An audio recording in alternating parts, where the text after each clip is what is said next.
Welcome to Voice of the Detectives. Today, we uncover one of the most famous locked room mysteries in detective fiction, the mystery of the Yellow Room by Gaston Leroux. When a young woman is found brutally attacked in a locked room, with no way in or out, the case defies explanation. Enter Joseph Rouletabille, a brilliant young journalist whose sharp mind and unconventional methods rival the greatest detectives. Filled with twists, red herrings, and a solution that will leave you astonished, the mystery of the Yellow Room is a masterclass in deduction and suspense. Are you ready to solve one of the greatest puzzles in literary history? Let's begin. Chapter 1. In which we begin not to understand. It is not without a certain emotion that I begin to recount here the extraordinary adventures of Joseph Rouletabille. Down to the present time he had so firmly opposed my doing it that I had come to despair of ever publishing the most curious of police stories of the past 15 years. I had even imagined that the public would never know the whole truth of the prodigious case known as that of the Yellow Room, out of which grew so many mysterious, cruel, and sensational dramas, with which my friend was so closely mixed up, if, apropos of a recent nomination of the illustrious Stangerson to the grade of Grand Cross of the Legion of Honor, an evening journal, in an article, miserable for its ignorance, or audacious for its perfidy, had not resuscitated a terrible adventure of which Joseph Rouletabille had told me he wished to be forever forgotten. The Yellow Room. Who now remembers this affair which caused so much ink to flow 15 years ago? Events are so quickly forgotten in Paris. Has not the very name of the knave's trial and the tragic history of the death of little Menoldo passed out of mind? And yet the public attention was so deeply interested in the details of the trial that the occurrence of a ministerial crisis was completely unnoticed at the time. Now the Yellow Room trial, which preceded that of the knaves by some years, made far more noise. The entire world hung for months over this obscure problem, the most obscure, it seems to me, that has ever challenged the perspicacity of our police or taxed the conscience of our judges. The solution of the problem baffled everybody who tried to find it. It was like a dramatic rebus with which old Europe and New America alike became fascinated. That is, in truth, I am permitted to say, because there cannot be any author's vanity in all this, since I do nothing more than transcribe facts on which an exceptional documentation enables me to throw a new light. That is because, in truth, I do not know that, in the domain of reality or imagination, one can discover or recall to mind anything comparable, in its mystery, with the natural mystery of the Yellow Room. That which nobody could find out, Joseph Rouletabille, aged 18, then a reporter engaged on a leading journal, succeeded in discovering. But when, at the assize court, he brought in the key to the whole case, he did not tell the whole truth. He only allowed so much of it to appear as sufficed to ensure the acquittal of an innocent man. The reasons which he had for his reticence no longer exist. Better still, the time has come for my friend to speak out fully. You are going to know all, and, without further preamble, I am going to place before your eyes the problem of the Yellow Room as it was placed before the eyes of the entire world on the day following the enactment of the drama at the Château du Glandier. On the 25th of October, 1892, the following note appeared in the latest edition of the Temps. A frightful crime has been committed at the Glandier, on the border of the forest of Sainte-Geneviève, above Épinay-sur-Orge, at the house of Professor Stangerson. On that night, while the master was working in his laboratory, an attempt was made to assassinate Mademoiselle Stangerson, who was sleeping in a chamber adjoining this laboratory. The doctors do not answer for the life of Mademoiselle Stangerson. The impression made on Paris by this news may be easily imagined. Already, at that time, the learned world was deeply interested in the labors of Professor Stangerson and his daughter. These labors, the first that were attempted in radiography, served to open the way for Monsieur and Madame Curie to the discovery of radium. It was expected the professor would shortly read to the Academy of Sciences a sensational paper on his new theory, the dissociation of matter, a theory destined to overthrow from its base the whole of official science, which based itself on the principle of the conservation of energy. On the following day, the newspapers were full of the tragedy. The Matin, among others, published the following article, entitled, "A Supernatural Crime." "These are the only details," wrote the anonymous writer in the Matin, "we have been able to obtain concerning the crime of the Château du Glandier. The state of despair in which Professor Stangerson is plunged, and the impossibility of getting any information from the lips of the victim, have rendered our investigations and those of justice so difficult that, at present, we cannot form the least idea of what has passed in the Yellow Room in which Mademoiselle Stangerson, in her night dress, was found lying on the floor in the agonies of death. We have, at least, been able to interview Daddy Jacques, as he is called in the country, an old servant in the Stangerson family. Daddy Jacques entered the yellow room at the same time as the professor. This chamber adjoins the laboratory. Laboratory and yellow room are in a pavilion at the end of the park, about 300 meters, 1,000 feet, from the chateau. It was 12:30 at night, this honest old man told us, and I was in the laboratory, where Monsieur Stangerson was still working, when the thing happened. I had been cleaning and putting instruments in order all the evening and was waiting for Monsieur Stangerson to go to bed. Mademoiselle Stangerson had worked with her father up to midnight. When the 12 strokes of midnight had sounded by the cuckoo clock in the laboratory, she rose, kissed Monsieur Stangerson and bade him good night. To me she said bonsoir, Daddy Jacques, as she passed into the yellow room. We heard her lock the door and shoot the bolt, so that I could not help laughing, and said to Monsieur, "There's Mademoiselle double-locking herself in, she must be afraid of the bête du bon Dieu." Monsieur did not even hear me, he was so deeply absorbed in what he was doing. Just then we heard the distant mewing of a cat. Is that going to keep us awake all night? I said to myself, for I must tell you, Monsieur, that, to the end of October, I live in an attic of the pavilion over the yellow room, so that Mademoiselle should not be left alone through the night in the lonely park. It was the fancy of Mademoiselle to spend the fine weather in the pavilion. No doubt, she found it more cheerful than the chateau and, for the 4 years it had been built, she had never failed to take up her lodging there in the spring. With the return of winter, Mademoiselle returns to the chateau, for there is no fireplace in the yellow room. We were staying in the pavilion, then, Monsieur Stangerson and me. We made no noise. He was seated at his desk. As for me, I was sitting on a chair, having finished my work and, looking at him, I said to myself, what a man, what intelligence, what knowledge. I attach importance to the fact that we made no noise, for, because of that, the assassin certainly thought that we had left the place. And, suddenly, while the cuckoo was sounding the half after midnight, a desperate clamor broke out in the yellow room. It was the voice of Mademoiselle, crying murder, murder, help. Immediately afterwards revolver shots rang out and there was a great noise of tables and furniture being thrown to the ground, as if in the course of a struggle, and again the voice of Mademoiselle calling, murder, help, Papa, Papa. You may be sure that we quickly sprang up and that Monsieur Stangerson and I threw ourselves upon the door. But alas!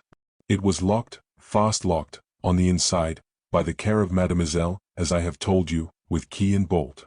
We tried to force it open, but it remained firm.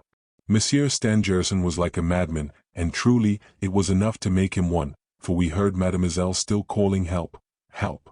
Monsieur Stangerson showered terrible blows on the door, and wept with rage and sobbed with despair and helplessness. It was then that I had an inspiration. The assassin must have entered by the window. I cried, I will go to the window, and I rushed from the pavilion and ran like one out of his mind. The inspiration was that the window of the yellow room looks out in such a way that the park wall, which abuts on the pavilion, prevented my at once reaching the window. To get up to it one has first to go out of the park. I ran towards the gate and, on my way, met Bernier and his wife, the gatekeepers, who had been attracted by the pistol reports and by our cries. In a few words I told them what had happened, and directed the concierge to join Monsieur Stangerson with all speed, while his wife came with me to open the park gate. 5 minutes later she and I were before the window of the yellow room. The moon was shining brightly and I saw clearly that no one had touched the window. Not only were the bars that protect it intact, but the blinds inside of them were drawn, as I had myself drawn them early in the evening, as I did every day, though Mademoiselle, knowing that I was tired from the heavy work I had been doing, had begged me not to trouble myself, but leave her to do it, and they were just as I had left them, fastened with an iron catch on the inside. The assassin, therefore, could not have passed either in or out that way, but neither could I get in. It was unfortunate, enough to turn one's brain. The door of the room locked on the inside and the blinds on the only window also fastened on the inside, and Mademoiselle still calling for help. No. She had ceased to call. She was dead, perhaps. But I still heard her father, in the pavilion, trying to break down the door. With the concierge I hurried back to the pavilion.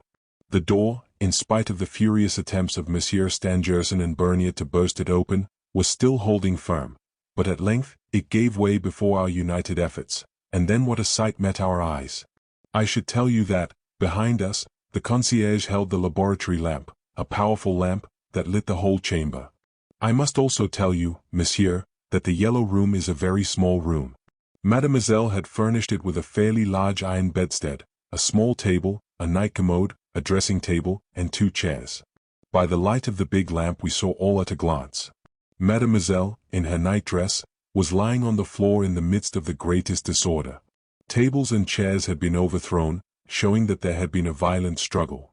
Mademoiselle had certainly been dragged from her bed.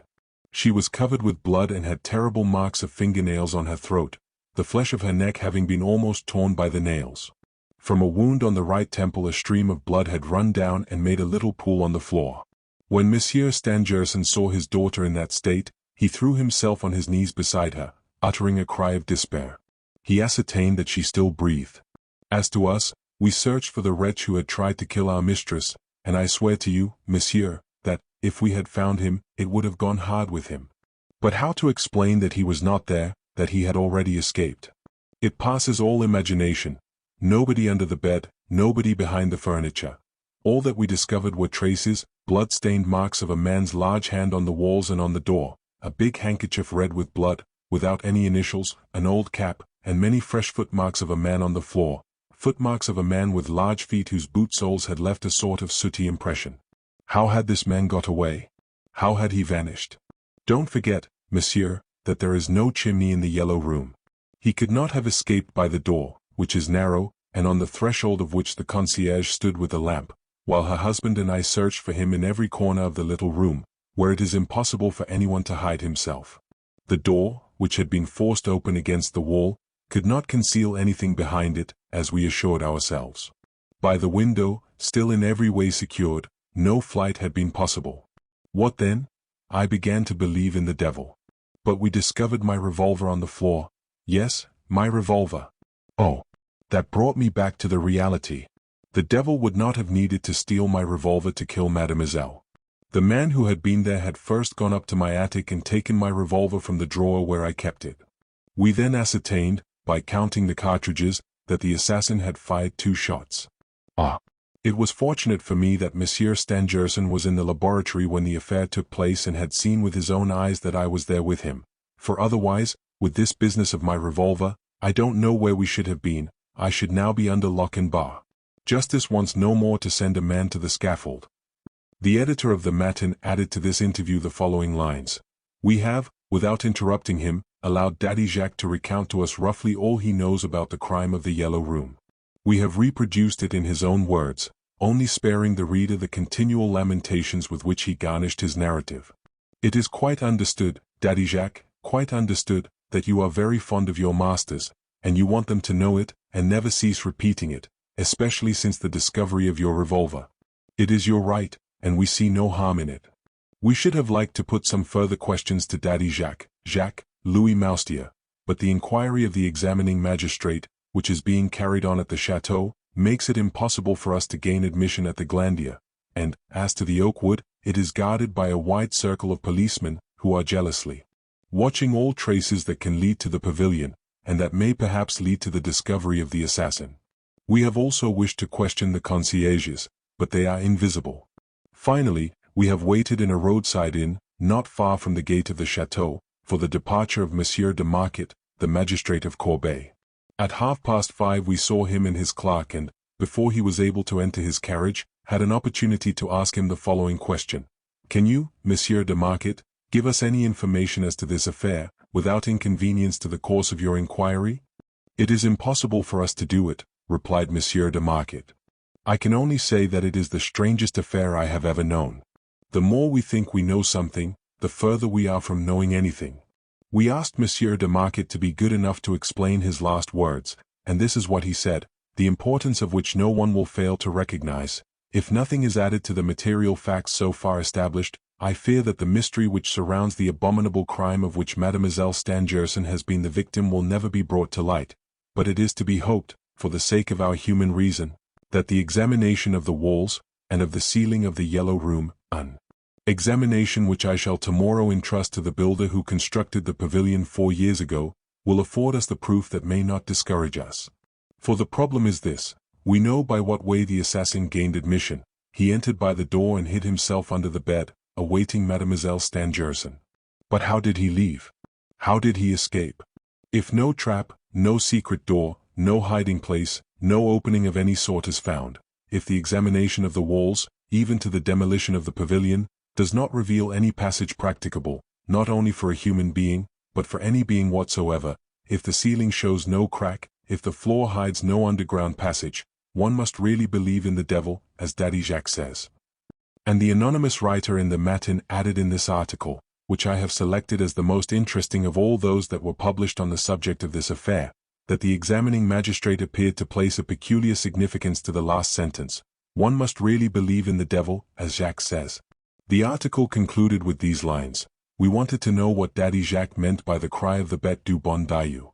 The landlord of the donjon explained to us that it is the particularly sinister cry which is uttered sometimes at night by the cat of an old woman, Mother Angenoux, as she is called in the country. Mother Angenoux is a sort of saint, who lives in a hut in the heart of the forest, not far from the grotto of Saint Genevieve. The Yellow Room, the Bête du Bon Dieu, Mother Angenoux, the Devil, Saint Genevieve, Daddy Jacques. Here is a well-entangled crime which the stroke of a pickaxe in the wall may disentangle for us tomorrow. Let us at least hope that, for the sake of our human reason, as the examining magistrate says. Meanwhile, it is expected that Mademoiselle Stangerson, who has not ceased to be delirious and only pronounces one word distinctly, murderer, murderer, will not live through the night. In conclusion, and at a late hour, the same journal announced that the chief of the short had telegraphed to the famous detective, Frederick Larsan, who had been sent to London for an affair of stolen securities, to return immediately to Paris. Chapter 2. In which Joseph Rouletabille appears for the first time. I remember as well as if it had occurred yesterday, the entry of young Rouletabille into my bedroom that morning. It was about 8 o'clock and I was still in bed reading the article in the Matin relative to the Glandier crime. But, before going further, it is time that I present my friend to the reader. I first knew Joseph Rouletabille when he was a young reporter. At that time I was a beginner at the bar and often met him in the corridors of examining magistrates, when I had gone to get a permit to communicate for the prison of Mazas, or for Saint Lazare. He had, as they say, a good nut. He seemed to have taken his head, round as a bullet, out of a box of marbles, and it is from that, I think, that his comrades of the press, all determined billiard players, had given him that nickname, which was to stick to him and be made illustrious by him. He was always as red as a tomato, now gay as a lark, now grave as a judge. How, while still so young, he was only 16.5 years old when I saw him for the first time, had he already won his way on the press? That was what everybody who came into contact with him might have asked, if they had not known his history. At the time of the affair of the woman cut in pieces in the Rue Oberskampf, another forgotten story, he had taken to one of the editors of the Époque, a paper then rivaling the Matin for information, the left foot, which was missing from the basket in which the gruesome remains were discovered. For this left foot the police had been vainly searching for a week, and young Rouletabille had found it in a drain where nobody had thought of looking for it. To do that he had dressed himself as an extra-showman, one of a number engaged by the administration of the city of Paris, owing to an overflow of the Seine. When the editor-in-chief was in possession of the precious foot and informed as to the train of intelligent deductions the boy had been led to make, he was divided between the admiration he felt for such detective cunning in a brain of a lad of 16 years, and delight at being able to exhibit, in the morgue window of his paper, the left foot of the Rue Oberkampf. "This foot," he cried, "will make a great headline." Then, when he had confided the gruesome packet to the medical lawyer attached to the journal, he asked the lad, who was shortly to become famous as Rouletabille, what he would expect to earn as a general reporter on the Époque. 200 francs a month, the youngster replied modestly, hardly able to breathe from surprise at the proposal. "You shall have 250, said the editor-in-chief, "only you must tell everybody that you have been engaged on the paper for a month. Let it be quite understood that it was not you but the Époque that discovered the left foot of the Rue Oberkampf. Here, my young friend, the man is nothing, the paper everything." Having said this, he begged the new reporter to retire, but before the youth had reached the door he called him back to ask his name. The other replied, "Joseph Josephine." "That is not a name," said the editor-in-chief, "but since you will not be required to sign what you write it is of no consequence."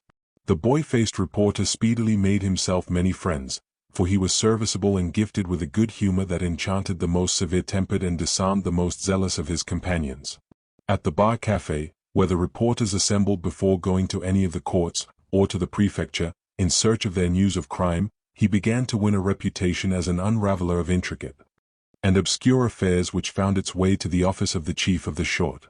When a case was worth the trouble and Rouletabille, he had already been given his nickname, had been started on the scent by his editor-in-chief, he often got the better of the most famous detective. It was at the bar cafe that I became intimately acquainted with him. Criminal lawyers and journalists are not enemies, the former need advertisement, the latter information. We chatted together, and I soon warmed towards him. His intelligence was so keen, and so original, and he had a quality of thought such as I have never found in any other person. Some time after this I was put in charge of the law news of the Cri du Boulevard. My entry into journalism could not but strengthen the ties which united me to Rouletabille. After a while, my new friend being allowed to carry out an idea of a judicial correspondence column, which he was allowed to sign business, in the Epoque, I was often able to furnish him with the legal information of which he stood in need. Nearly 2 years passed in this way, and the better I knew him, the more I learned to love him, for, in spite of his careless extravagance, I had discovered in him what was, considering his age, an extraordinary seriousness of mind. Accustomed as I was to seeing him gay and, indeed, often too gay, I would many times find him plunged in the deepest melancholy. I tried then to question him as to the cause of this change of humor, but each time he laughed and made me no answer. One day, having questioned him about his parents, of whom he never spoke, he left me, pretending not to have heard what I said. While things were in this state between us, the famous case of the Yellow Room took place. It was this case which was to rank him as the leading newspaper reporter, and to obtain for him the reputation of being the greatest detective in the world. It should not surprise us to find in the one man the perfection of 2 such lines of activity if we remember that the daily press was already beginning to transform itself and to become what it is today, the Gazette of Crime. Morose-minded people may complain of this. For myself I regard it a matter for congratulation. We can never have too many arms, public or private, against the criminal. To this some people may answer that, by continually publishing the details of crimes, the press ends by encouraging their commission. But then, with some people we can never do right. Rouletabille, as I have said, entered my room that morning of the 26th of October, 1892. He was looking redder than usual, and his eyes were bulging out of his head, as the phrase is, and altogether he appeared to be in a state of extreme excitement. He waved at Matin with a trembling hand, and cried, "Well, my dear St. Clair, have you read it? The Glandier crime?" "Yes, the Yellow Room. What do you think of it?" "I think that it must have been the devil or the Bête du Bon Dieu that committed the crime." "Be serious." "Well, I don't much believe in murderers who make their escape through walls of solid brick. I think Daddy Jacques did wrong to leave behind him the weapon with which the crime was committed and, as he occupied the attic immediately above Mademoiselle Stangerson's room, the builder's job ordered by the examining magistrate will give us the key of the enigma, and it will not be long before we learn by what natural trap, or by what secret door, the old fellow was able to slip in and out, and return immediately to the laboratory to Monsieur Stangerson, without his absence being noticed. That, of course, is only an hypothesis.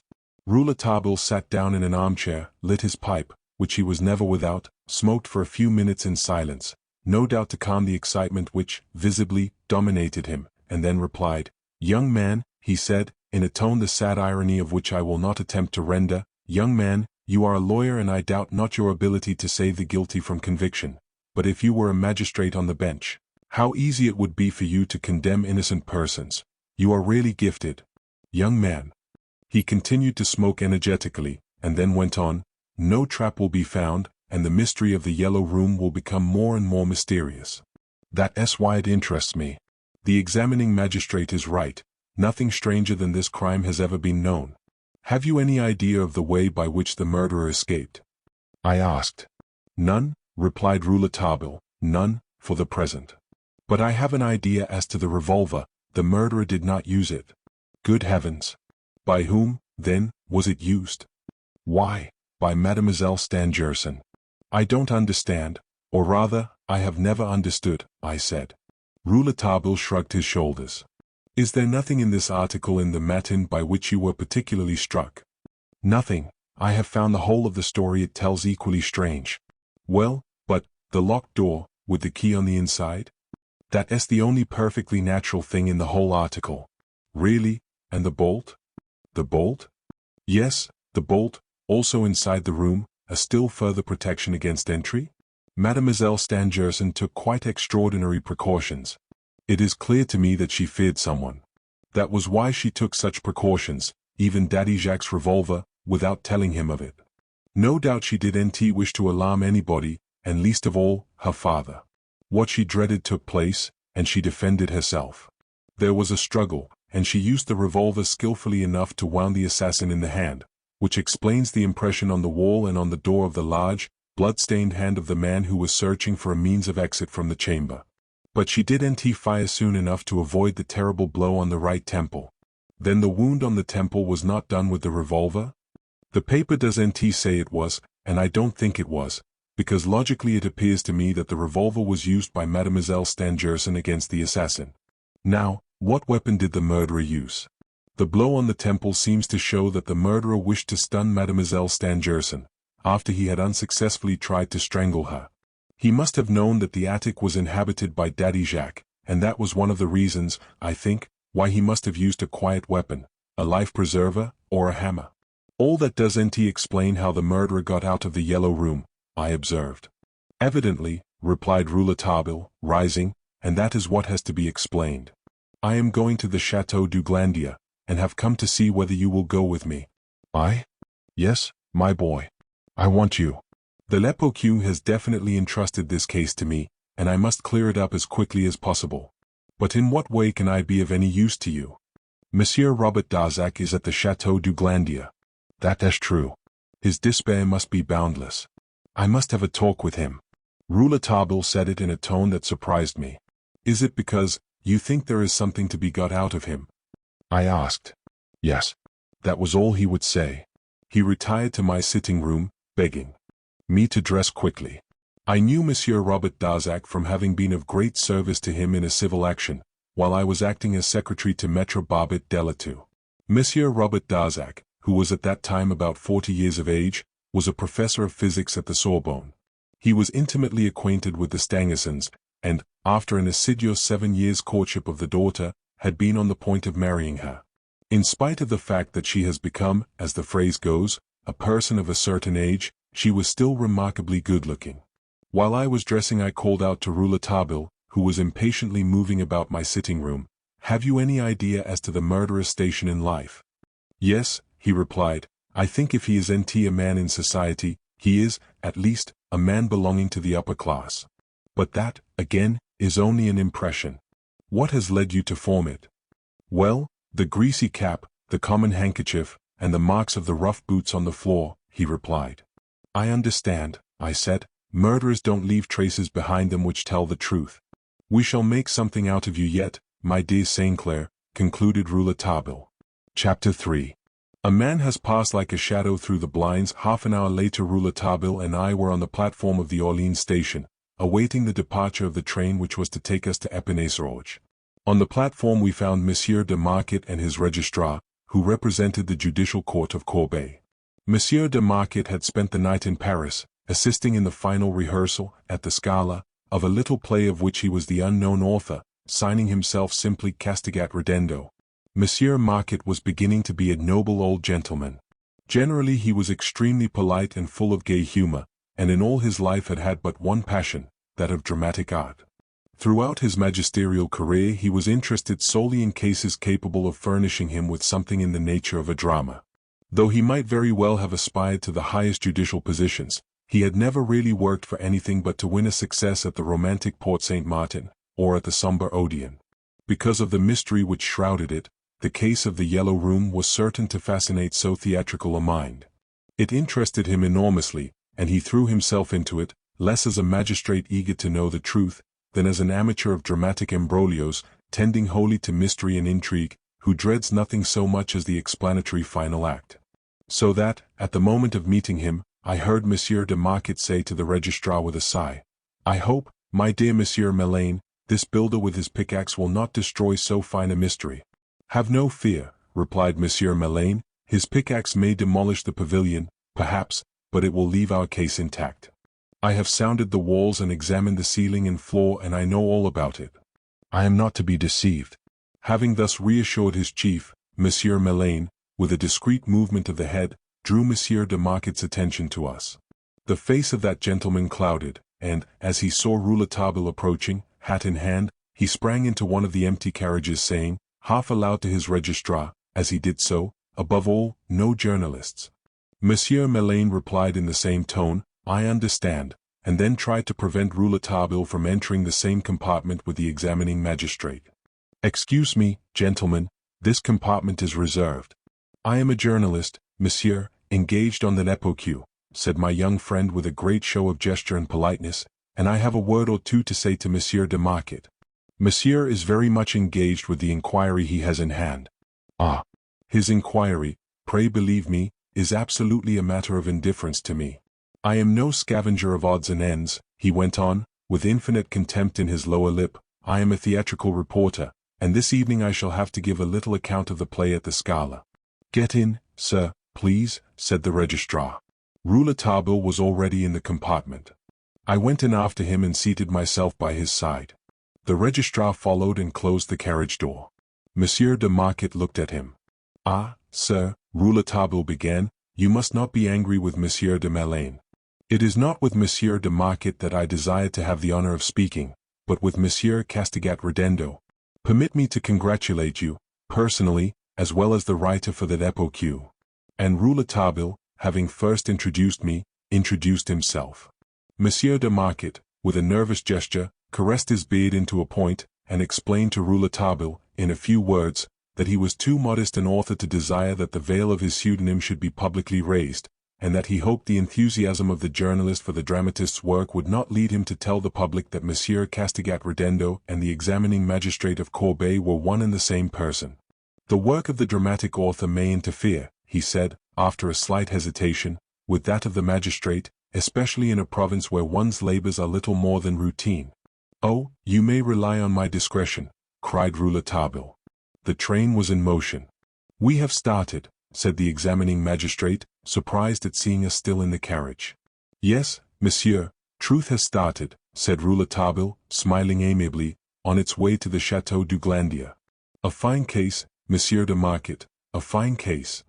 An obscure, incredible, unfathomable, inexplicable affair, and there is only one thing I fear, Monsieur Rouletabille, that the journalists will be trying to explain it." My friend felt this a rap on his knuckles. "Yes," he said simply, "that is to be feared. They meddle in everything.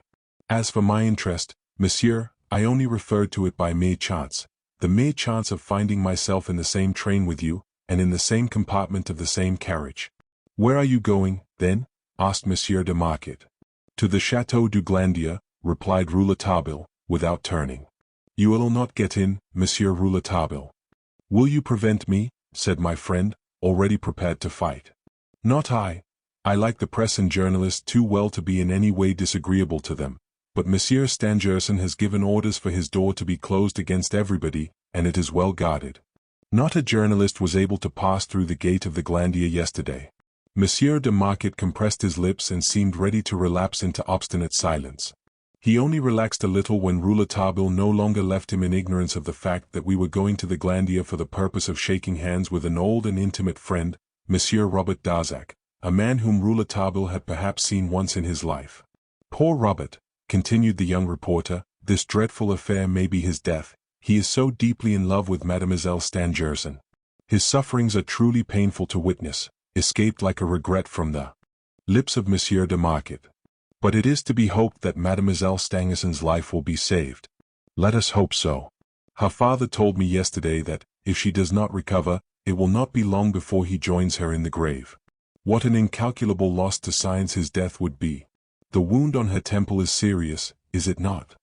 Evidently, but, by a wonderful chance, it has not proved mortal. The blow was given with great force. Then it was not with the revolver she was wounded, said Rouletabille, glancing at me in triumph. Monsieur de Marquet appeared greatly embarrassed. I didn't say anything, I don't want to say anything, I will not say anything, he said. And he turned towards his registrar as if he no longer knew us. But Rouletabille was not to be so easily shaken off. He moved nearer to the examining magistrate and, drawing a copy of the matin from his pocket, he showed it to him and said, "There is one thing, monsieur, which I may inquire of you without committing an indiscretion. You have, of course, seen the account given in the matin? It is absurd, is it not?" "Not in the slightest, monsieur." "What?" "The Yellow Room has but one barred window, the bars of which have not been moved, and only one door, which had to be broken open, and the assassin was not found." "That is so, monsieur, that is so. That is how the matter stands." Rouletabille said no more but plunged into thought. A quarter of an hour thus passed. Coming back to himself again he said, addressing the magistrate, "How did Mademoiselle Stangerson wear her hair on that evening?" "I don't know," replied Monsieur de Marquet. "That is a very important point," said Rouletabille. "Her hair was done up in bands, wasn't it? I feel sure that on that evening, the evening of the crime, she had her hair arranged in bands."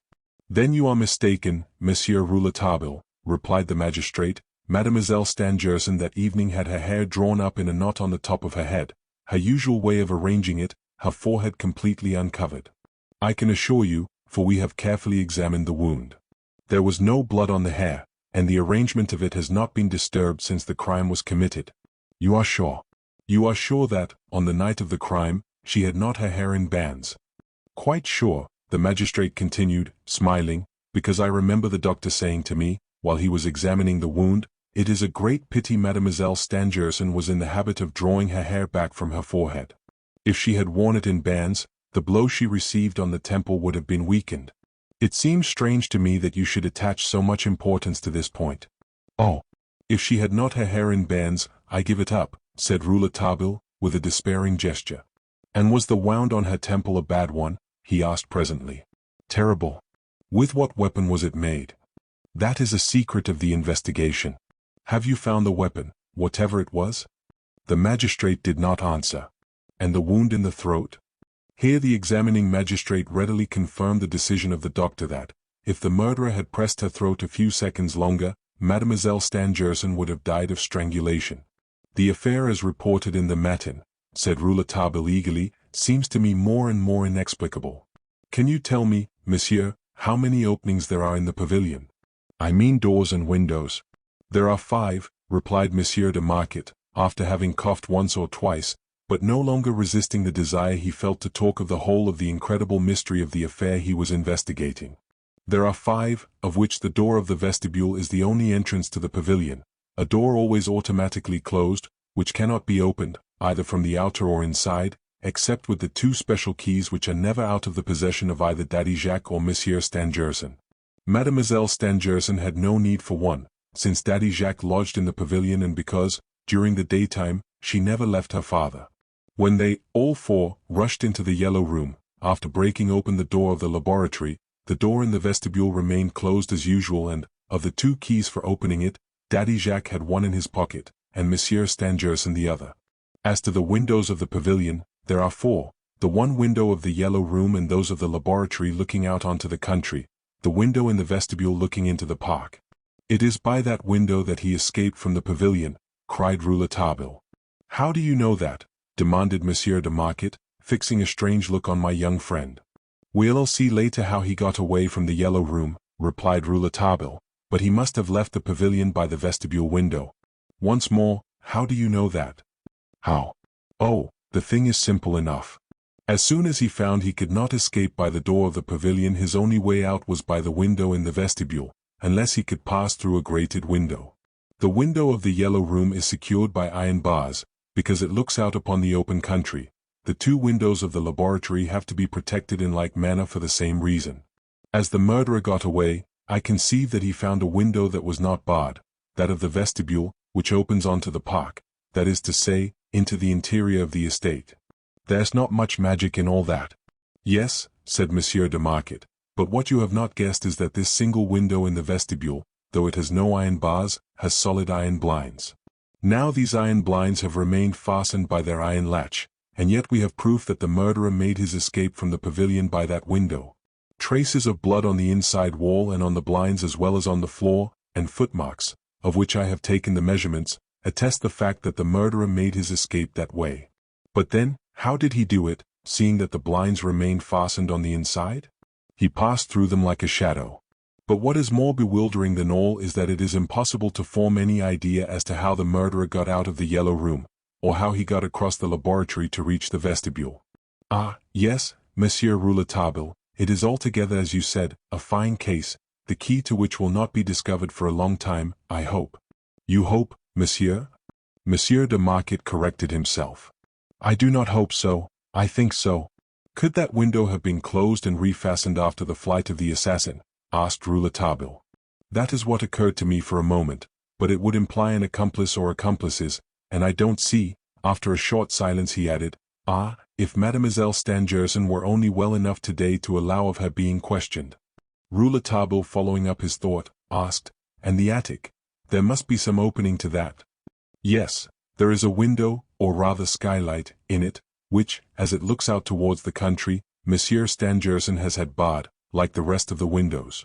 These bars, as in the other windows, have remained intact, and the blinds, which naturally open inwards, have not been unfastened. For the rest, we have not discovered anything to lead us to suspect that the murderer had passed through the attic. It seems clear to you, then, monsieur, that the murderer escaped, nobody knows how, by the window in the vestibule? Everything goes to prove it. I think so, too, confessed Rouletabille gravely. After a brief silence, he continued, If you have not found any traces of the murderer in the attic, such as the dirty footmarks similar to those on the floor of the yellow room, you must come to the conclusion that it was not he who stole Daddy Jacques' revolver. There are no footmarks in the attic other than those of Daddy Jacques himself, said the magistrate with a significant turn of his head. Then, after an apparent decision, he added, Daddy Jacques was with Monsieur Stangerson in the laboratory, and it was lucky for him he was. Then what part did his revolver play in the tragedy? It seems very clear that this weapon did less harm to Mademoiselle Stangerson than it did to the murderer. The magistrate made no reply to this question, which doubtless embarrassed him. Monsieur Stangerson, he said, tells us that the 2 bullets have been found in the yellow room, one embedded in the wall stained with the impression of a red hand, a man's large hand, and the other in the ceiling. Oh, in the ceiling, muttered Rouletabille. In the ceiling.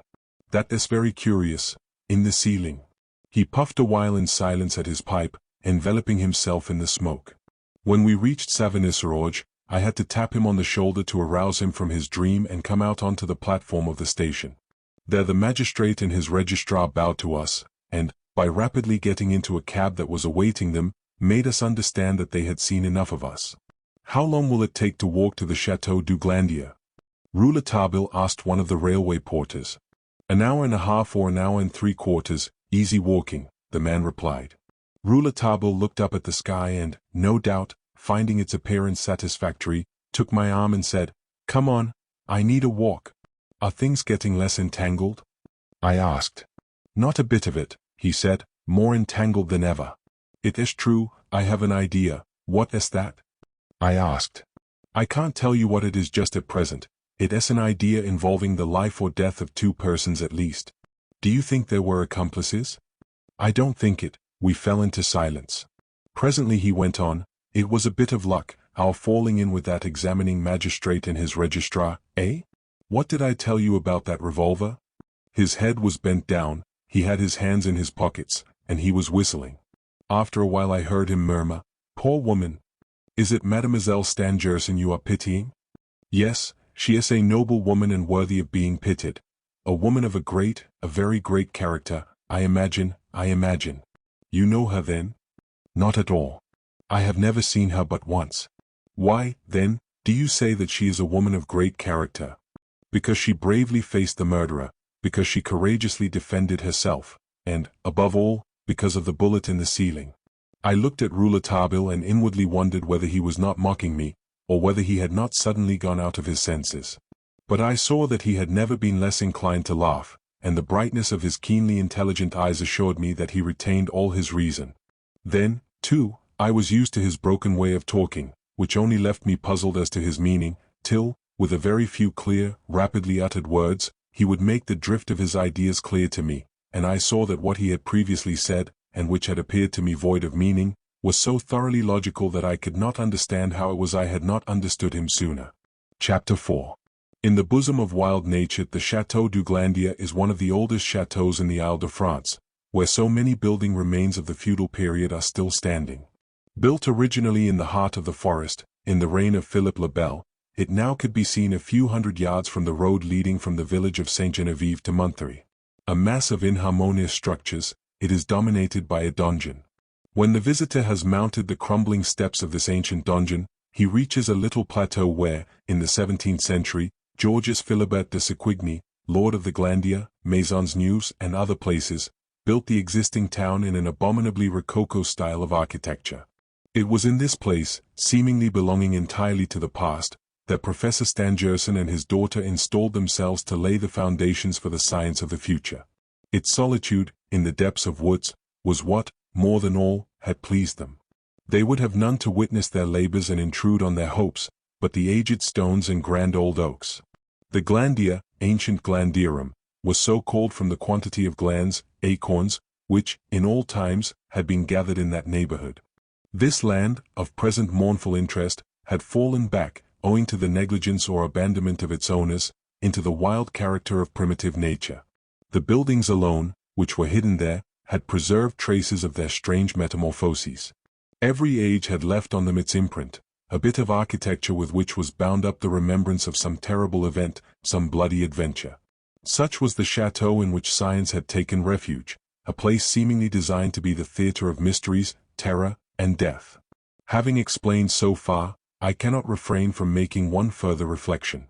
If I have lingered a little over this description of the Glandier, it is not because I have reached the right moment for creating the necessary atmosphere for the unfolding of the tragedy before the eyes of the reader. Indeed, in all this matter, my first care will be to be as simple as is possible. I have no ambition to be an author. An author is always something of a romancer, and God knows, the mystery of the Yellow Room is quite full enough of real tragic horror to require no aid from literary effects. I am, and only desire to be, a faithful reporter.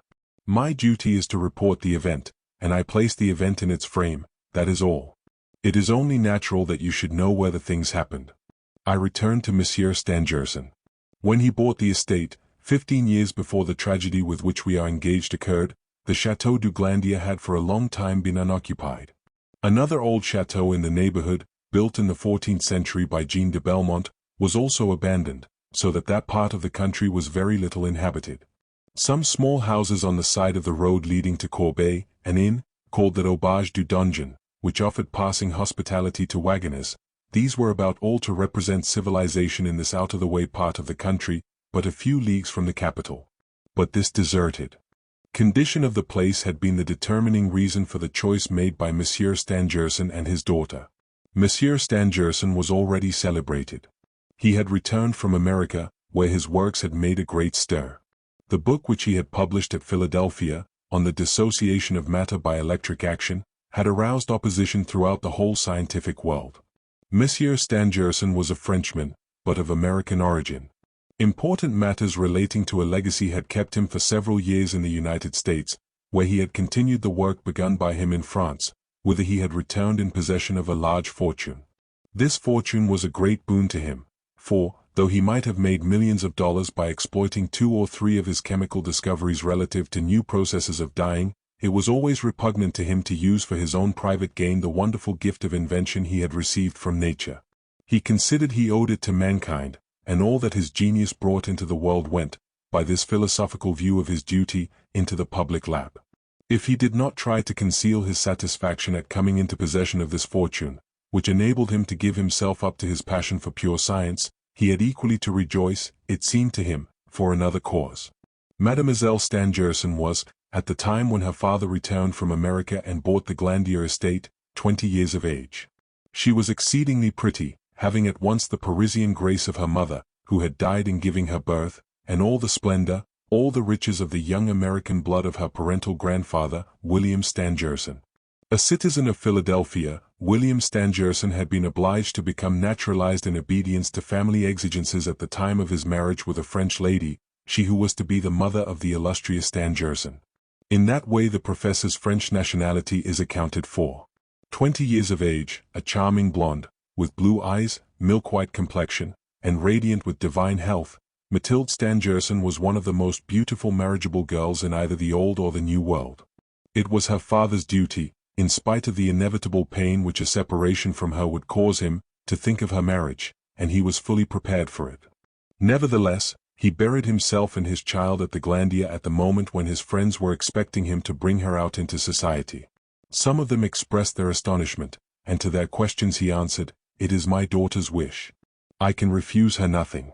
She has chosen the Glandier." Interrogated in her turn, the young girl replied calmly, "Where could we work better than in this solitude?"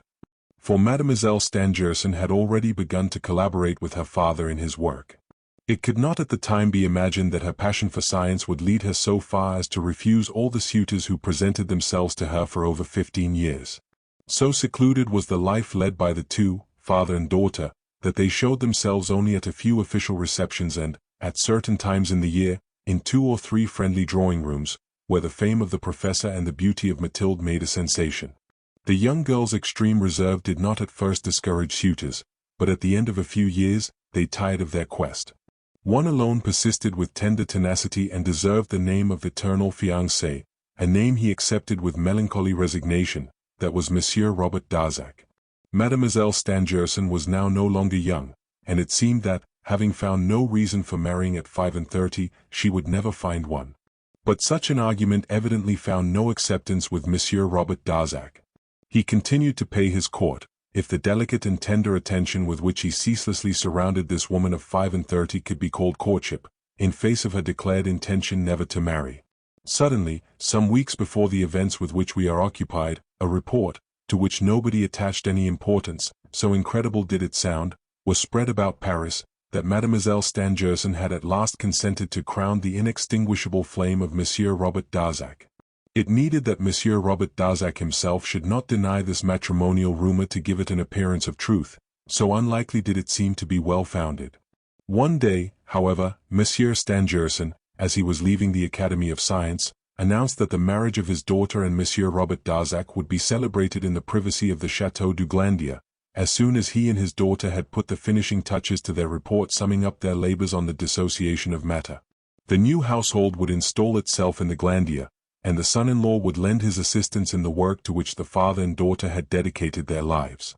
The scientific world had barely had time to recover from the effect of this news, when it learned of the attempted assassination of Mademoiselle under the extraordinary conditions which we have detailed and which our visit to the chateau was to enable us to ascertain with yet greater precision. I have not hesitated to furnish the reader with all these retrospective details, known to me through my business relations with Monsieur Robert Darzac. On crossing the threshold of the Yellow Room he was as well posted as I was. Chapter 5. In which Joseph Rouletabille makes a remark to Monsieur Robert Darzac which produces its little effect. Rouletabille and I had been walking for several minutes, by the side of a long wall bounding the vast property of Monsieur Stangerson and had already come within sight of the entrance gate, when our attention was drawn to an individual who, half bent to the ground, seemed to be so completely absorbed in what he was doing as not to have seen us coming towards him. At one time he stooped so low as almost to touch the ground, at another he drew himself up and attentively examined the wall, then he looked into the palm of one of his hands, and walked away with rapid strides. Finally he set off running, still looking into the palm of his hand. Rouletabille had brought me to a standstill by a gesture. "Hush! Frederic Larsan is at work. Don't let us disturb him." Rouletabille had a great admiration for the celebrated detective. I had never before seen him, but I knew him well by reputation. At that time, before Rouletabille had given proof of his unique talent, Larsan was reputed as the most skillful unraveler of the most mysterious and complicated crimes.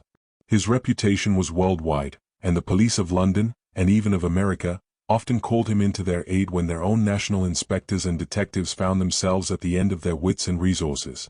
No one was astonished, then, that the head of the short had, at the outset of the mystery of the Yellow Room, telegraphed his precious subordinate to London, where he had been sent on a big case of stolen securities, to return with all haste.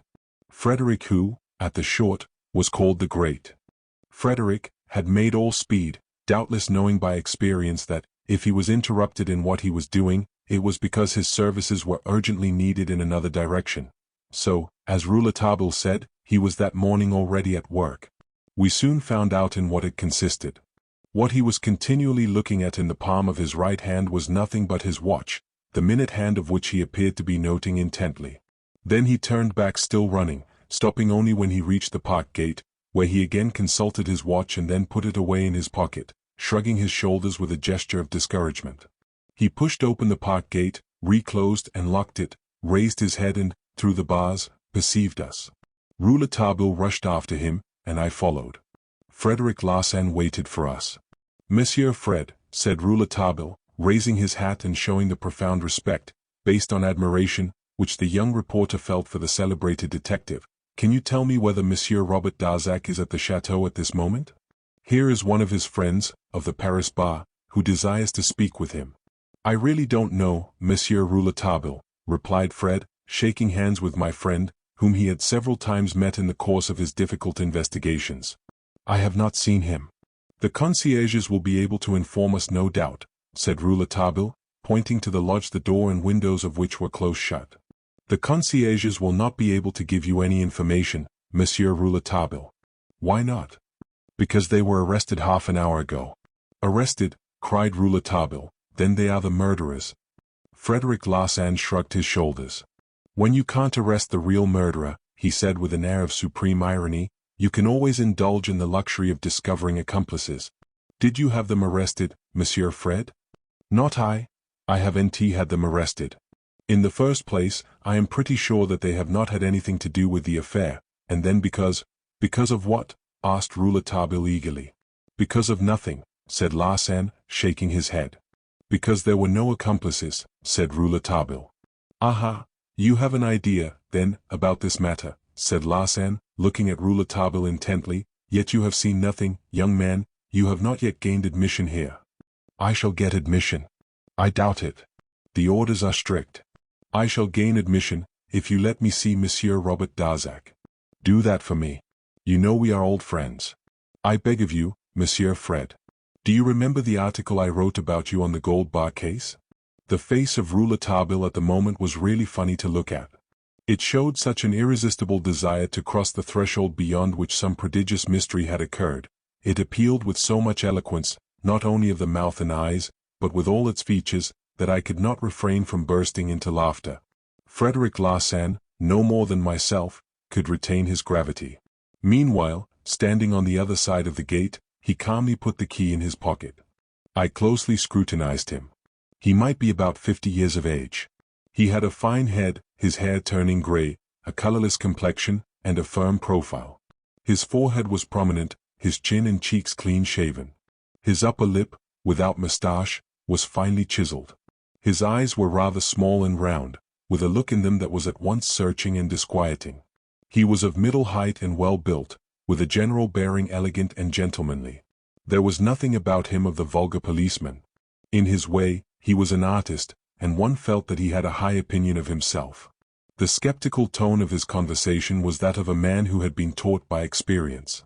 His strange profession had brought him into contact with so many crimes and villainies that it would have been remarkable if his nature had not been a little hardened. Larsan turned his head at the sound of a vehicle which had come from the chateau and reached the gate behind him. We recognized the cab which had conveyed the examining magistrate and his registrar from the station at Epinay. "Ah," said Frederic Larsan, "if you want to speak with Monsieur Robert Darzac, he is here." The cab was already at the park gate and Robert Darzac was begging Frederic Larsan to open it for him, explaining that he was pressed for time to catch the next train leaving Epinay for Paris. Then he recognized me. While Larsan was unlocking the gate, Monsieur Darzac inquired what had brought me to the Glandier at such a tragic moment. I noticed that he was frightfully pale, and that his face was lined as if from the effects of some terrible suffering. "Is Mademoiselle getting better?" I immediately asked. "Yes," he said. "She will be saved perhaps." "She must be saved." He did not add "or it will be my death," but I felt that the phrase trembled on his pale lips.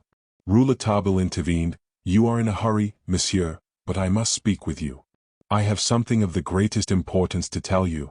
Frederic Larsan interrupted. "May I leave you?" he asked of Robert Darzac. "Have you a key, or do you wish me to give you this one?" "Thank you. I have a key and will lock the gate." Larsan hurried off in the direction of the chateau, the imposing pile of which could be perceived a few hundred yards away. Robert Darzac, with knit brow, was beginning to show impatience. I presented Rouletabille as a good friend of mine, but, as soon as he learnt that the young man was a journalist, he looked at me very reproachfully, excused himself, under the necessity of having to reach Epinay in 20 minutes, bowed, and whipped up his horse. But Rouletabille had seized the bridle and, to my utter astonishment, stopped the carriage with a vigorous hand. Then he gave utterance to a sentence which was utterly meaningless to me.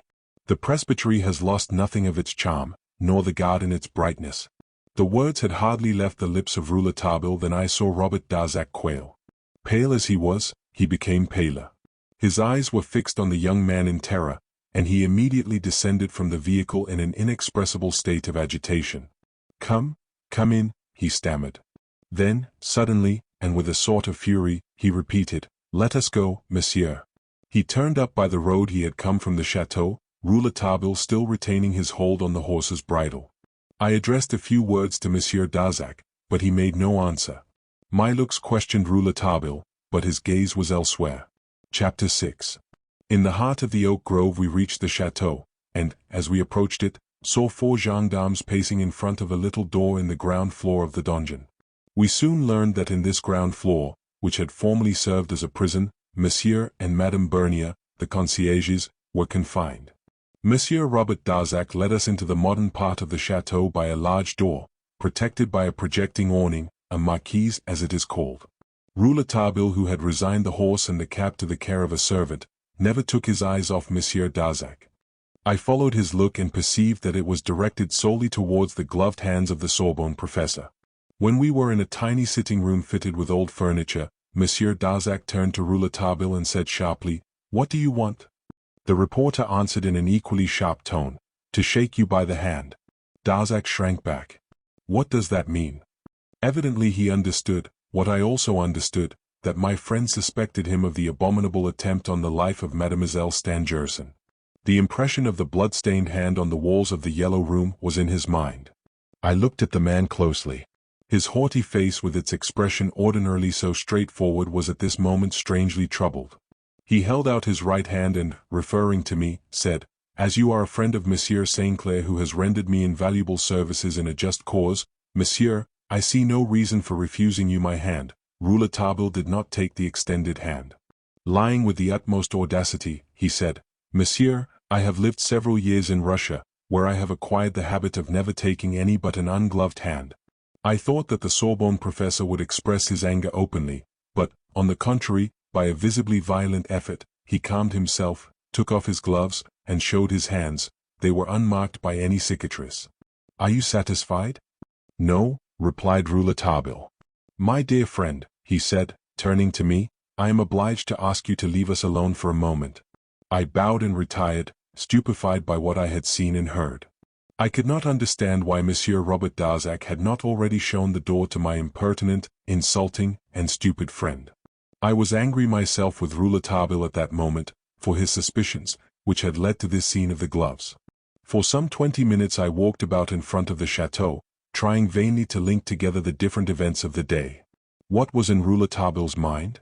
Was it possible that he thought Monsieur Robert Darzac to be the murderer? How could it be thought that this man, who was to have married Mademoiselle Stangerson in the course of a few days, had introduced himself into the yellow room to assassinate his fiancée? I could find no explanation as to how the murderer had been able to leave the yellow room, and so long as that mystery, which appeared to me so inexplicable, remained unexplained, I thought it was the duty of all of us to refrain from suspecting anybody. But, then, that seemingly senseless phrase, "The presbytery has lost nothing of its charm, nor the garden its brightness," still rung in my ears. What did it mean? I was eager to rejoin Rouletabille and question him. At that moment the young man came out of the chateau in the company of Monsieur Robert Darzac, and, extraordinary to relate, I saw, at a glance, that they were the best of friends. "We are going to the yellow room. Come with us," Rouletabille said to me. "You know, my dear boy, I am going to keep you with me all day. We'll all breakfast together somewhere about here. You will all breakfast with me, here, gentlemen." "No, thanks," replied the young man. "We shall breakfast at the Donjon Inn. You will all fare very badly there. You will all not find anything. Do you think so?" "Well, I hope to find something there," replied Rouletabille. "After breakfast, we'll all set to work again." I'll write my article, and if you will be so good as to take it to the office for me, won't you come back with me to Paris? No, I shall remain here. I turned towards Rouletabille. He spoke quite seriously, and Monsieur Robert Darzac did not appear to be in the least degree surprised. We were passing by the donjon and heard wailing voices. Rouletabille asked, "Why have these people been arrested?" "It is a little my fault," said Monsieur Darzac. "I happened to remark to the examining magistrate yesterday that it was inexplicable that the concierges had had time to hear the revolver shots, to dress themselves, and to cover so great a distance as that which lies between their lodge and the pavilion, in the space of 2 minutes, for not more than that interval of time had elapsed after the firing of the shots when they were met by Daddy Jacques." "That was suspicious evidently," acquiesced Rouletabille. "And were they dressed?" "That is what is so incredible, they were dressed, completely, not one part of their costume wanting. The woman wore sabots, but the man had on laced boots. Now they assert that they went to bed at 9:30. On arriving this morning, the examining magistrate brought with him from Paris a revolver of the same caliber as that found in the room, for he couldn't use the one held for evidence, and made his registrar fire 2 shots in the yellow room while the doors and windows were closed. We were with him in the lodge of the concierges, and yet we heard nothing, not a sound. The concierges have lied, of that there can be no doubt. They must have been already waiting, not far from the pavilion, waiting for something. Certainly they are not to be accused of being the authors of the crime, but their complicity is not improbable. That was why Monsieur de Marquet had them arrested at once. If they had been accomplices, said Rouletabille, they would not have been there at all. When people throw themselves into the arms of justice with the proofs of complicity on them, you can be sure they are not accomplices. I don't believe there are any accomplices in this affair. Then, why were they abroad at midnight? Why don't they say? They have certainly some reason for their silence. What that reason is, has to be found out, for, even if they are not accomplices, it may be of importance. Everything that took place on such a night is important. We had crossed an old bridge thrown over the Douve and were entering the part of the park called the Oak Grove. The oaks here were centuries old.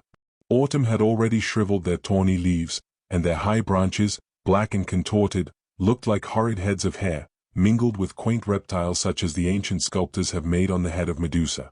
This place, which Mademoiselle found cheerful and in which she lived in the summer season, appeared to us as sad and funereal now. The soil was black and muddy from the recent rains and the rotting of the fallen leaves. The trunks of the trees were black and the sky above us was now, as if in mourning, charged with great, heavy clouds. And it was in this somber and desolate retreat that we saw the white walls of the pavilion as we approached. A queer-looking building without a window visible on the side by which we neared it. A little door alone marked the entrance to it. It might have passed for a tomb, a vast mausoleum in the midst of a thick forest. As we came nearer, we were able to make out its disposition. The building obtained all the light it needed from the south, that is to say, from the open country. The little door closed on the park. Monsieur and Mademoiselle Stangerson must have found it an ideal seclusion for their work and their dreams. A ground plan of the pavilion, a square building, situated such that its north and east sides connect with a wall that encloses the surrounding park. The building contains 4 rooms, labeled 1 through 4. The front door is in the southwest corner and leads into room 3. A door in the north side of room 3 leads into room 4, a narrow room by a staircase labeled 5. Room 1 is in the northwest corner and contains a bed in one corner. Room 2 fully occupies the right half of the building. It has doors connecting to rooms 1 and 3, and windows on the north and east walls. Against its south wall is a rectangle labeled 6. There is a trail of footsteps marked on the plan, starting just outside a window in room 3 and leading off into the park. Here is the ground plan of the pavilion. It had a ground floor which was reached by a few steps, and above it was an attic, with which we need not concern ourselves. The plan of the ground floor only, sketched roughly, is what I here submit to the reader. 1. The yellow room, with its one window and its one door opening into the laboratory. 2. Laboratory, with its 2 large, barred windows and its doors, one serving for the vestibule, the other for the yellow room. 3. Vestibule, with its unbarred window and door opening into the park. 4. Lavatory. 5. Stairs leading to the attic. 6. Large and the only chimney in the pavilion, serving for the experiments of the laboratory. The plan was drawn by Rouletabille, and I assured myself that there was not a line in it that was wanting to help to the solution of the problem then set before the police. With the lines of this plan and the description of its parts before them, my readers will know as much as Rouletabille knew when he entered the pavilion for the first time. With him they may now ask, how did the murderer escape from the Yellow Room? Before mounting the 3 steps leading up to the door of the pavilion, Rouletabille stopped and asked Monsieur Darzac point blank, what was the motive for the crime? Speaking for myself, monsieur, there can be no doubt on the matter, said Mademoiselle Stangerson's fiancé, greatly distressed. The marks of the fingers, the deep scratches on the chest and throat of Mademoiselle Stangerson show that the wretch who attacked her attempted to commit a frightful crime. The medical experts who examined these traces yesterday affirmed that they were made by the same hand as that which left its red imprint on the wall, an enormous hand, monsieur, much too large to go into my gloves, he added with an indefinable smile. Could not that blood-stained hand, I interrupted, have been the hand of Mademoiselle Stangerson who, in the moment of falling, had pressed it against the wall, and, in slipping, enlarged the impression? There was not a drop of blood on either of her hands when she was lifted up, replied Monsieur Darzac. We are now sure, said I, that it was Mademoiselle Stangerson who was armed with Daddy Jacques' revolver, since she wounded the hand of the murderer. She was in fear, then, of somebody or something. Probably. Do you suspect anybody? No, replied Monsieur Darzac, looking at Rouletabille. Rouletabille then said to me, you must know, my friend, that the inquiry is a little more advanced than Monsieur de Marquet has chosen to tell us. He not only knows that Mademoiselle Stangerson defended herself with the revolver, but he knows what the weapon was that was used to attack her. Monsieur Darzac tells me it was a mutton bone. Why is Monsieur de Marquet surrounding this mutton bone with so much mystery? No doubt for the purpose of facilitating the inquiries of the agents of the short? He imagines, perhaps, that the owner of this instrument of crime, the most terrible invented, is going to be found amongst those who are well known in the slums of Paris who use it. But who can ever say what passes through the brain of an examining magistrate? Rouletabille added with contemptuous irony. Has a mutton bone been found in the Yellow Room? I asked him. Yes, monsieur, said Robert Darzac, at the foot of the bed, but I beg of you not to say anything about it. I made a gesture of assent. It was an enormous mutton bone, the top of which, or rather the joint, was still red with the blood of the frightful wound. It was an old bone, which may, according to appearances, have served in other crimes. That's what Monsieur de Marquet thinks, who has had it sent to the municipal laboratory at Paris to be analyzed. In fact, he thinks he has detected on it, not only the blood of the last victim, but other stains of dried blood, evidences of previous crimes. A mutton bone in the hand of a skilled assassin is a frightful weapon, said Rouletabille, a more certain weapon than a heavy hammer. The scoundrel has proved it to be so, said Monsieur Robert Darzac, sadly. The joint of the bone found exactly fits the wound inflicted. My belief is that the wound would have been mortal, if the murderer's blow had not been arrested in the act by Mademoiselle Stangerson's revolver. Wounded in the hand, he dropped the mutton bone and fled. Unfortunately, the blow had been already given, and Mademoiselle was stunned after having been nearly strangled. If she had succeeded in wounding the man with the first shot of the revolver, she would, doubtless, have escaped the blow with the bone. But she had certainly employed her revolver too late. The first shot deviated and lodged in the ceiling. It was the second only that took effect. Having said this, Monsieur Darzac knocked at the door of the pavilion.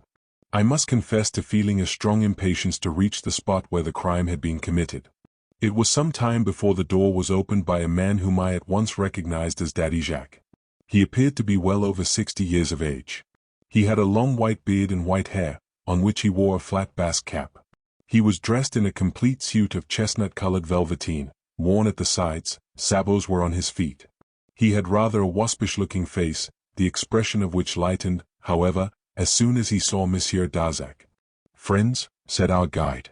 "Nobody in the pavilion, Daddy Jacques." "I ought not to allow anybody to enter, Monsieur Robert, but of course the order does not apply to you.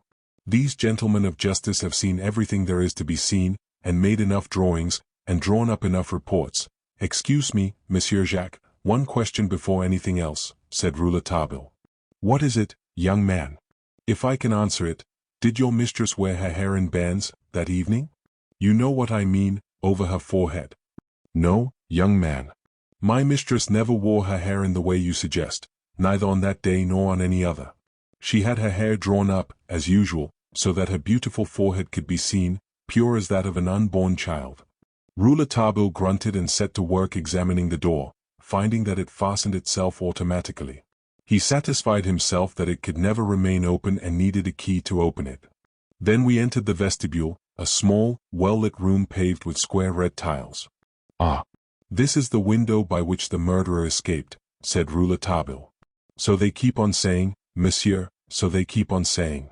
But if he had gone off that way, we should have been sure to have seen him. We are not blind, neither Monsieur Stangerson nor me, nor the concierges who are in prison. Why have they not put me in prison, too, on account of my revolver?" Rouletabille had already opened the window and was examining the shutters. "Were these closed at the time of the crime?"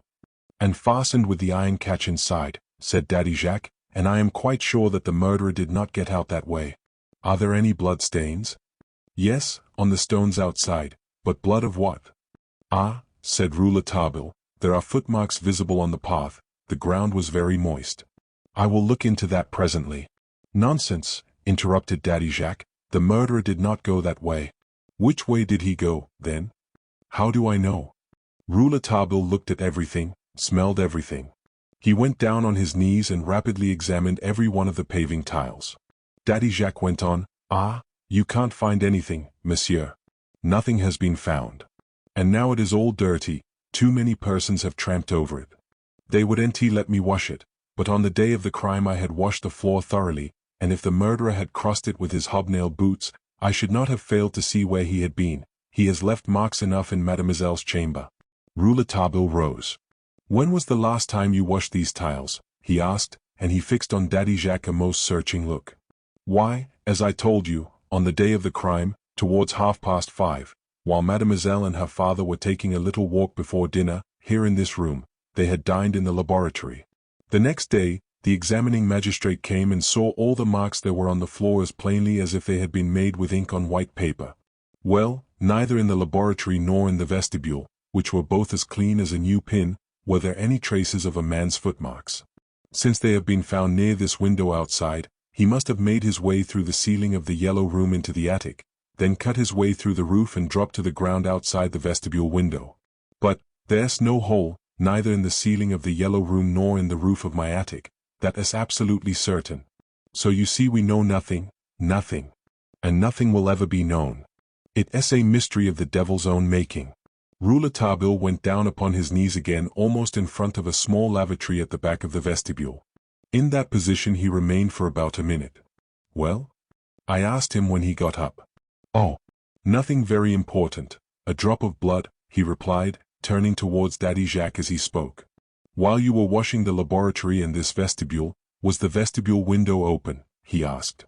"No, monsieur, it was closed, but after I had done washing the floor, I lit some charcoal for monsieur in the laboratory furnace, and, as I lit it with old newspapers, it smoked, so I opened both the windows in the laboratory and this one, to make a current of air. Then I shut those in the laboratory and left this one open when I went out. When I returned to the pavilion, this window had been closed and Monsieur and Mademoiselle were already at work in the laboratory. Monsieur or Mademoiselle Stangerson had, no doubt, shut it." "No doubt. You did not ask them?" "No." After a close scrutiny of the little lavatory and of the staircase leading up to the attic, Rouletabille, to whom we seemed no longer to exist, entered the laboratory. I followed him. It was, I confess, in a state of great excitement. Robert Darzac lost none of my friend's movements. As for me, my eyes were drawn at once to the door of the yellow room. It was closed and, as I immediately saw, partially shattered and out of commission. My friend, who went about his work methodically, silently studied the room in which we were. It was large and well lighted. 2 big windows, almost bays, were protected by strong iron bars and looked out upon a wide extent of country. Through an opening in the forest, they commanded a wonderful view through the length of the valley and across the plain to the large town which could be clearly seen in fair weather. Today, however, a mist hung over the ground, and blood in that room. The whole of one side of the laboratory was taken up with a large chimney, crucibles, ovens, and such implements as are needed for chemical experiments, tables, loaded with files, papers, reports, an electrical machine, an apparatus, as Monsieur Darzac informed me, employed by Professor Stangerson to demonstrate the dissociation of matter under the action of solar light, and other scientific implements. Along the walls were cabinets, plain or glass-fronted, through which were visible microscopes, special photographic apparatus, and a large quantity of crystals. Rouletabille, who was ferreting in the chimney, put his fingers into one of the crucibles. Suddenly he drew himself up, and held up a piece of half-consumed paper in his hand. He stepped up to where we were talking by one of the windows. "Keep that for us, Monsieur Darzac," he said. I bent over the piece of scorched paper which Monsieur Darzac took from the hand of Rouletabille, and read distinctly the only words that remained legible. "Presbytery, lost nothing, charm, nor the gar, its brightness." Twice since the morning these same meaningless words had struck me, and, for the second time, I saw that they produced on the Sorbonne professor the same paralyzing effect. Monsieur Darzac's first anxiety showed itself when he turned his eyes in the direction of Daddy Jacques. But, occupied as he was at another window, he had seen nothing. Then tremblingly opening his pocketbook he put the piece of paper into it, sighing, "My God!" During this time, Rouletabille had mounted into the opening of the fire grate, that is to say, he had got upon the bricks of a furnace, and was attentively examining the chimney, which grew narrower towards the top, the outlet from it being closed with sheets of iron, fastened into the brickwork, through which passed 3 small chimneys. "Impossible to get out that way," he said, jumping back into the laboratory. Besides, even if he had tried to do it, he would have brought all that ironwork down to the ground. "No, no, it is not on that side we have to search." Rouletabille next examined the furniture and opened the doors of the cabinet. Then he came to the windows, through which he declared no one could possibly have passed. At the second window he found Daddy Jacques in contemplation. "Well, Daddy Jacques," he said, "what are you looking at?" "That policeman who is always going round and round the lake. Another of those fellows who think they can see better than anybody else. You don't know Frederic Larsan, Daddy Jacques, or you would nt speak of him in that way," said Rouletabille in a melancholy tone. "If there is anyone who will find the murderer, it will be he." And Rouletabille heaved a deep sigh. "Before they find him, they will have to learn how they lost him," said Daddy Jacques, stolidly. At length we reached the door of the yellow room itself. "There is the door behind which some terrible scene took place," said Rouletabille, with a solemnity which, under any other circumstances, would have been comical. Chapter 7. In which Rouletabille sets out on an expedition under the bed. Rouletabille, having pushed open the door of the yellow room, paused on the threshold, saying, with an emotion which I only later understood, "Ah, the perfume of the lady in black." The chamber was dark. Daddy Jacques was about to open the blinds when Rouletabille stopped him. "Did not the tragedy take place in complete darkness?" he asked. "No, young man, I don't think so. Mademoiselle always had a night light on her table, and I lit it every evening before she went to bed. I was a sort of chambermaid, you must understand, when the evening came. The real chambermaid did not come here much before the morning. Mademoiselle worked late, far into the night. Where did the table with the night light stand? Far from the bed. Some way from the bed. Can you light the burner now? The lamp is broken and the oil that was in it was spilled when the table was upset. All the rest of the things in the room remain just as they were. I have only to open the blinds for you to see. Wait." Rouletabille went back into the laboratory, closed the shutters of the 2 windows and the door of the vestibule. When we were in complete darkness, he lit a wax vesta, and asked Daddy Jacques to move to the middle of the chamber with it to the place where the night light was burning that night. Daddy Jacques, who was in his stockings, he usually left his sabots in the vestibule, entered the yellow room with his bit of a vesta. We vaguely distinguished objects overthrown on the floor, a bed in one corner, and, in front of us, to the left, the gleam of a looking-glass hanging on the wall, near to the bed. "That will do. You may now open the blinds," said Rouletabille. "Don't come any further," Daddy Jacques begged. "You may make marks with your boots, and nothing must be deranged. It is an idea of the magistrate's, though he has nothing more to do here." And he pushed open the shutter.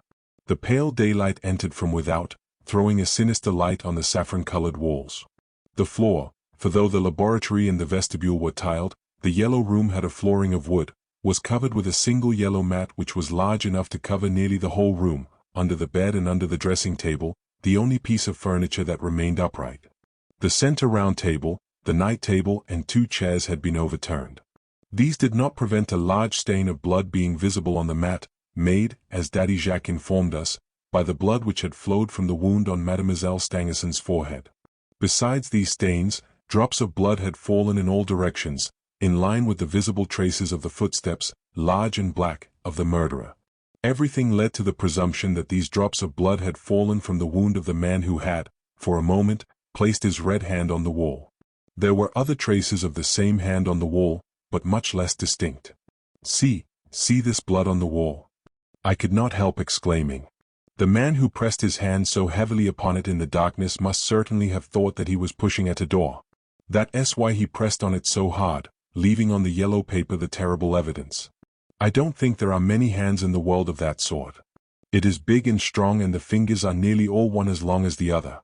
The thumb is wanting and we have only the mark of the palm, but if we follow the trace of the hand, I continued, we see that, after leaving its imprint on the wall, the touch sought the door, found it, and then felt for the lock. No doubt, interrupted Rouletabille, chuckling, only there is no blood, either on the lock or on the bolt. What does that prove? I rejoined with a good sense of which I was proud. He might have opened the lock with his left hand, which would have been quite natural, his right hand being wounded. He didn't open it at all. Daddy Jacques again exclaimed. We are not fools, and there were 4 of us when we burst open the door. What a queer hand, look what a queer hand it is, I said. It is a very natural hand, said Rouletabille, of which the shape has been deformed by its having slipped on the wall. The man dried his hand on the wall. He must be a man about 5 feet 8 in height. How do you come at that? By the height of the marks on the wall. My friend next occupied himself with the mark of the bullet in the wall. It was a round hole. This ball was fired straight, not from above, and consequently, not from below. Rouletabille went back to the door and carefully examined the lock and the bolt, satisfying himself that the door had certainly been burst open from the outside, and, further, that the key had been found in the lock on the inside of the chamber. He finally satisfied himself that with the key in the lock, the door could not possibly be opened from without with another key. Having made sure of all these details, he let fall these words, that's better. Then sitting down on the ground, he hastily took off his boots and, in his socks, went into the room. The first thing he did was to examine minutely the overturned furniture. We watched him in silence. Young fellow, you are giving yourself a great deal of trouble, said Daddy Jacques ironically. Rouletabille raised his head and said, you have spoken the simple truth, Daddy Jacques. Your mistress did not have her hair in bands that evening. I was a donkey to have believed she did. Then, with the suppleness of a serpent, he slipped under the bed. Presently we heard him ask, at what time, Monsieur Jacques, did Monsieur and Mademoiselle Stangerson arrive at the laboratory? At 6 o'clock. The voice of Rouletabille continued, yes, he's been under here, that's certain. In fact, there was nowhere else where he could have hidden himself. Here, too, are the marks of his hobnails. When you entered, all 4 of you, did you look under the bed? At once, we drew it right out of its place, and between the mattresses? There was only one on the bed, and on that Mademoiselle was placed, and Monsieur Stangerson and the concierge immediately carried it into the laboratory. Under the mattress there was nothing but the metal netting, which could not conceal anything or anybody. Remember, monsieur, that there were 4 of us and we couldn't fail to see everything. The chamber is so small and scantily furnished, and all was locked behind in the pavilion. I ventured on a hypothesis. Perhaps he got away with the mattress, in the mattress. Anything is possible, in the face of such a mystery.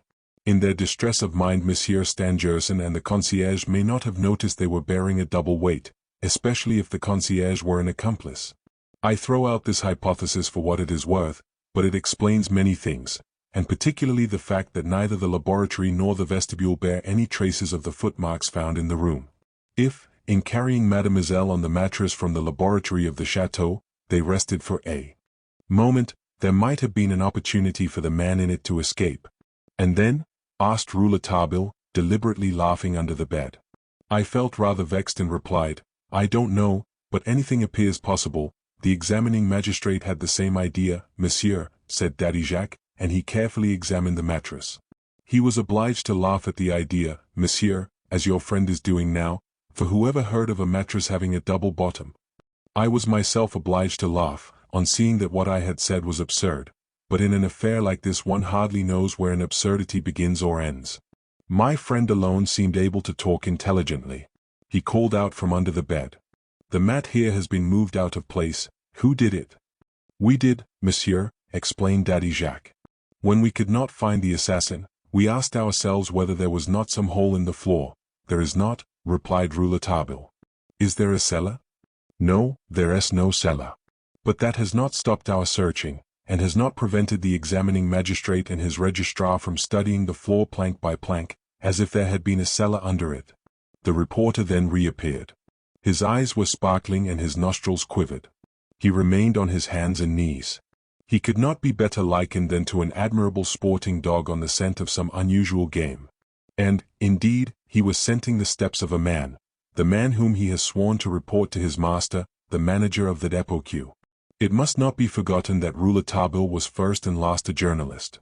Thus, on his hands and knees, he made his way to the four corners of the room, so to speak, sniffing and going round everything that we could see, which was not much, and everything that we could not see, which must have been infinite. The toilet table was a simple table standing on four legs.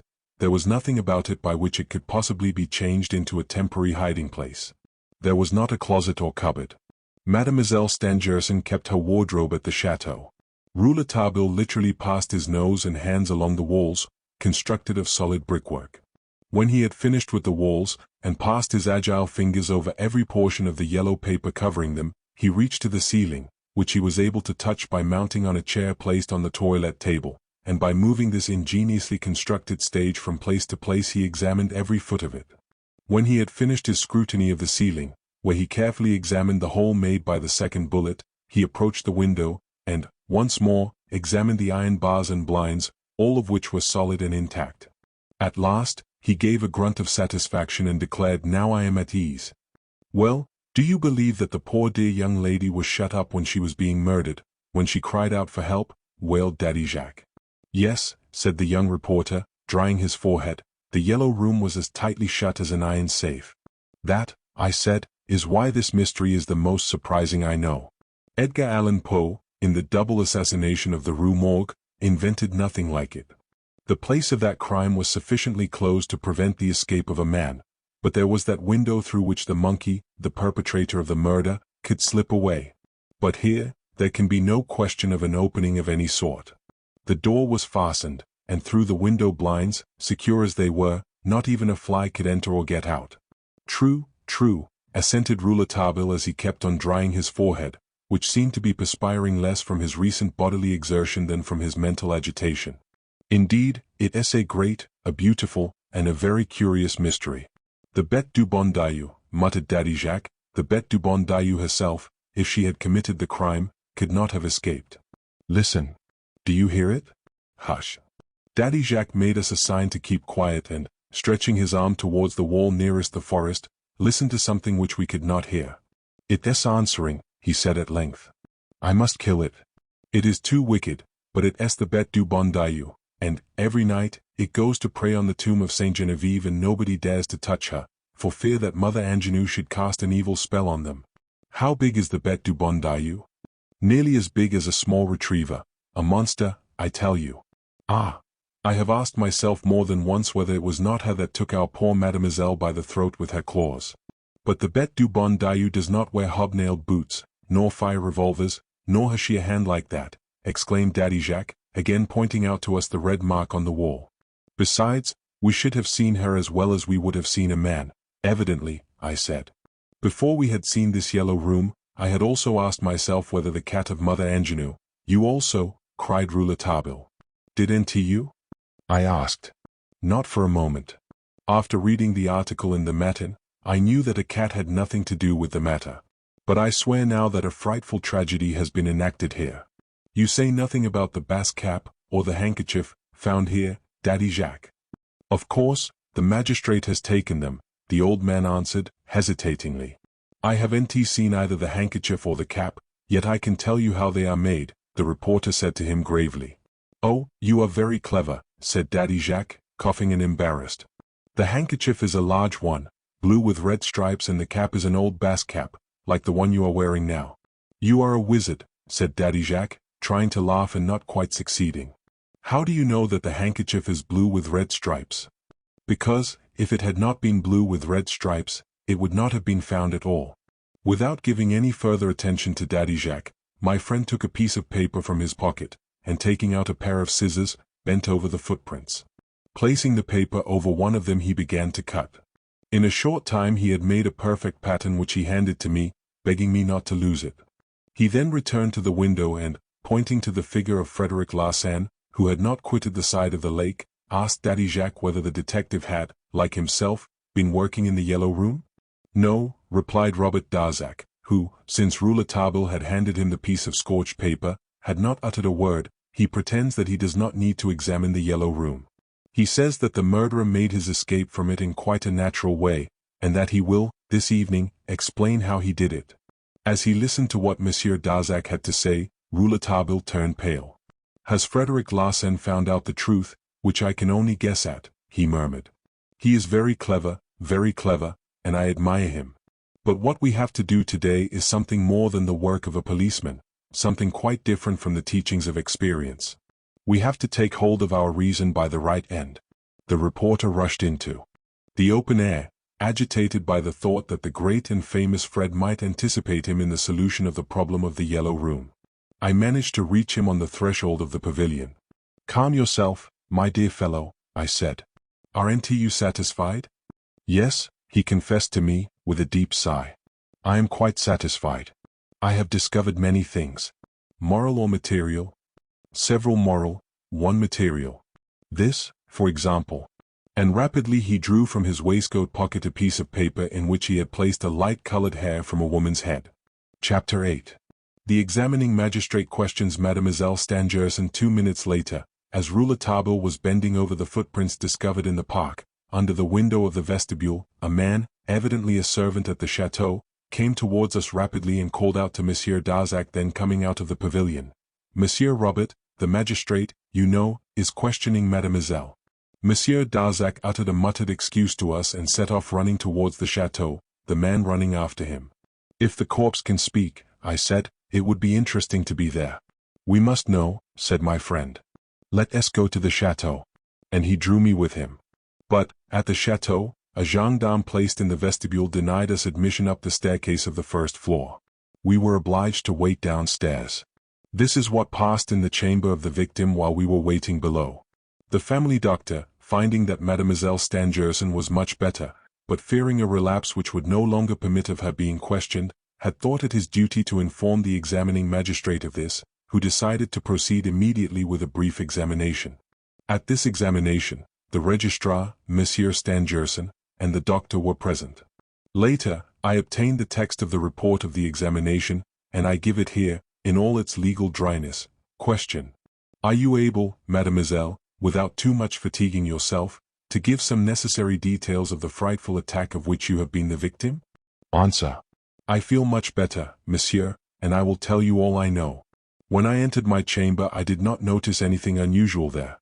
Excuse me, mademoiselle, if you will allow me, I will ask you some questions and you will answer them. That will fatigue you less than making a long recital. I do so, monsieur. What did you do on that day? I want you to be as minute and precise as possible. I wish to know all you did that day, if it is not asking too much of you. I rose late, at 10 o'clock, for my father and I had returned home late on the night previously, having been to dinner at the reception given by the President of the Republic, in honor of the Academy of Science of Philadelphia. When I left my chamber, at 10:30, my father was already at work in the laboratory. We worked together till midday. We then took half an hour's walk in the park, as we were accustomed to do, before breakfasting at the chateau. After breakfast, we took another walk for half an hour, and then returned to the laboratory. There we found my chambermaid, who had come to set my room in order. I went into the Yellow Room to give her some slight orders, and she directly afterwards left the pavilion, and I resumed my work with my father. At 5 o'clock, we again went for a walk in the park and afterward had tea. Before leaving the pavilion at 5 o'clock, did you go into your chamber? No, monsieur, my father went into it, at my request to bring me my hat. And he found nothing suspicious there? I evidently know, monsieur. It is, then, almost certain that the murderer was not yet concealed under the bed. When you went out, was the door of the room locked? I know, there was no reason for locking it. You were absent from the pavilion some length of time, Monsieur Stangerson, and you? About an hour. Q. It was during that hour, no doubt, that the murderer got into the pavilion. But how? Nobody knows. Footmarks have been found in the park, leading away from the window of the vestibule, but none has been found going towards it. Did you notice whether the vestibule window was open when you went out? I don't remember. Monsieur Stangerson. It was closed. Q. And when you returned? Mademoiselle Stangerson. I did not notice. M. Stangerson. It was still closed. I remember remarking aloud, Daddy Jacques must surely have opened it while we were away. Q. Strange. Do you recollect, Monsieur Stangerson, if during your absence, and before going out, he had opened it? You returned to the laboratory at 6 o'clock and resumed work? Mademoiselle Stangerson. Yes, monsieur. Q. And you did not leave the laboratory from that hour up to the moment when you entered your chamber? M. Stangerson. Neither my daughter nor I, monsieur. We were engaged on work that was pressing, and we lost not a moment, neglecting everything else on that account. Q. Did you dine in the laboratory? A. For that reason. Q. Are you accustomed to dine in the laboratory? And we rarely dine there. Q. Could the murderer have known that you would dine there that evening? M. Stangerson. Good heavens, I think not. It was only when we returned to the pavilion at 6 o'clock that we decided, my daughter and I, to dine there. At that moment I was spoken to by my gamekeeper, who detained me a moment, to ask me to accompany him on an urgent tour of inspection in a part of the woods which I had decided to thin.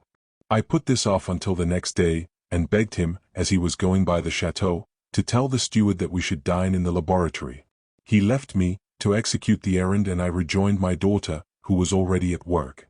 Q. At what hour, mademoiselle, did you go to your chamber while your father continued to work there?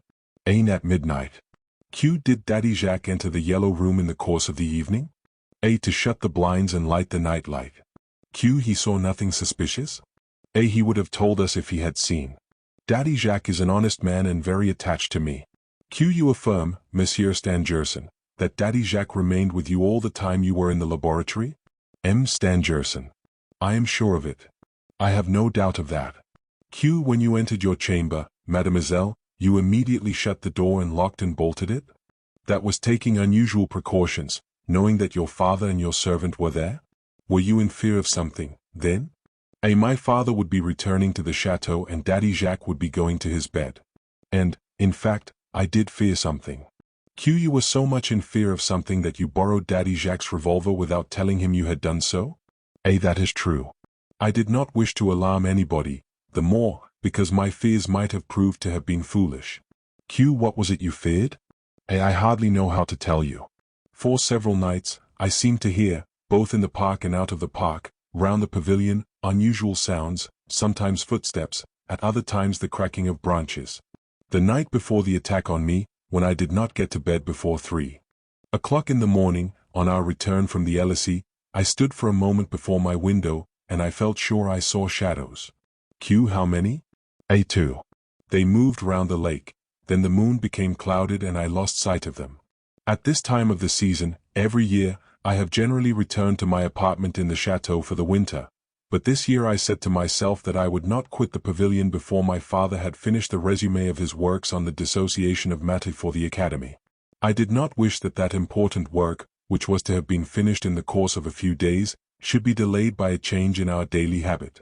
You can well understand that I did not wish to speak of my childish fears to my father, nor did I say anything to Daddy Jacques who, I knew, would not have been able to hold his tongue. Knowing that he had a revolver in his room, I took advantage of his absence and borrowed it, placing it in the drawer of my night table. Q. You know of no enemies you have? A. None. Q. You understand, mademoiselle, that these precautions are calculated to cause surprise? M. Stangerson. Evidently, my child, such precautions are very surprising. A. No, because I have told you that I had been uneasy for 2 nights. M. Stangerson. You ought to have told me of that. This misfortune would have been avoided. Q. The door of the yellow room locked. Did you go to bed? A. Yes, and, being very tired, I at once went to sleep. Q. The night light was still burning? A. Yes, but it gave a very feeble light. Q. Then, mademoiselle, tell us what happened. I do not know whether I had been long asleep, but suddenly I awoke and uttered a loud cry. M. Stangerson. Yes, A horrible cry, murder. It still rings in my ears.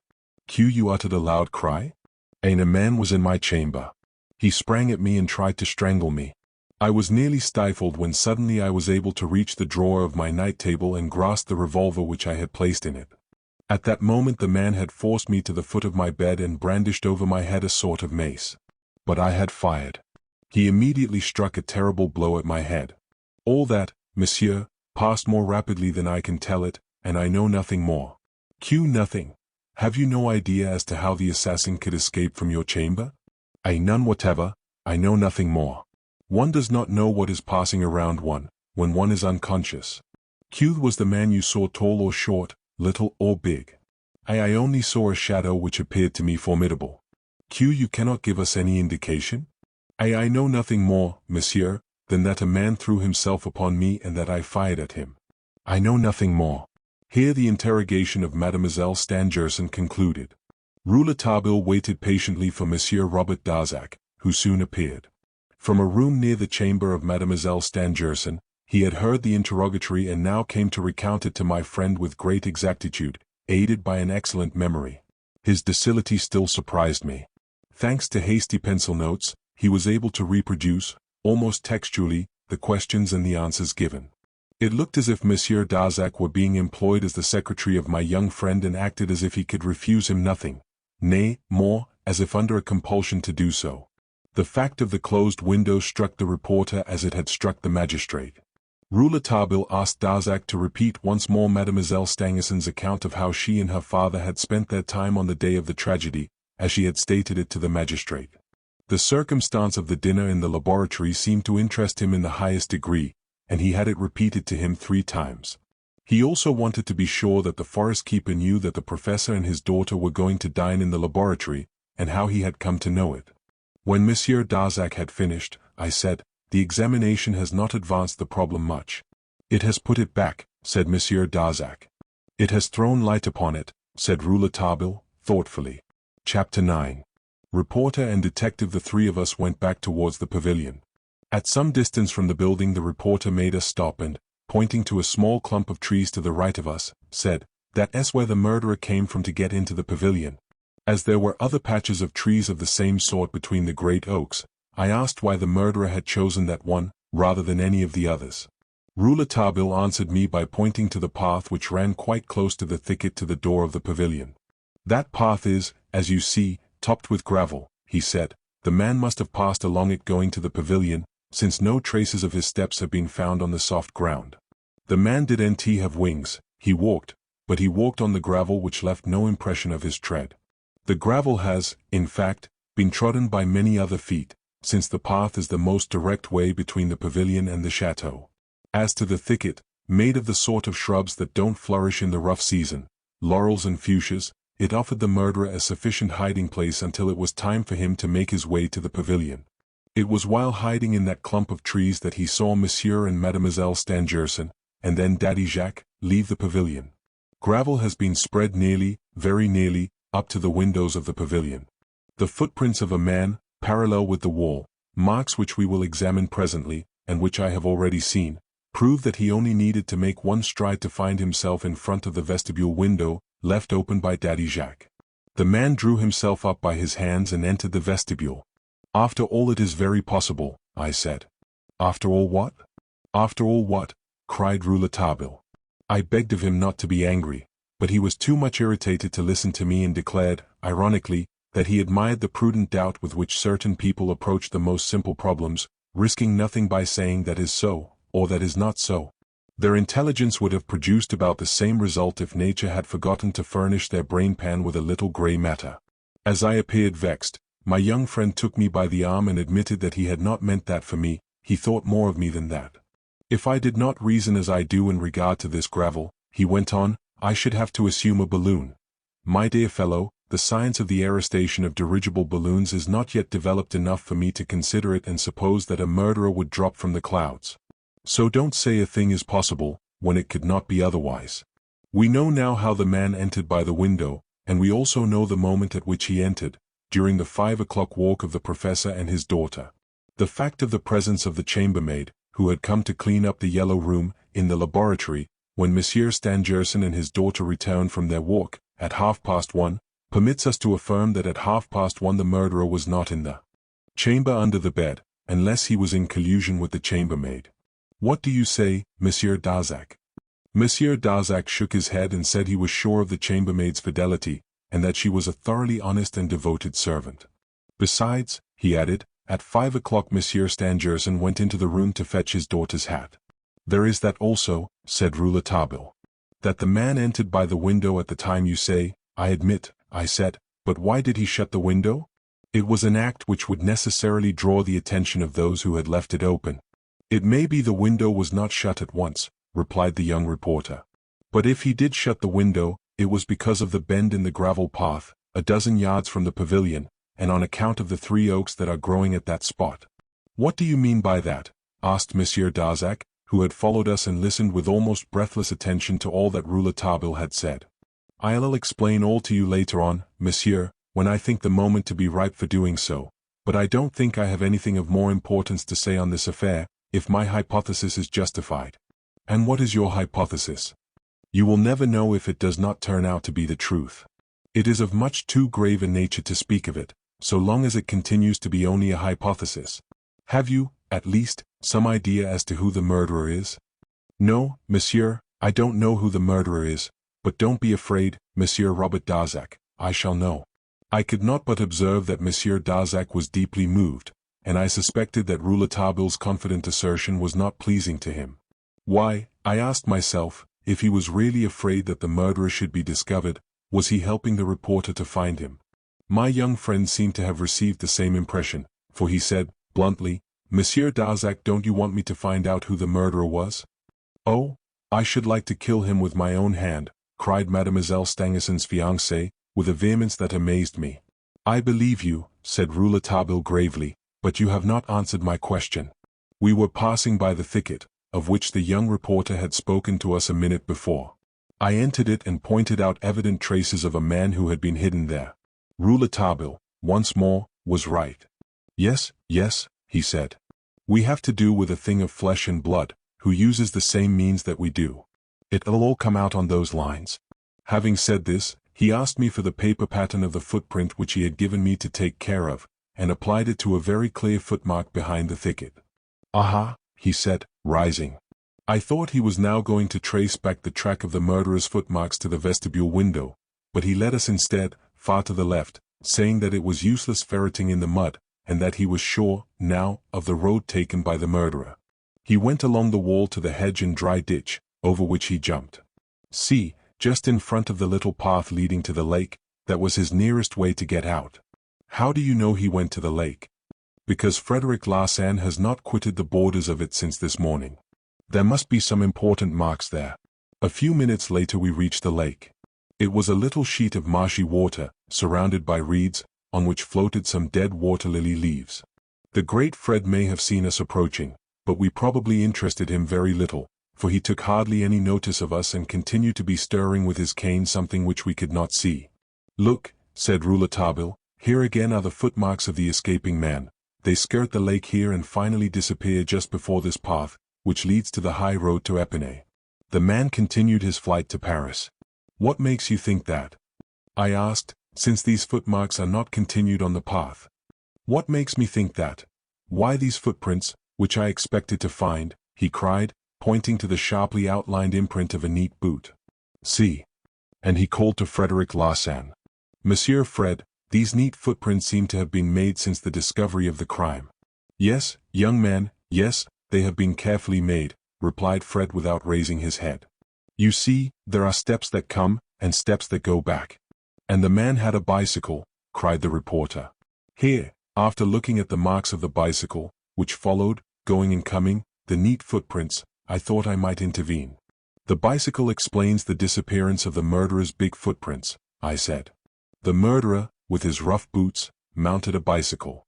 His accomplice, the wearer of the neat boots, had come to wait for him on the edge of the lake with the bicycle. It might be supposed that the murderer was working for the other.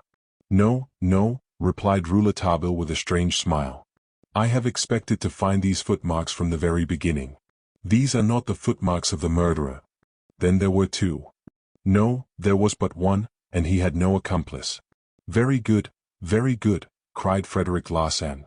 Look, continued the young reporter, showing us the ground where it had been disturbed by big and heavy heels. The man seated himself there, and took off his hobnailed boots, which he had worn only for the purpose of misleading detection, and then no doubt, taking them away with him, he stood up in his own boots, and quietly and slowly regained the high road, holding his bicycle in his hand, for he could not venture to ride it on this rough path.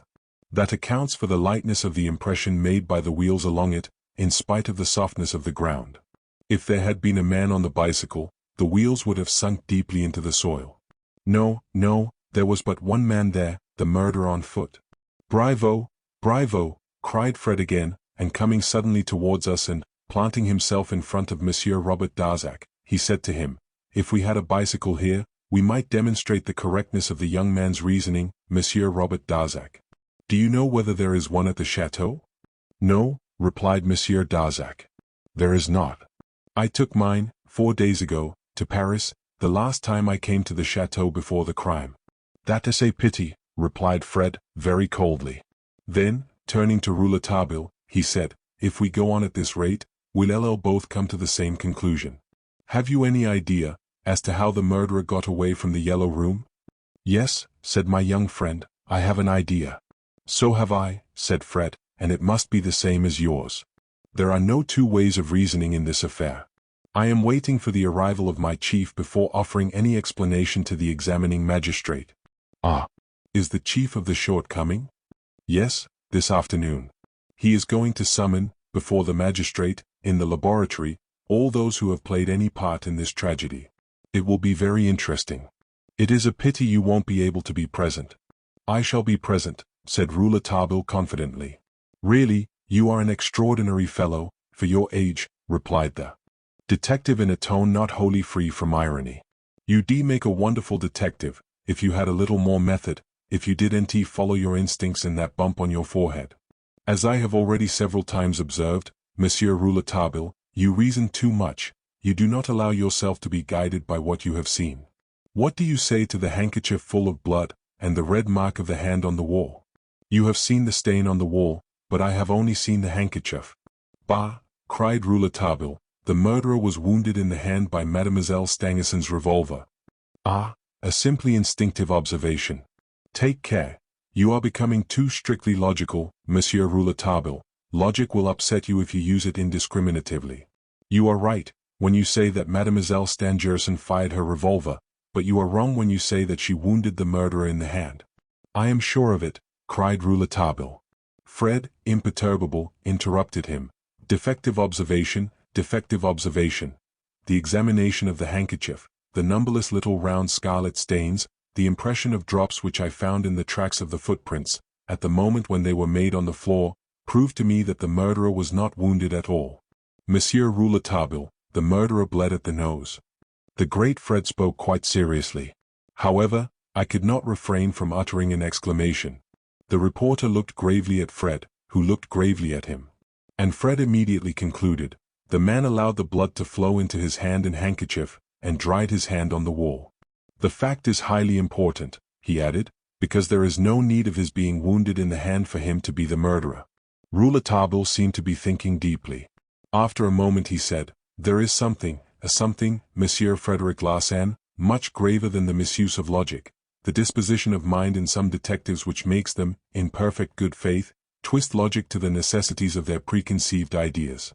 You, already, have your idea about the murderer, Monsieur Fred. Don't deny it, and your theory demands that the murderer should not have been wounded in the hand, otherwise it comes to nothing. And you have searched, and have found something else. It is dangerous, very dangerous, Monsieur Fred, to go from a preconceived idea to find the proofs to fit it. That method may lead you far astray. Beware of judicial error, Monsieur Fred, it will trip you up." And laughing a little, in a slightly bantering tone, his hands in his pockets, Rouletabille fixed his cunning eyes on the great Fred.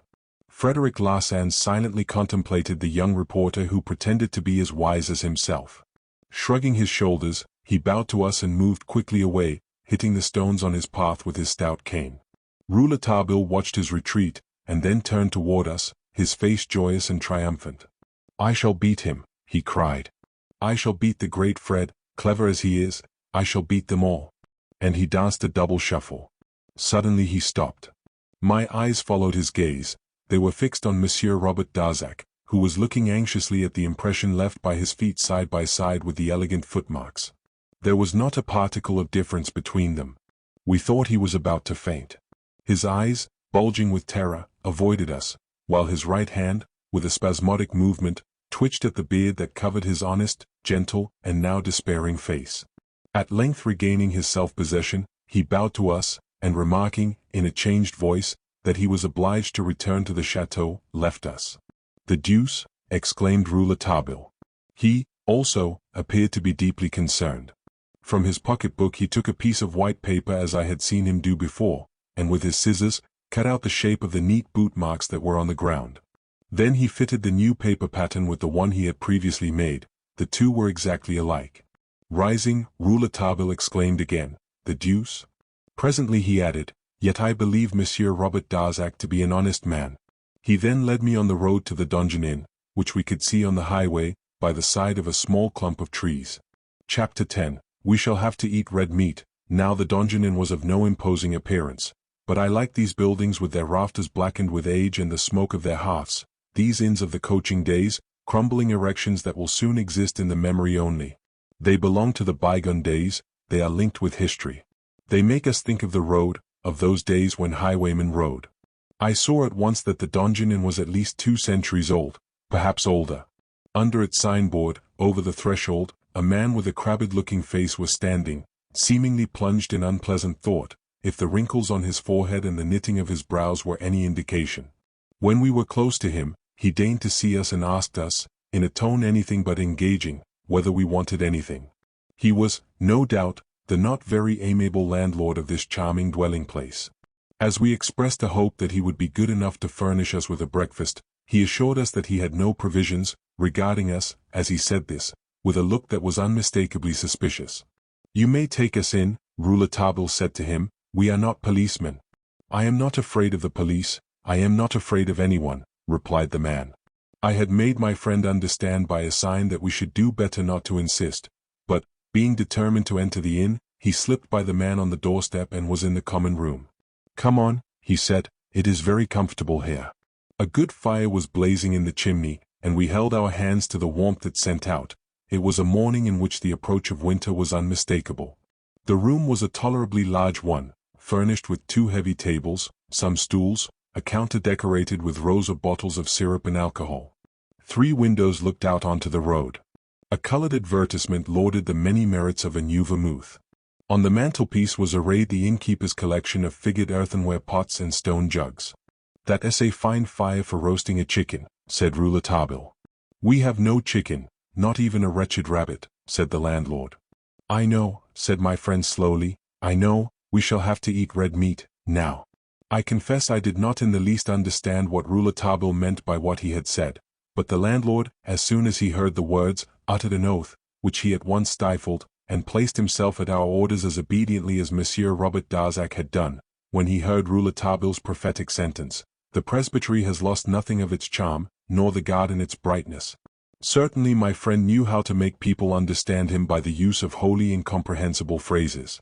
I observed as much to him, but he merely smiled. I should have proposed that he give me some explanation, but he put a finger to his lips, which evidently signified that he had not only determined not to speak, but also enjoined silence on my part. Meantime the man had pushed open a little side door and called to somebody to bring him 6 eggs and a piece of beefsteak. The commission was quickly executed by a strongly built young woman with beautiful blonde hair and large, handsome eyes, who regarded us with curiosity. The innkeeper said to her roughly, "Get out, and if the green man comes, don't let me see him." She disappeared. Rouletabille took the eggs, which had been brought to him in a bowl, and the meat which was on a dish, placed all carefully beside him in the chimney, unhooked a frying pan and a gridiron, and began to beat up our omelette before proceeding to grill our beefsteak. He then ordered 2 bottles of cider, and seemed to take as little notice of our host as our host did of him. The landlord let us do our own cooking and set our table near one of the windows. Suddenly I heard him mutter, "Ah, there he is." His face had changed, expressing fierce hatred. He went and glued himself to one of the windows, watching the road. There was no need for me to draw Rouletabille's attention. He had already left our omelette and had joined the landlord at the window. I went with him. A man dressed entirely in green velvet, his head covered with a huntsman's cap of the same color, was advancing leisurely, lighting a pipe as he walked. He carried a fowling piece slung at his back. His movements displayed an almost aristocratic ease. He wore eyeglasses and appeared to be about 45 years of age. His hair as well as his moustache were salt gray. He was remarkably handsome. As he passed near the inn, he hesitated, as if asking himself whether or no he should enter it, gave a glance towards us, took a few whiffs at his pipe, and then resumed his walk at the same nonchalant pace. Rouletabille and I looked at our host. His flashing eyes, his clenched hands, his trembling lips, told us of the tumultuous feelings by which he was being agitated. "He has done well not to come in here today," he hissed. "Who is that man?" asked Rouletabille, returning to his omelette. "The Green Man," growled the innkeeper. "Don't you know him? Then all the better for you. He is not an acquaintance to make. Well, he is Monsieur Stangerson's forest keeper." "You don't appear to like him very much," asked the reporter, pouring his omelette into the frying pan. "Nobody likes him, monsieur. He's an upstart who must once have had a fortune of his own, and he forgives nobody because, in order to live, he has been compelled to become a servant. A keeper is as much a servant as any other, isn't he? Upon my word, one would say that he is the master of the Glandier, and that all the land and woods belong to him. He'll not let a poor creature eat a morsel of bread on the grass, his grass. Does he often come here?" "Too often. But I've made him understand that his face doesn't please me, and, for a month past, he hasn't been here. The Donjon Inn has never existed for him. He hasn't had time. Been too much engaged in paying court to the landlady of the Three Lilies at Saint Michel. A bad fellow, there isn't an honest man who can bear him. Why, the concierges of the chateau would turn their eyes away from a picture of him." "The concierges of the chateau are honest people, then?" "Yes, they are, as true as my name's Mathieu, monsieur. I believe them to be honest. Yet they've been arrested? What does that prove? But I don't want to mix myself up in other people's affairs. And what do you think of the murder?" "Of the murder of poor Mademoiselle Stangerson. A good girl much loved everywhere in the country. That's what I think of it, and many things besides, but that's nobody's business."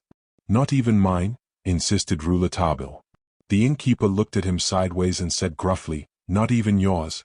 The omelette ready, we sat down at table and were silently eating, when the door was pushed open and an old woman, dressed in rags, leaning on a stick, her head doddering, her white hair hanging loosely over her wrinkled forehead, appeared on the threshold. "Ah, there you are, Mother Angenoux. It is long since we saw you last," said our host. "I have been very ill, very nearly dying," said the old woman. "If ever you should have any scraps for the Bête du Bon Dieu?"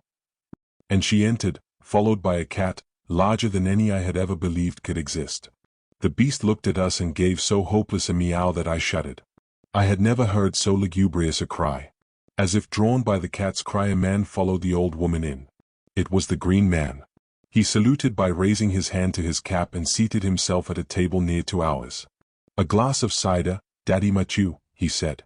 As the Green Man entered, Daddy Mathieu had started violently, but visibly mastering himself he said, "I've no more cider, I served the last bottles to these gentlemen." "Then give me a glass of white wine," said the Green Man, without showing the least surprise. "I've no more white wine, no more anything," said Daddy Mathieu, surlily. "How is Madame Mathieu?" "Quite well, thank you." So the young woman with the large, tender eyes, whom we had just seen, was the wife of this repugnant and brutal rustic, whose jealousy seemed to emphasize his physical ugliness. Slamming the door behind him, the innkeeper left the room. Mother Angenoux was still standing, leaning on her stick, the cat at her feet. "You've been ill, Mother Angenoux? Is that why we have not seen you for the last week?" asked the Green Man. "Yes, Monsieur Keeper.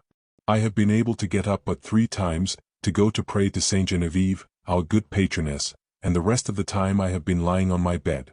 There was no one to care for me but the Bête du Bon Dieu. Did she not leave you? Neither by day nor by night. Are you sure of that? As I am of paradise. Then how was it, Madame Angenoux, that all through the night of the murder nothing but the cry of the Bête du Bon Dieu was heard?" Mother Angenoux planted herself in front of the forest keeper and struck the floor with her stick.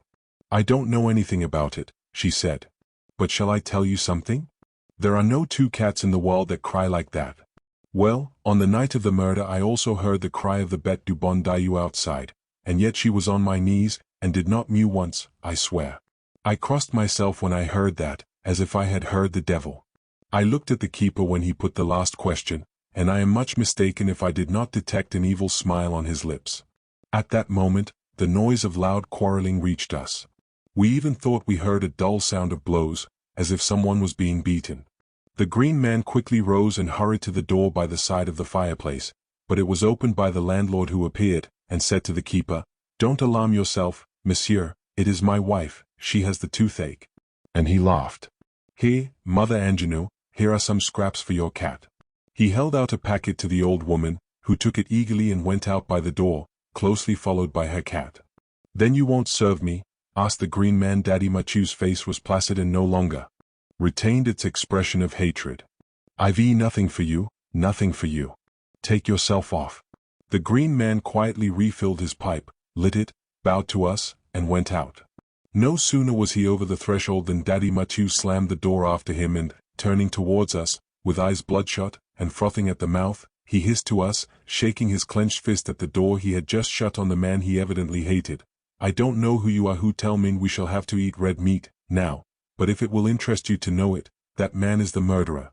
With which words Daddy Mathieu immediately left us. Rouletabille returned towards the fireplace and said, "Now we'll grill our steak. How do you like the cider? It is a little tart, but I like it." We saw no more of Daddy Mathieu that day, and absolute silence reigned in the inn when we left it, after placing 5 francs on the table in payment for our feast. Rouletabille at once set off on a 3-mile walk round Professor Stangerson's estate.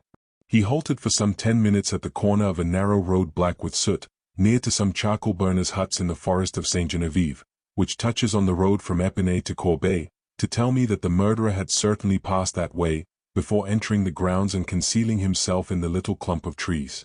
"You don't think, then, that the keeper knows anything of it?" I asked. "We shall see that, later," he replied. "For the present I am not interested in what the landlord said about the man. The landlord hates him. I didn't take you to breakfast at the Donjon Inn for the sake of the green man." Then Rouletabille, with great precaution glided, followed by me, towards the little building which, standing near the park gate, served for the home of the concierges, who had been arrested that morning. With the skill of an acrobat, he got into the lodge by an upper window which had been left open, and returned 10 minutes later. He said only, "Ah," a word which, in his mouth, signified many things. We were about to take the road leading to the chateau, when a considerable stir at the park gate attracted our attention. A carriage had arrived and some people had come from the chateau to meet it. Rouletabille pointed out to me a gentleman who descended from it. "That's the chief of the short," he said. "Now we shall see what Frederic Larsan has up his sleeve, and whether he is so much cleverer than anybody else." The carriage of the chief of the short was followed by 3 other vehicles containing reporters, who were also desirous of entering the park. But 2 gendarmes stationed at the gate had evidently received orders to refuse admission to anybody. The chief of the short calmed their impatience by undertaking to furnish to the press, that evening, all the information he could give that would not interfere with the judicial inquiry. Chapter 11. In which Frederic Larsan explains how the murderer was able to get out of the yellow room among the mass of papers, legal documents, memoirs, and extracts from newspapers, which I have collected, relating to the mystery of the yellow room. There is one very interesting piece. It is a detail of the famous examination which took place that afternoon, in the laboratory of Professor Stangerson, before the chief of the short. This narrative is from the pen of Monsieur Melaine, the registrar, who, like the examining magistrate, had spent some of his leisure time in the pursuit of literature. The piece was to have made part of a book which, however, has never been published, and which was to have been entitled, My Examinations. It was given to me by the registrar himself, some time after the astonishing denouement to this case, and is unique in judicial chronicles. Here it is. It is not a mere dry transcription of questions and answers, because the registrar often intersperses his story with his own personal comments.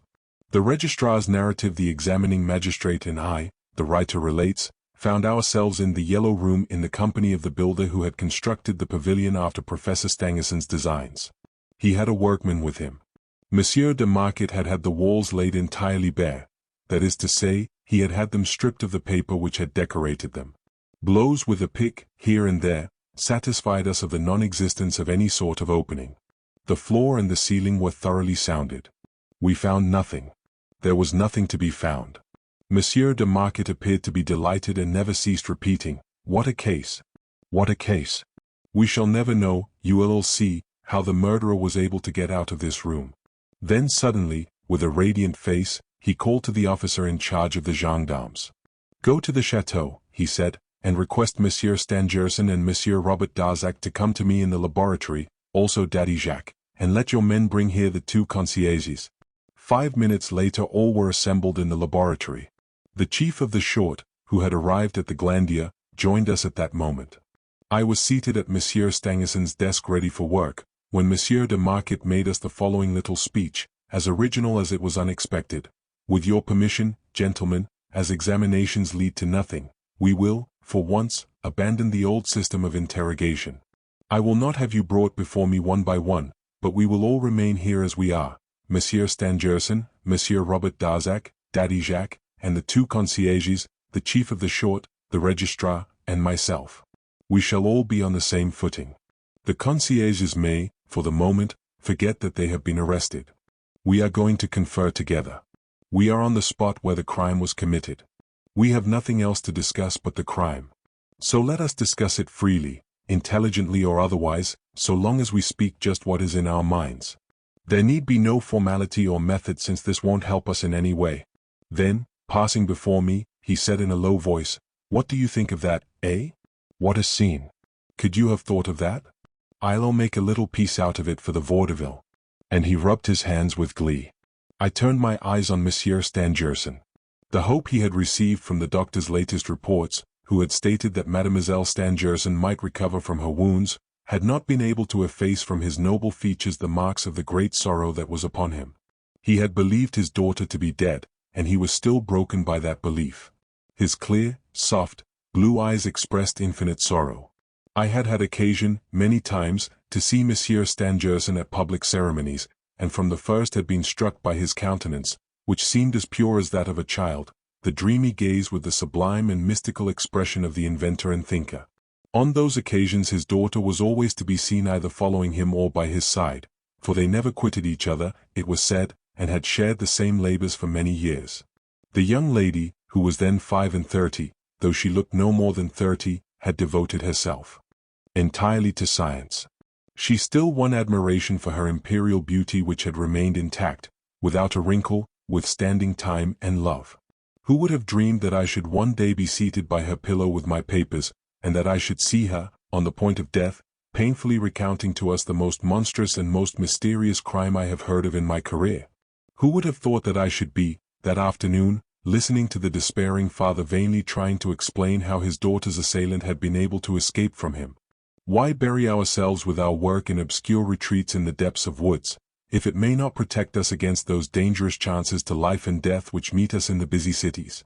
"Now, Monsieur Stangerson," said Monsieur de Marquet, with somewhat of an important air, "place yourself exactly where you were when Mademoiselle Stangerson left you to go to her chamber."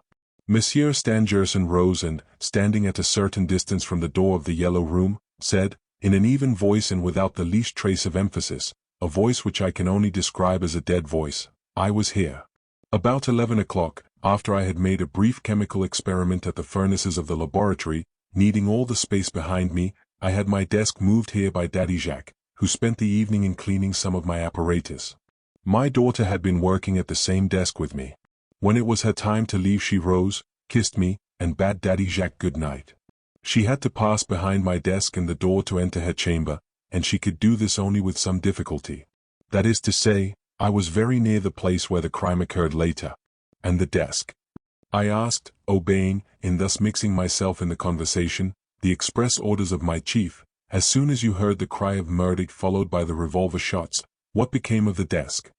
Daddy Jacques answered, "We pushed it back against the wall, here, close to where it is at the present moment, so as to be able to get at the door at once."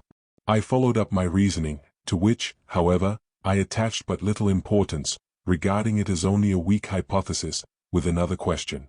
Might not a man in the room, the desk being so near to the door, by stooping and slipping under the desk, have left it unobserved. You are forgetting, interrupted Monsieur Stangerson wearily, that my daughter had locked and bolted her door, that the door had remained fastened, that we vainly tried to force it open when we heard the noise, and that we were at the door while the struggle between the murderer and my poor child was going on immediately after we heard her stifled cries while she was being held by the fingers that have left their red mark upon her throat. Rapid as the attack was, we were no less rapid in our endeavors to get into the room where the tragedy was taking place. I rose from my seat and once more examined the door with the greatest care. Then I returned to my place with a despairing gesture. If the lower panel of the door, I said, could be removed without the whole door being necessarily opened, the problem would be solved. But, unfortunately, that last hypothesis is untenable after an examination of the door. It is of oak, solid and massive. You can see that quite plainly, in spite of the injury done in the attempt to burst it open. Ah, cried Daddy Jacques, it is an old and solid door that was brought from the chateau. They don't make such doors now. We had to use this bar of iron to get it open, all four of us, for the concierge, brave woman she is, helped us. It pains me to find them both in prison now. Daddy Jacques had no sooner uttered these words of pity and protestation than tears and lamentations broke out from the concierges. I never saw two accused people crying more bitterly. I was extremely disgusted. Even if they were innocent, I could not understand how they could behave like that in the face of misfortune. A dignified bearing at such times is better than tears and groans, which, most often, are feigned. Now then, enough of that snivelling, cried Monsieur de Marquet, and, in your interest, tell us what you were doing under the windows of the pavilion at the time your mistress was being attacked, for you were close to the pavilion when Daddy Jacques met you. We were coming to help, they whined. If we could only lay hands on the murderer, he'd never taste bread again, the woman gurgled between her sobs. As before, we were unable to get two connecting thoughts out of them. They persisted in their denials and swore, by heaven and all the saints, that they were in bed when they heard the sound of the revolver shot.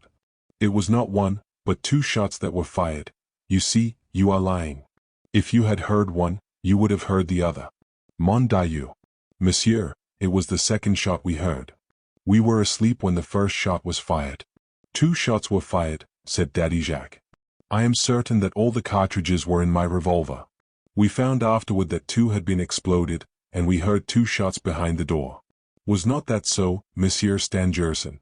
Yes, replied the professor, there were two shots, one dull, and the other sharp and ringing. Why do you persist in lying?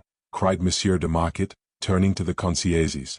Do you think the police are the fools you are? Everything points to the fact that you were out of doors and near the pavilion at the time of the tragedy. What were you doing there? So far as I am concerned, he said, turning to Monsieur Stangerson, I can only explain the escape of the murderer on the assumption of help from these two accomplices. As soon as the door was forced open, and while you, Monsieur Stangerson, were occupied with your unfortunate child, the concierge and his wife facilitated the flight of the murderer, who, screening himself behind them, reached the window in the vestibule, and sprang out of it into the park. The concierge closed the window after him and fastened the blinds, which certainly could not have closed and fastened of themselves. That is the conclusion I have arrived at. If anyone here has any other idea, let him state it. Monsieur Stangerson intervened. What you say was impossible. I do not believe either in the guilt or in the connivance of my concierges, though I cannot understand what they were doing in the park at that late hour of the night. I say it was impossible, because Madame Bernier held the lamp and did not move from the threshold of the room, because I, as soon as the door was forced open, threw myself on my knees beside my daughter, and no one could have left or entered the room by the door, without passing over her body and forcing his way by me. Daddy Jacques and the concierge had but to cast a glance round the chamber and under the bed, as I had done on entering, to see that there was nobody in it but my daughter lying on the floor. What do you think, Monsieur Darzac? Asked the magistrate. Monsieur Darzac replied that he had no opinion to express. Monsieur Dax, the chief of the short, who, so far, had been listening and examining the room, at length deigned to open his lips. While search is being made for the criminal, we had better try to find out the motive for the crime. That will advance us a little, he said. Turning towards Monsieur Stangerson, he continued, in the even, intelligent tone indicative of a strong character, I understand that Mademoiselle was shortly to have been married. The professor looked sadly at Monsieur Robert Darzac. With my friend here, whom I should have been happy to call my son, with Monsieur Robert Darzac. Mademoiselle Stangerson is much better and is rapidly recovering from her wounds. The marriage is simply delayed, is it not, monsieur? Insisted the chief of the short. I hope so. What? Is there any doubt about that? Monsieur Stangerson did not answer. Monsieur Robert Darzac seemed agitated. I saw that his hand trembled as it fingered his watch chain. Monsieur Dax coughed, as did Monsieur de Marquet. Both were evidently embarrassed. You understand, Monsieur Stangerson, he said, that in an affair so perplexing as this, we cannot neglect anything. We must know all, even the smallest and seemingly most futile thing concerning the victim, information apparently the most insignificant. Why do you doubt that this marriage will take place? You expressed a hope, but the hope implies a doubt. Why do you doubt? Monsieur Stangerson made a visible effort to recover himself. Yes, monsieur, he said at length. You are right. It will be best that you should know something which, if I concealed it, might appear to be of importance. Monsieur Darzac agrees with me in this. Monsieur Darzac, whose pallor at that moment seemed to me to be altogether abnormal, made a sign of assent. I gathered he was unable to speak. I want you to know then, continued Monsieur Stangerson, that my daughter has sworn never to leave me, and adheres firmly to her oath, in spite of all my prayers and all that I have argued to induce her to marry. We have known Monsieur Robert Darzac many years. He loves my child, and I believe that she loved him, because she only recently consented to this marriage which I desire with all my heart. I am an old man, monsieur, and it was a happy hour to me when I knew that, after I had gone, she would have at her side one who loved her and who would help her in continuing our common labors. I love and esteem Monsieur Darzac both for his greatness of heart and for his devotion to science. But, 2 days before the tragedy, for I know not what reason, my daughter declared to me that she would never marry Monsieur Darzac. A dead silence followed Monsieur Stangerson's words. It was a moment fraught with suspense. Did Mademoiselle give you any explanation? Did she tell you what her motive was? Asked Monsieur Dax. She told me she was too old to marry, that she had waited too long. She said she had given much thought to the matter, and while she had a great esteem, even affection, for Monsieur Darzac, she felt it would be better if things remained as they were. She would be happy, she said, to see the relations between ourselves and Monsieur Darzac become nearer to us, but only on the understanding that there would be no more talk of marriage. That is very strange, muttered Monsieur Dax. Strange, repeated Monsieur de Marquet. You will certainly not find the motive there, Monsieur Dax, Monsieur Stangerson said with a cold smile. In any case, the motive was not theft, said the chief impatiently.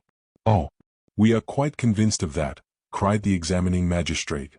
At that moment the door of the laboratory opened and the officer in charge of the gendarmes entered and handed a card to the examining magistrate. Monsieur de Marquet read it and uttered a half-angry exclamation. This is really too much, he cried. What is it? Asked the chief. It is the card of a young reporter engaged on the Époque, a Monsieur Joseph Rouletabille. It has these words written on it. One of the motives of the crime was robbery. The chief smiled. Ah, young Rouletabille, I've heard of him, he is considered rather clever. Let him come in. Monsieur Joseph Rouletabille was allowed to enter. I had made his acquaintance in the train that morning on the way to Épinay-sur-Orge. He had introduced himself almost against my wish into our compartment. I had better say at once that his manners, and the arrogance with which he assumed to know what was incomprehensible even to us, impressed him unfavorably on my mind. I do not like journalists. They are a class of writers to be avoided as the pest. They think that everything is permissible and they respect nothing. Grant them the least favor, allow them even to approach you, and you never can tell what annoyance they may give you. This one appears to be scarcely 20 years old, and the effrontery with which he dared to question us and discuss the matter with us made him particularly obnoxious to me. Besides, he had a way of expressing himself that left us guessing as to whether he was mocking us or not. I know quite well that the Époque is an influential paper with which it is well to be on good terms, but the paper ought not to allow itself to be represented by sneaking reporters. Monsieur Joseph Rouletabille entered the laboratory, bowed to us, and waited for Monsieur de Marquet to ask him to explain his presence. You pretend, monsieur, that you know the motive for the crime, and that motive, in the face of all the evidence that has been forthcoming, was robbery? No, monsieur, I do not pretend that. I do not say that robbery was the motive for the crime, and I don't believe it was. Then, what is the meaning of this card? It means that robbery was one of the motives for the crime. What leads you to think that? If you will be good enough to accompany me, I will show you. The young man asked us to follow him into the vestibule, and we did. He led us towards the lavatory and begged Monsieur de Marquet to kneel beside him. This lavatory is lit by the glass door, and, when the door was open, the light which penetrated was sufficient to light it perfectly. Monsieur de Marquet and Monsieur Joseph Rouletabille knelt down on the threshold, and the young man pointed to a spot on the pavement. The stones of the lavatory have not been washed by Daddy Jacques for some time, he said, that can be seen by the layer of dust that covers them. Now, notice here, the marks of 2 large footprints and the black ash they left where they have been. That ash is nothing else than the charcoal dust that covers the path along which you must pass through the forest, in order to get directly from Epinay to the Glandier. You know there is a little village of charcoal burners at that place, who make large quantities of charcoal. What the murderer did was to come here at midday, when there was nobody at the pavilion, and attempt his robbery. But what robbery? Where do you see any signs of robbery? What proves to you that a robbery has been committed? We all cried at once. What put me on the trace of it, continued the journalist, was this, interrupted Monsieur de Marquet, still on his knees. Evidently, said Rouletabille. And Monsieur de Marquet explained that there were on the dust of the pavement marks of 2 footsteps, as well as the impression, freshly made, of a heavy rectangular parcel, the marks of the cord with which it had been fastened being easily distinguished. You have been here, then, Monsieur Rouletabille? I thought I had given orders to Daddy Jacques, who was left in charge of the pavilion, not to allow anybody to enter. Don't scold Daddy Jacques, I came here with Monsieur Robert Darzac. Ah, indeed, exclaimed Monsieur de Marquet, disagreeably, casting a side glance at Monsieur Darzac, who remained perfectly silent. When I saw the mark of the parcel by the side of the footprints, I had no doubt as to the robbery, replied Monsieur Rouletabille. The thief had not brought a parcel with him, he had made one here, a parcel with the stolen objects, no doubt, and he put it in this corner intending to take it away when the moment came for him to make his escape. He had also placed his heavy boots beside the parcel, for, see, there are no marks of steps leading to the marks left by the boots, which were placed side by side. That accounts for the fact that the murderer left no trace of his steps when he fled from the Yellow Room, nor any in the laboratory, nor in the vestibule. After entering the Yellow Room in his boots, he took them off, finding them troublesome, or because he wished to make as little noise as possible. The marks made by him in going through the vestibule and the laboratory were subsequently washed out by Daddy Jacques. Having, for some reason or other, taken off his boots, the murderer carried them in his hand and placed them by the side of the parcel he had made. By that time the robbery had been accomplished. The man then returned to the Yellow Room and slipped under the bed, where the mark of his body is perfectly visible on the floor and even on the mat, which has been slightly moved from its place and creased. Fragments of straw also, recently torn, bear witness to the murderer's movements under the bed. Yes, we know all about that, said Monsieur de Marquet. The robber had another motive for returning to hide under the bed, continued the astonishing boy journalist. You might think that he was trying to hide himself quickly on seeing, through the vestibule window, Monsieur and Mademoiselle Stangerson about to enter the pavilion. It would have been much easier for him to have climbed up to the attic and hidden there, waiting for an opportunity to get away, if his purpose had been only flight. No, he had to be in the Yellow Room. Here the chief intervened. That is not at all bad, young man. I compliment you. If we do not know yet how the murderer succeeded in getting away, we can at any rate see how he came in and committed the robbery. But what did he steal? Something very valuable, replied the young reporter. At that moment we heard a cry from the laboratory. We rushed in and found Monsieur Stangerson, his eyes haggard, his limbs trembling, pointing to a sort of bookcase which he had opened, and which, we saw, was empty. At the same instant he sank into the large armchair that was placed before the desk and groaned, the tears rolling down his cheeks, I have been robbed again. For God's sake, do not say a word of this to my daughter. She would be more pained than I am. He heaved a deep sigh and added, in a tone I shall never forget, after all, what does it matter, so long as she lives? She will live, said Monsieur Darzac, in a voice strangely touching. And we will find the stolen articles, said Monsieur Dax. But what was in the cabinet? 20 years of my life, replied the illustrious professor sadly, or rather of our lives, the lives of myself and my daughter. Yes, our most precious documents, The records of our secret experiments and our labors of 20 years were in that cabinet. It is an irreparable loss to us and, I venture to say, to science. All the processes by which I had been able to arrive at the precious proof of the destructibility of matter were there, all. The man who came wished to take all from me, my daughter and my work, my heart and my soul. And the great scientist wept like a child. We stood around him in silence, deeply affected by his great distress. Monsieur Darzac pressed closely to his side, and tried in vain to restrain his tears, a sight which, for the moment, almost made me like him, in spite of an instinctive repulsion which his strange demeanor and his inexplicable anxiety had inspired me. Monsieur Rouletabille alone, as if his precious time and mission on earth did not permit him to dwell in the contemplation on human suffering, had, very calmly, stepped up to the empty cabinet and, pointing at it, broke the almost solemn silence. He entered into explanations, for which there was no need, as to why he had been led to believe that a robbery had been committed, which included the simultaneous discovery he had made in the lavatory, and the empty precious cabinet in the laboratory. The first thing that had struck him, he said, was the unusual form of that piece of furniture. It was very strongly built of fireproof iron, clearly showing that it was intended for the keeping of most valuable objects. Then he noticed that the key had been left in the lock. One does not ordinarily have a safe and leave it open, he had said to himself. This little key, with its brass head and complicated wards, had strongly attracted him. Its presence had suggested robbery. Monsieur de Marquet appeared to be greatly perplexed, as if he did not know whether he ought to be glad of the new direction given to the inquiry by the young reporter, or sorry that it had not been done by himself. In our profession and for the general welfare, we have to put up with such mortifications and very selfish feelings.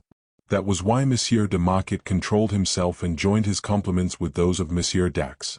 As for Monsieur Rouletabille, he simply shrugged his shoulders and said, "There's nothing at all in that." I should have liked to box his ears, especially when he added, "You will do well, monsieur, to ask Monsieur Stangerson who usually kept that key?" "My daughter," replied Monsieur Stangerson. "She was never without it." "Ah. Then that changes the aspect of things which no longer corresponds with Monsieur Rouletabille's ideas," cried Monsieur de Marquet. "If that key never left Mademoiselle Stangerson, the murderer must have waited for her in her room for the purpose of stealing it, and the robbery could not have been committed until after the attack had been made on her. But after the attack 4 persons were in the laboratory. I can't make it out." "The robbery," said the reporter, "could only have been committed before the attack upon Mademoiselle Stangerson in her room. When the murderer entered the pavilion he already possessed the brass-headed key." "That is impossible," said Monsieur Stangerson in a low voice. "It is quite possible, monsieur, as this proves." And the young rascal drew a copy of that epoque from his pocket, dated the 21st of October. I recall the fact that the crime was committed on the night between the 24th and 25th, and showing us an advertisement, he read, "Yesterday a black satin reticule was lost in the Grands Magasins de la Louvre. It contained, amongst other things, a small key with a brass head. A handsome reward will be given to the person who has found it. This person must write, Poste Restante, Bureau 40, to this address, Mathsn. Do not these letters suggest Mademoiselle Stangerson?" continued the reporter. "The key with a brass head, is not this the key? I always read advertisements. In my business, as in yours, monsieur, one should always read the personals. They are often the keys to intrigues, that are not always brass-headed, but which are none the less interesting. This advertisement interested me specially. The woman of the key surrounded it with a kind of mystery. Evidently she valued the key, since she promised a big reward for its restoration. And I thought on these 6 letters, Mathsn. The first 4 at once pointed to a Christian name. Evidently I said Math as Mathilde. But I could make nothing of the 2 last letters. So I threw the journal aside and occupied myself with other matters.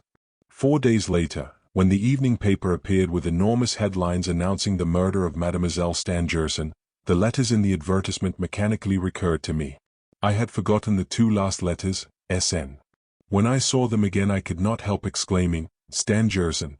I jumped into a cab and rushed into the bureau number 40, asking, "Have you a letter addressed to Mathsn?" The clerk replied that he had not. I insisted, begged, and entreated him to search. He wanted to know if I were playing a joke on him, and then told me that he had had a letter with the initials Mathsn, but he had given it up 3 days ago, to a lady who came for it. You come today to claim the letter, and the day before yesterday another gentleman claimed it. I've had enough of this, he concluded angrily. I tried to question him as to the two persons who had already claimed the letter, but whether he wished to entrench himself behind professional secrecy, he may have thought that he had already said too much, or whether he was disgusted at the joke that had been played on him, he would not answer any of my questions. Rouletabille paused. We all remained silent. Each drew his own conclusions from the strange story of the poste restante letter. It seemed, indeed, that we now had a thread by means of which we should be able to follow up this extraordinary mystery.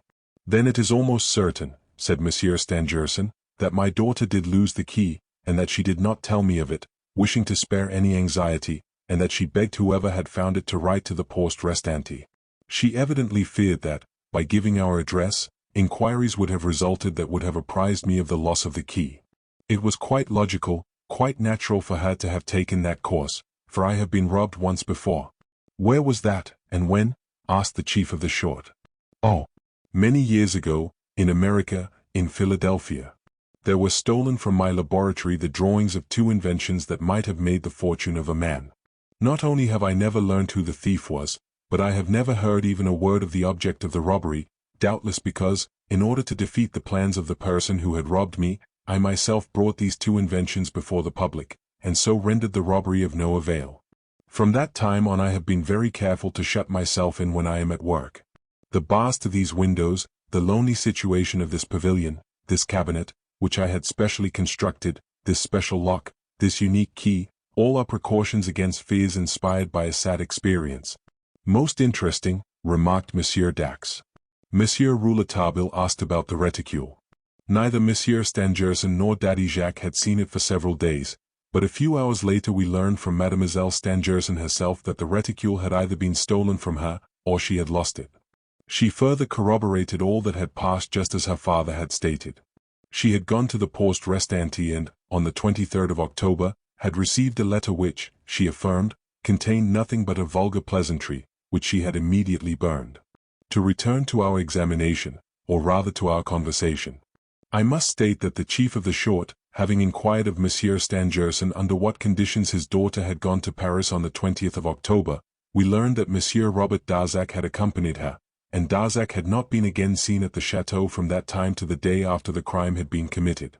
The fact that Monsieur Darzac was with her in the Grands Magasins de la Louvre when the reticule disappeared, could not pass unnoticed, and, it must be said, strongly awakened our interest. This conversation between magistrates, accused, victim, witnesses and journalist, was coming to a close when quite a theatrical sensation, an incident of a kind displeasing to Monsieur de Marquet, was produced. The officer of the gendarmes came to announce that Frederic Larsan requested to be admitted, a request that was at once complied with. He held in his hand a heavy pair of muddy boots, which he threw on the pavement of the laboratory. Here, he said, are the boots worn by the murderer. Do you recognize them, Daddy Jacques? Daddy Jacques bent over them and, stupefied, recognized a pair of old boots which he had, some time back, thrown into a corner of his attic. He was so taken aback that he could not hide his agitation.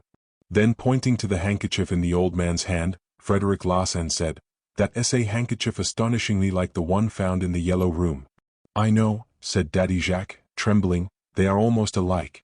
"And then," continued Frederic Larsan, "the old Basque cap also found in the yellow room might at one time have been worn by Daddy Jacques himself. All this, gentlemen, proves, I think, that the murderer wished to disguise his real personality. He did it in a very clumsy way, or, at least, so it appears to us. Don't be alarmed, Daddy Jacques, we are quite sure that you were not the murderer, you never left the side of Monsieur Stangerson. But if Monsieur Stangerson had not been working that night and had gone back to the chateau after parting with his daughter, and Daddy Jacques had gone to sleep in his attic, no one would have doubted that he was the murderer. He owes his safety, therefore, to the tragedy having been enacted too soon. The murderer, no doubt, from the silence in the laboratory, imagined that it was empty, and that the moment for action had come. The man who had been able to introduce himself here so mysteriously and to leave so many evidences against Daddy Jacques, was, there can be no doubt, familiar with the house. At what hour exactly he entered, whether in the afternoon or in the evening, I cannot say. One familiar with the proceedings and persons of this pavilion could choose his own time for entering the yellow room. He could not have entered it if anybody had been in the laboratory, said Monsieur de Marquet. How do we know that? Replied Larsan. There was the dinner in the laboratory, the coming and going of the servants in attendance. There was a chemical experiment being carried on between 10 and 11 o'clock, with Monsieur Stangerson, his daughter, and Daddy Jacques engaged at the furnace in a corner of the high chimney. Who can say that the murderer, an intimate, a friend, did not take advantage of that moment to slip into the yellow room after having taken off his boots in the lavatory? It is very improbable, said Monsieur Stangerson. Doubtless, but it is not impossible. I assert nothing. As to the escape from the pavilion, that is another thing, the most natural thing in the world. For a moment Frederic Larsan paused, a moment that appeared to us a very long time. The eagerness with which we awaited what he was going to tell us may be imagined. I have not been in the yellow room, he continued, but I take it for granted that you have satisfied yourselves that he could have left the room only by way of the door. It is by the door, then, that the murderer made his way out. At what time? At the moment when it was most easy for him to do so, at the moment when it became most explainable, so completely explainable that there can be no other explanation. Let us go over the moments which followed after the crime had been committed. There was the first moment, when Monsieur Stangerson and Daddy Jacques were close to the door, ready to bar the way. There was the second moment, during which Daddy Jacques was absent and Monsieur Stangerson was left alone before the door. There was a third moment, when Monsieur Stangerson was joined by the concierge. There was a fourth moment, during which Monsieur Stangerson, the concierge and his wife and Daddy Jacques were before the door. There was a fifth moment, during which the door was burst open and the yellow room entered. The moment at which the flight is explainable is the very moment when there was the least number of persons before the door. There was one moment when there was but one person, Monsieur Stangerson. Unless a complicity of silence on the part of Daddy Jacques is admitted, in which I do not believe, the door was opened in the presence of Monsieur Stangerson alone and the man escaped. Here we must admit that Monsieur Stangerson had powerful reasons for not arresting, or not causing the arrest of the murderer, since he allowed him to reach the window in the vestibule and closed it after him. That done, Mademoiselle Stangerson, though horribly wounded, had still strength enough, and no doubt in obedience to the entreaties of her father, to refasten the door of her chamber, with both the bolt and the lock, before sinking on the floor. We do not know who committed the crime. We do not know of what wretch Monsieur and Mademoiselle Stangerson are the victims, but there is no doubt that they both know. The secret must be a terrible one, for the father had not hesitated to leave his daughter to die behind the door which she had shut upon herself. Terrible for him to have allowed the assassin to escape. For there is no other way in the world to explain the murderer's flight from the yellow room. The silence which followed this dramatic and lucid explanation was appalling. We all of us felt grieved for the illustrious professor, so driven into a corner by the pitiless logic of Frederic Larsan, so forced to confess the whole truth of his martyrdom or to keep silent, and thus make a yet more terrible admission. The man himself, a veritable statue of sorrow, raised his hand with a gesture so solemn that we bowed our heads to it as before something sacred. He then pronounced these words, in a voice so loud that it seemed to exhaust him: I swear by the head of my suffering child that I never for an instant left the door of her chamber after hearing her cries for help, that door was not opened while I was alone in the laboratory, and that, finally, when we entered the yellow room, my 3 domestics and I, the murderer was no longer there. I swear I do not know the murderer.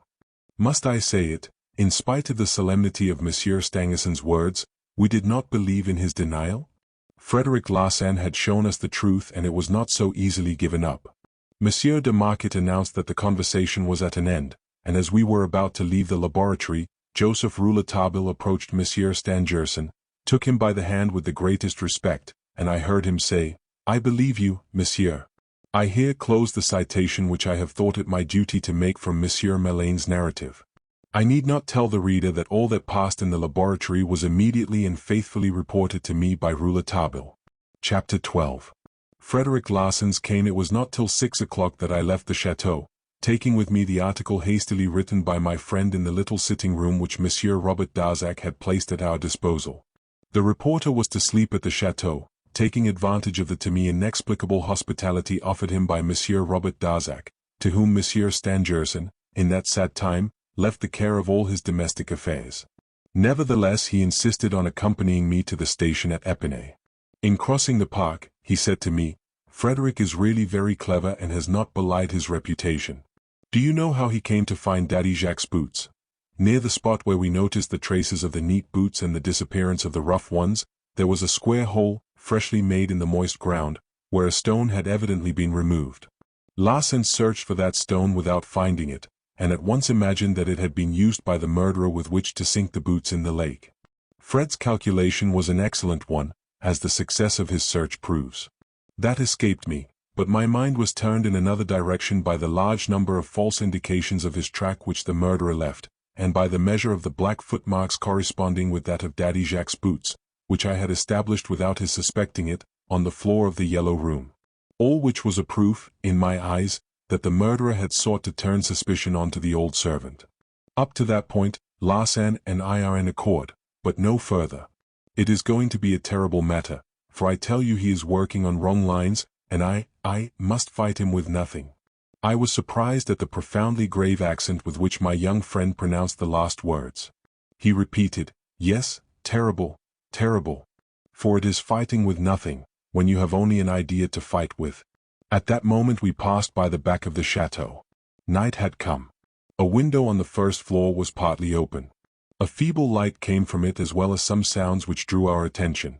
We approached until we had reached the side of a door that was situated just under the window. Rouletabille, in a low tone, made me understand that this was the window of Mademoiselle Stangerson's chamber. The sounds which had attracted our attention ceased, then were renewed for a moment, and then we heard stifled sobs. We were only able to catch these words, which reached us distinctly, "My poor Robert." Rouletabille whispered in my ear, "If we only knew what was being said in that chamber, my inquiry would soon be finished." He looked about him. The darkness of the evening enveloped us. We could not see much beyond the narrow path bordered by trees, which ran behind the chateau. The sobs had ceased. "If we can't hear we may at least try to see," said Rouletabille. And, making a sign to me to deaden the sound of my steps, he led me across the path to the trunk of a tall beech tree, the white bole of which was visible in the darkness. This tree grew exactly in front of the window in which we were so much interested, its lower branches being on a level with the first floor of the chateau. From the height of those branches one might certainly see what was passing in Mademoiselle Stangerson's chamber. Evidently that was what Rouletabille thought, for, enjoining me to remain hidden, he clasped the trunk with his vigorous arms and climbed up. I soon lost sight of him amid the branches, and then followed a deep silence. In front of me, the open window remained lighted, and I saw no shadow move across it. I listened, and presently from above me these words reached my ears, "After you. After you, pray." Somebody was overhead, speaking, exchanging courtesies. What was my astonishment to see on the slippery column of the tree two human forms appear and quietly slip down to the ground. Rouletabille had mounted alone, and had returned with another. "Good evening, Monsieur St. Clair." It was Frederick Larsan. The detective had already occupied the post of observation when my young friend had thought to reach it alone. Neither noticed my astonishment. I explained that to myself by the fact that they must have been witnesses of some tender and despairing scene between Mademoiselle Stangerson, lying in her bed, and Monsieur Darzac on his knees by her pillow. I guessed that each had drawn different conclusions from what they had seen. It was easy to see that the scene had strongly impressed Rouletabille in favor of Monsieur Robert Darzac, while, to Larsan, it showed nothing but consummate hypocrisy, acted with finished art by Mademoiselle Stangerson's fiancé. As we reached the park gate, Larsan stopped us.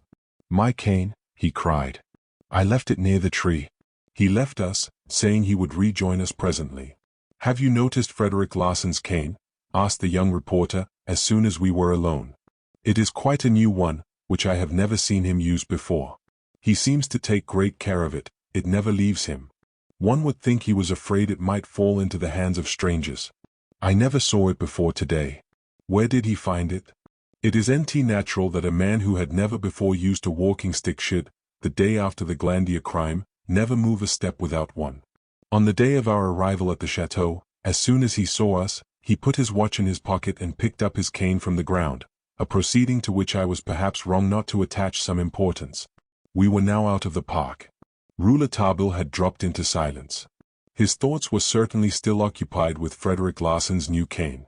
I had proof of that when, as we came near to Epinay, he said, Frederic Larsan arrived at the Glandier before me, he began his inquiry before me, he has had time to find out things about which I know nothing. Where did he find that cane? Then he added, it is probable that his suspicion, more than that, his reasoning, has led him to lay his hand on something tangible. Has this cane anything to do with it? Where the deuce could he have found it? As I had to wait 20 minutes for the train at Epinay, we entered a cabaret.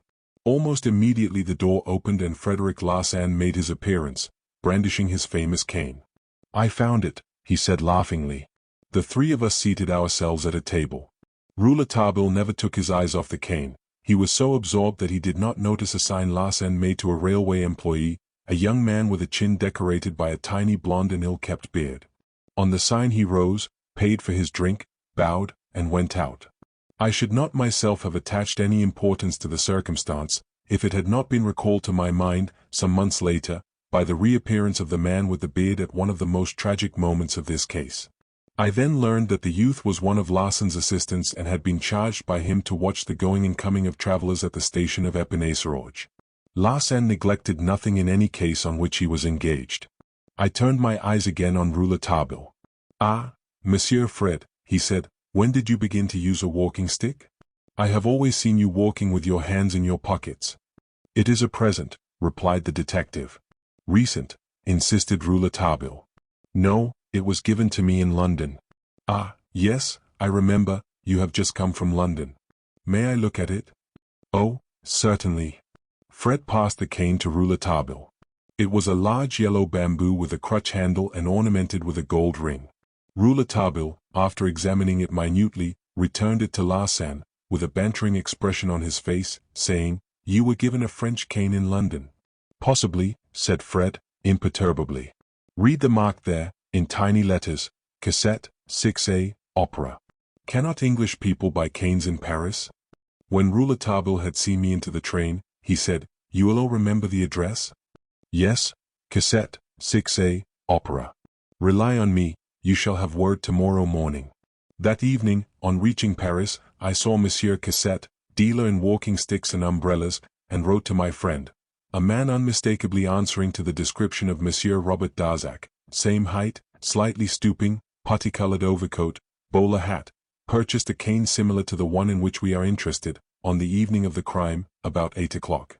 Monsieur Cassette had not sold another such cane during the last 2 years. Fred's cane is new. It is quite clear that it is the same cane. Fred did not buy it, since he was in London. Like you, I think that he found it somewhere near Monsieur Robert Darzac. But if, as you suppose, the murderer was in the Yellow Room for 5, or even 6 hours, and the crime was not committed until towards midnight, the purchase of this cane proves an incontestable alibi for Darzac. Chapter 13.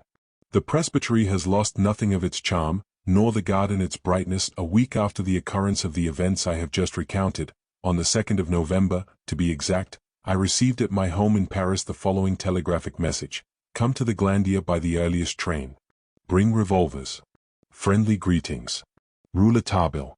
I have already said, I think, that at that period, being a young barrister with but few briefs, I frequented the Palais de Justice rather for the purpose of familiarizing myself with my professional duties than for the defense of the widow and orphan. I could, therefore, feel no surprise at Rouletabille disposing of my time.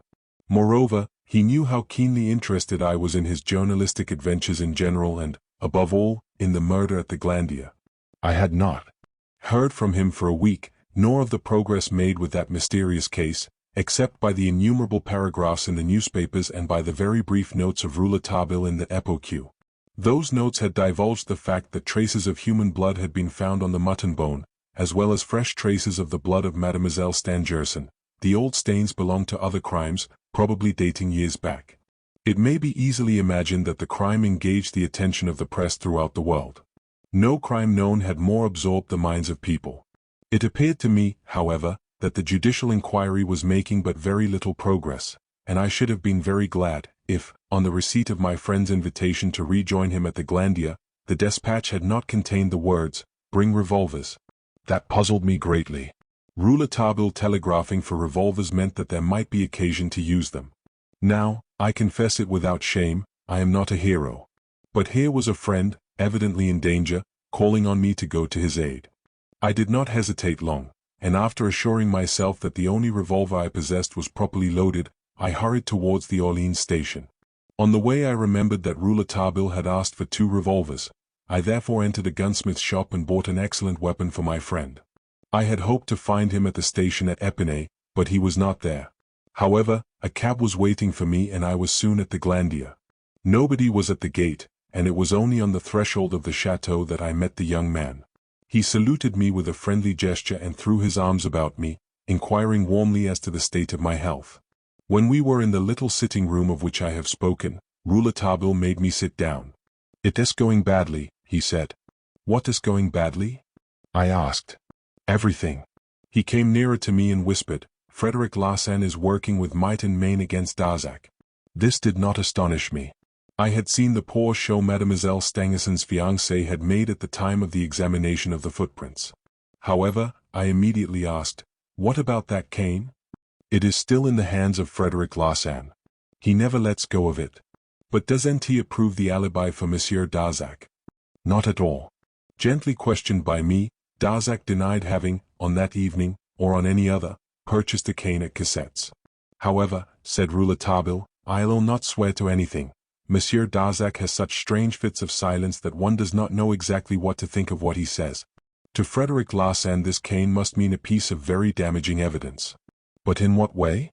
The time when it was bought shows it could not have been in the murderer's possession. The time doesn't worry Larsan. He is not obliged to adopt my theory, which assumes that the murderer got into the Yellow Room between 5 and 6 o'clock. But there is nothing to prevent him assuming that the murderer got in between 10 and 11 o'clock at night. At that hour Monsieur and Mademoiselle Stangerson, assisted by Daddy Jacques, were engaged in making an interesting chemical experiment in the part of the laboratory taken up by the furnaces. Larsan says, unlikely as that may seem, that the murderer may have slipped behind them. He has already got the examining magistrate to listen to him. When one looks closely into it, the reasoning is absurd, seeing that the intimate, if there is one, must have known that the professor would shortly leave the pavilion, and that the friend had only to put off operating till after the professor's departure. Why should he have risked crossing the laboratory while the professor was in it? And then, when he had got into the Yellow Room?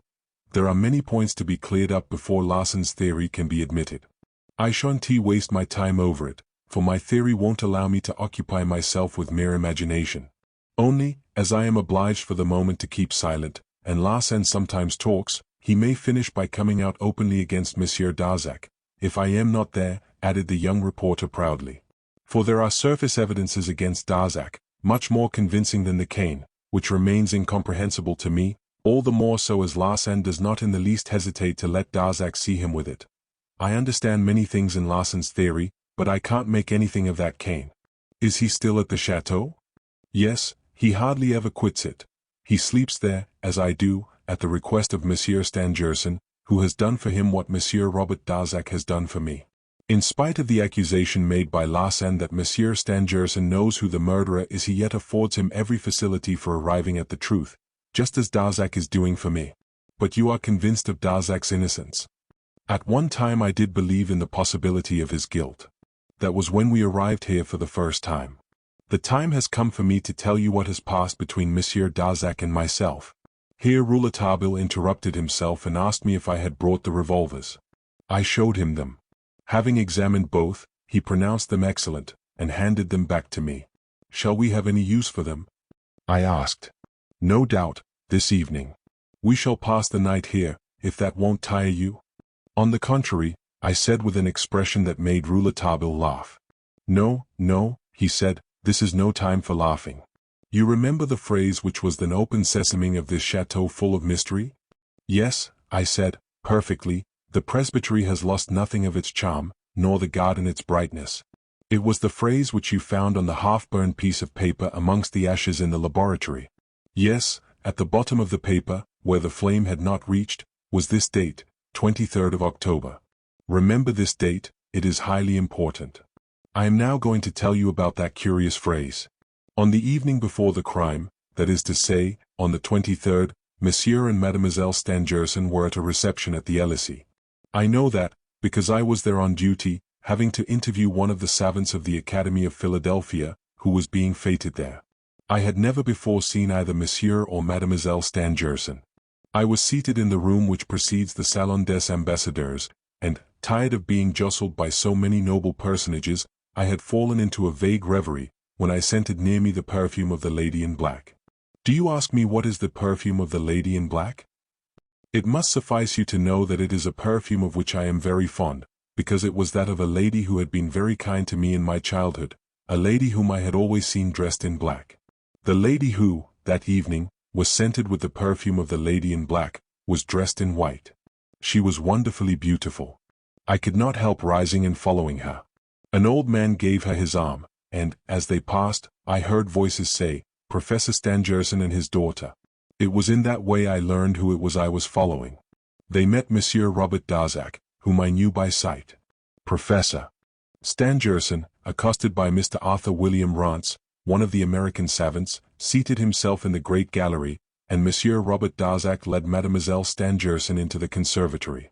I followed. The weather was very mild that evening. The garden doors were open.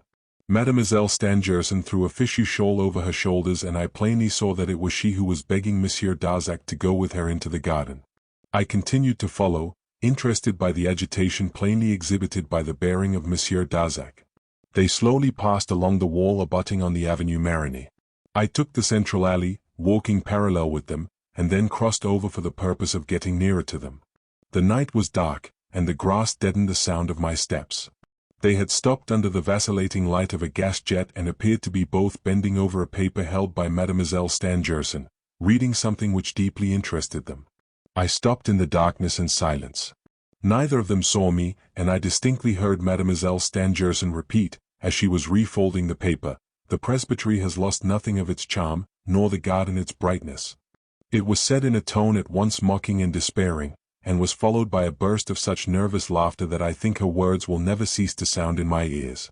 But another phrase was uttered by Monsieur Robert Darzac. "Must I commit a crime, then, to win you?" He was in an extraordinarily agitated state. He took the hand of Mademoiselle Stangerson and held it for a long time to his lips, and I thought, from the movement of his shoulders, that he was crying. Then they went away. When I returned to the great gallery, continued Rouletabille, I saw no more of Monsieur Robert Darzac, and I was not to see him again until after the tragedy at the Glandier. Mademoiselle was near Mr. Rance, who was talking with much animation, his eyes, during the conversation, glowing with a singular brightness. Mademoiselle Stangerson, I thought, was not even listening to what he was saying, her face expressing perfect indifference. His face was the red face of a drunkard. When Monsieur and Mademoiselle Stangerson left, he went to the bar and remained there. I joined him, and rendered him some little service in the midst of the pressing crowd. He thanked me and told me he was returning to America 3 days later, that is to say, on the 26th, the day after the crime. I talked with him about Philadelphia. He told me he had lived there for 25 years, and that it was there he had met the illustrious Professor Stangerson and his daughter. He drank a great deal of champagne, and when I left him he was very nearly drunk. Such were my experiences on that evening, and I leave you to imagine what effect the news of the attempted murder of Mademoiselle Stangerson produced on me, with what force those words pronounced by Monsieur Robert Darzac, "Must I commit a crime, then, to win you?" recurred to me. It was not this phrase, however, that I repeated to him, when we met here at Glandier. The sentence of the presbytery and the bright gardens sufficed to open the gate of the chateau. If you ask me if I believe now that Monsieur Darzac is the murderer, I must say I do not. I do not think I ever quite thought that. At the time I could not really think seriously of anything. I had so little evidence to go on. But I needed to have at once the proof that he had not been wounded in the hand.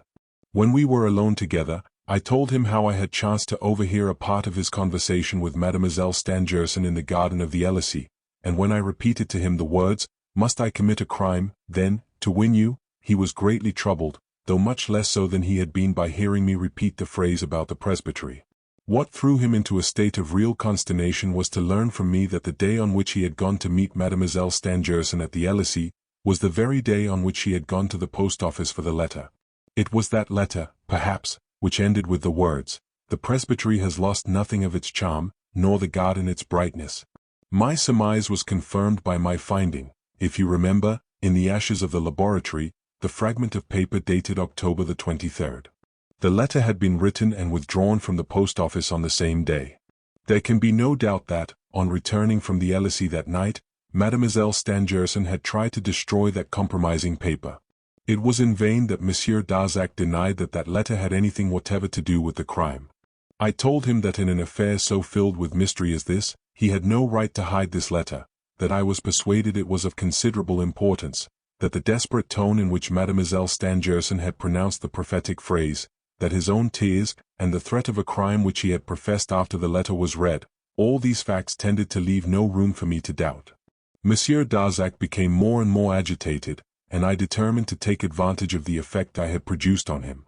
"You were on the point of being married, monsieur," I said negligently and without looking at him, "and suddenly your marriage becomes impossible because of the writer of that letter, because as soon as his letter was read, you spoke of the necessity for a crime to win Mademoiselle Stangerson.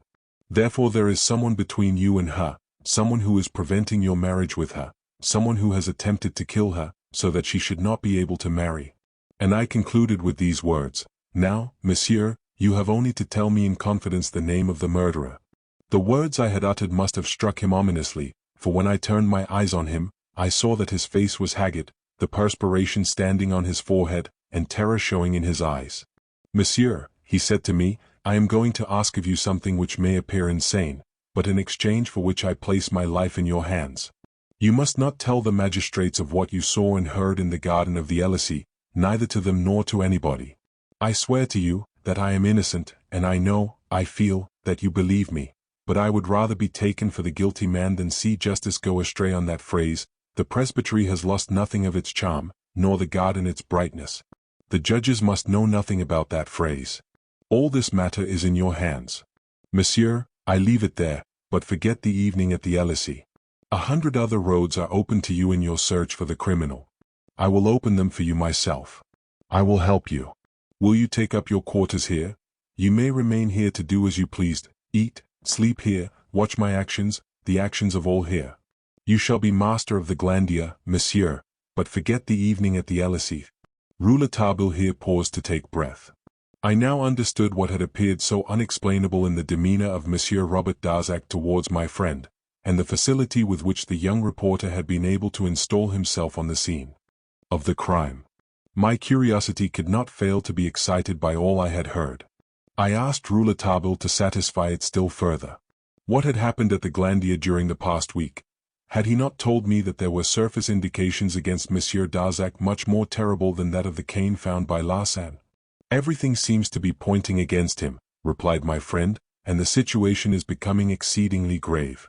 Monsieur Darzac appears not to mind it much, but in that he is wrong. I was interested only in the health of Mademoiselle Stangerson, which was daily improving, when something occurred that is even more mysterious than the mystery of the Yellow Room." "Impossible!" I cried. "What could be more mysterious than that?" "Let us first go back to Monsieur Robert Darzac," said Rouletabille, calming me. "I have said that everything seems to be pointing against him. The marks of the neat boots found by Frederic Larsan appear to be really the footprints of Mademoiselle Stangerson's fiancé. The marks made by the bicycle may have been made by his bicycle. He had usually left it at the chateau. Why did he take it to Paris on that particular occasion? Was it because he was not going to return again to the chateau? Was it because, owing to the breaking off of his marriage, his relations with the Stangersons were to cease? All who are interested in the matter affirm that those relations were to continue unchanged. Frederic Larsan, however, believes that all intercourse was at an end. From the day when Monsieur Darzac accompanied Mademoiselle Stangerson to the Grands Magasins de la Louvre until the day after the crime, he had not been at the Glandier. Remember that Mademoiselle Stangerson lost her reticule containing the key with the brass head while she was in his company. From that day to the evening at the Elysee, the Sorbonne professor and Mademoiselle Stangerson did not see one another, but they may have written to each other. Mademoiselle Stangerson went to the post office to get a letter, which Larsan says was written by Robert Darzac. For knowing nothing of what had passed at the Elysee, Larsan believes that it was Monsieur Darzac himself who stole the reticule with the key, with the design of forcing her consent, by getting possession of the precious papers of her father, papers which he would have restored to him on condition that the marriage engagement was to be fulfilled. All that would have been a very doubtful and almost absurd hypothesis, as Larsan admitted to me, but for another and much graver circumstance. In the first place, here is something which I have not been able to explain. Monsieur Darzac had himself, on the 24th, gone to the post office to ask for the letter which Mademoiselle had called for and received on the previous evening. The description of the man who made application tallies in every respect with the appearance of Monsieur Darzac, who, in answer to the questions put to him by the examining magistrate, denies that he went to the post office. Now, even admitting that the letter was written by him, which I do not believe, he knew that Mademoiselle Stangerson had received it, since he had seen it in her hands in the garden at the Elysee. It could not have been he, then, who had gone to the post office, the day after the 24th, to ask for a letter which he knew was no longer there. To me it appears clear that somebody, strongly resembling him, stole Mademoiselle Stangerson's reticule and in that letter, had demanded of her something which she had not sent him. He must have been surprised at the failure of his demand, hence his application at the post office, to learn whether his letter had been delivered to the person to whom it had been addressed. Finding that it had been claimed, he had become furious. What had he demanded? Nobody but Mademoiselle Stangerson knows.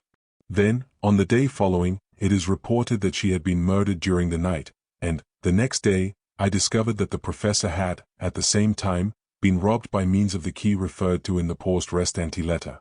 It would seem, then, that the man who went to the post office to inquire for the letter must have been the murderer. All these arguments Larsan applies as against Monsieur Darzac. You may be sure that the examining magistrate, Larsan, and myself, have done our best to get from the post office precise details relative to the singular personage who applied there on the 24th of October. But nothing has been learned. We don't know where he came from, or where he went. Beyond the description which makes him resemble Monsieur Darzac, we know nothing. I have announced in the leading journals that a handsome reward will be given to a driver of any public conveyance who drove a fare to number 40, Post Office, about 10 o'clock on the morning of the 24th of October. Information to be addressed to M.A. at the office of the dépôt Q, but no answer has resulted. The man may have walked, but, as he was most likely in a hurry, there was a chance that he might have gone in a cab. Who, I keep asking myself night and day, is the man who so strongly resembles Monsieur Robert Darzac, and who is also known to have bought the cane which has fallen into Larsan's hands? The most serious fact is that Monsieur Darzac was, at the very same time that his double presented himself at the post office, down for a lecture at the Sorbonne. He had not delivered that lecture, and one of his friends took his place.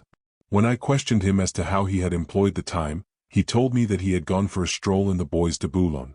What do you think of a professor who, instead of giving his lecture, obtains a substitute to go for a stroll in the Bois de Boulogne? When Frederic Larsan asked him for information on this point, he quietly replied that it was no business of his how he spent his time in Paris. On which Fred swore aloud that he would find out, without anybody's help. All this seems to fit in with Fred's hypothesis, namely, that Monsieur Stangerson allowed the murderer to escape in order to avoid a scandal. The hypothesis is further substantiated by the fact that Darzac was in the Yellow Room and was permitted to get away. That hypothesis I believe to be a false one. Larsan is being misled by it, though that would not displease me, did it not affect an innocent person. Now does that hypothesis really mislead Frederic Larsan? That is the question, that is the question. Perhaps he is right, I cried, interrupting Rouletabille. Are you sure that Monsieur Darzac is innocent? It seems to me that these are extraordinary coincidences. Coincidences, replied my friend, are the worst enemies to truth. What does the examining magistrate think now of the matter? Monsieur de Marquet hesitates to accuse Monsieur Darzac, in the absence of absolute proofs. Not only would he have public opinion wholly against him, to say nothing of the Sorbonne, but Monsieur and Mademoiselle Stangerson. She adores Monsieur Robert Darzac. Indistinctly as she saw the murderer, it would be hard to make the public believe that she could not have recognized him, if Darzac had been the criminal.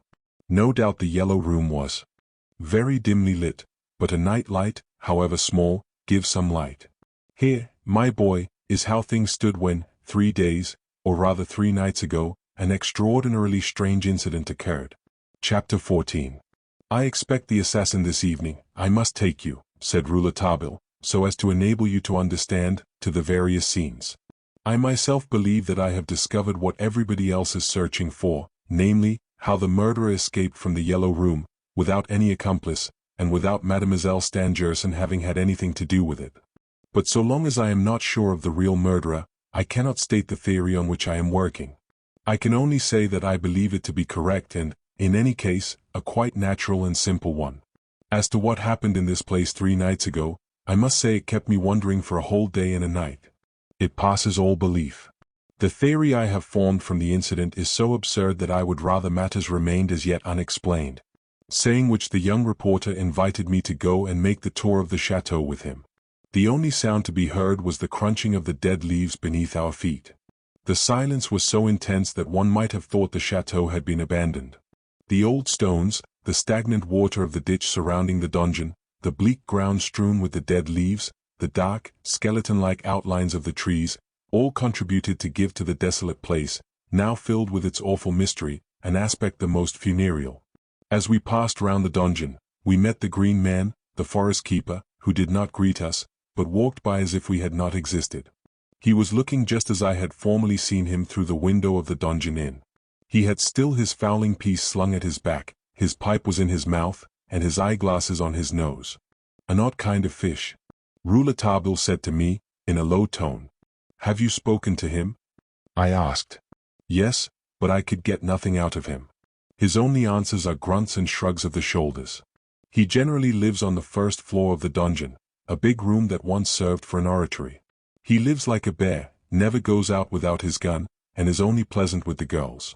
The women, for 12 miles round, are all setting their caps at him. For the present, he is paying attention to Madame Mathieu, whose husband is keeping a lynx eye upon her in consequence.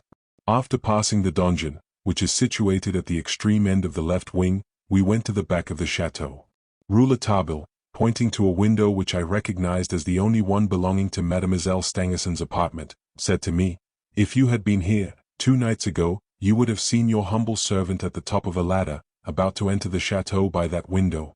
As I expressed some surprise at this piece of nocturnal gymnastics, he begged me to notice carefully the exterior disposition of the chateau. We then went back into the building. "I must now show you the first floor of the chateau, where I am living," said my friend. To enable the reader the better to understand the disposition of these parts of the dwelling, I annex a plan of the first floor of the right wing, drawn by Rouletabille the day after the extraordinary phenomenon occurred, the details of which I am about to relate.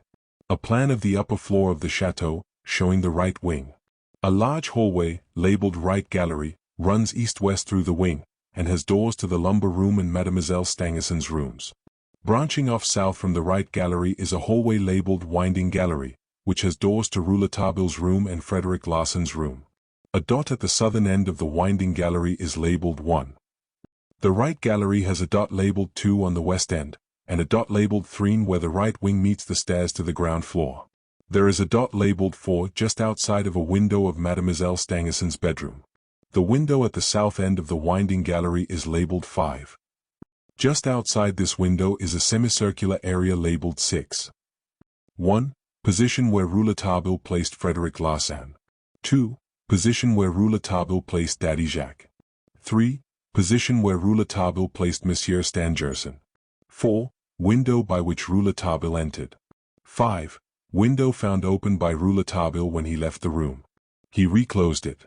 All the other doors and windows were shut. 6. Terrace surmounting a projecting room on the ground floor.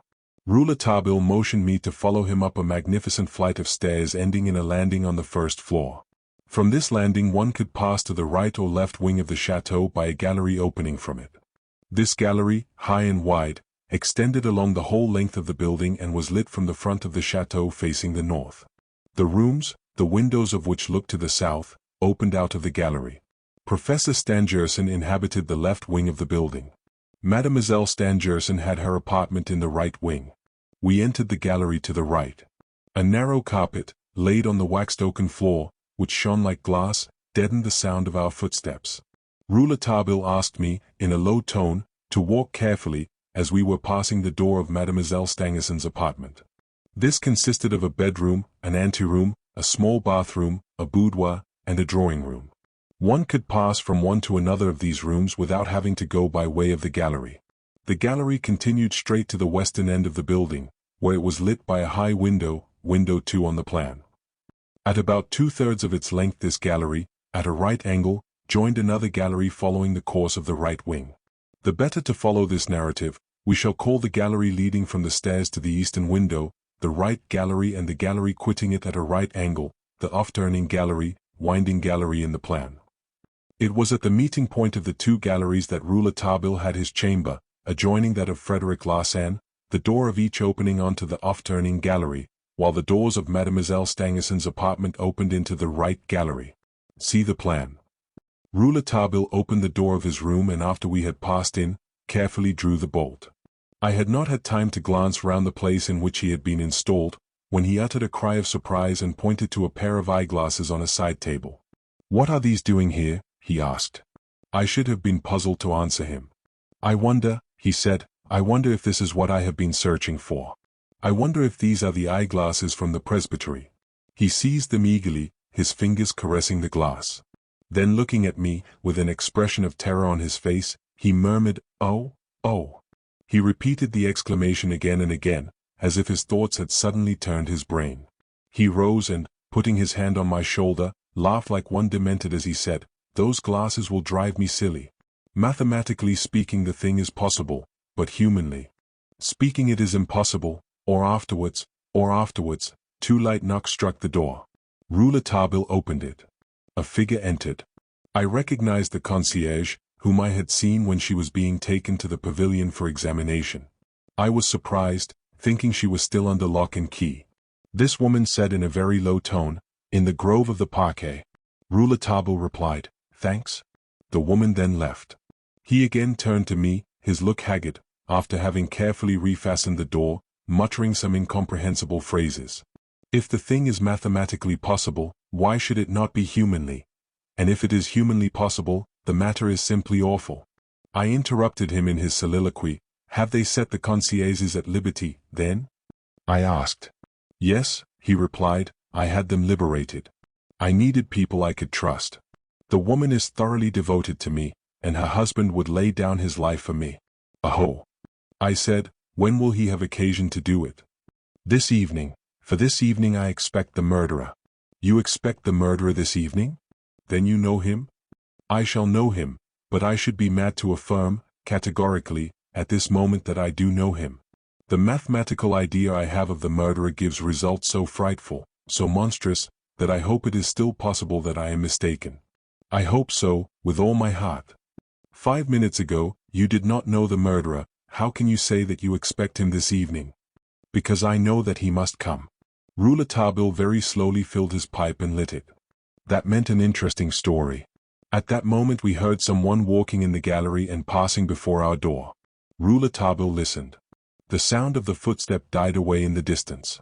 "Is Frederic Larsan in his room?" I asked, pointing to the partition.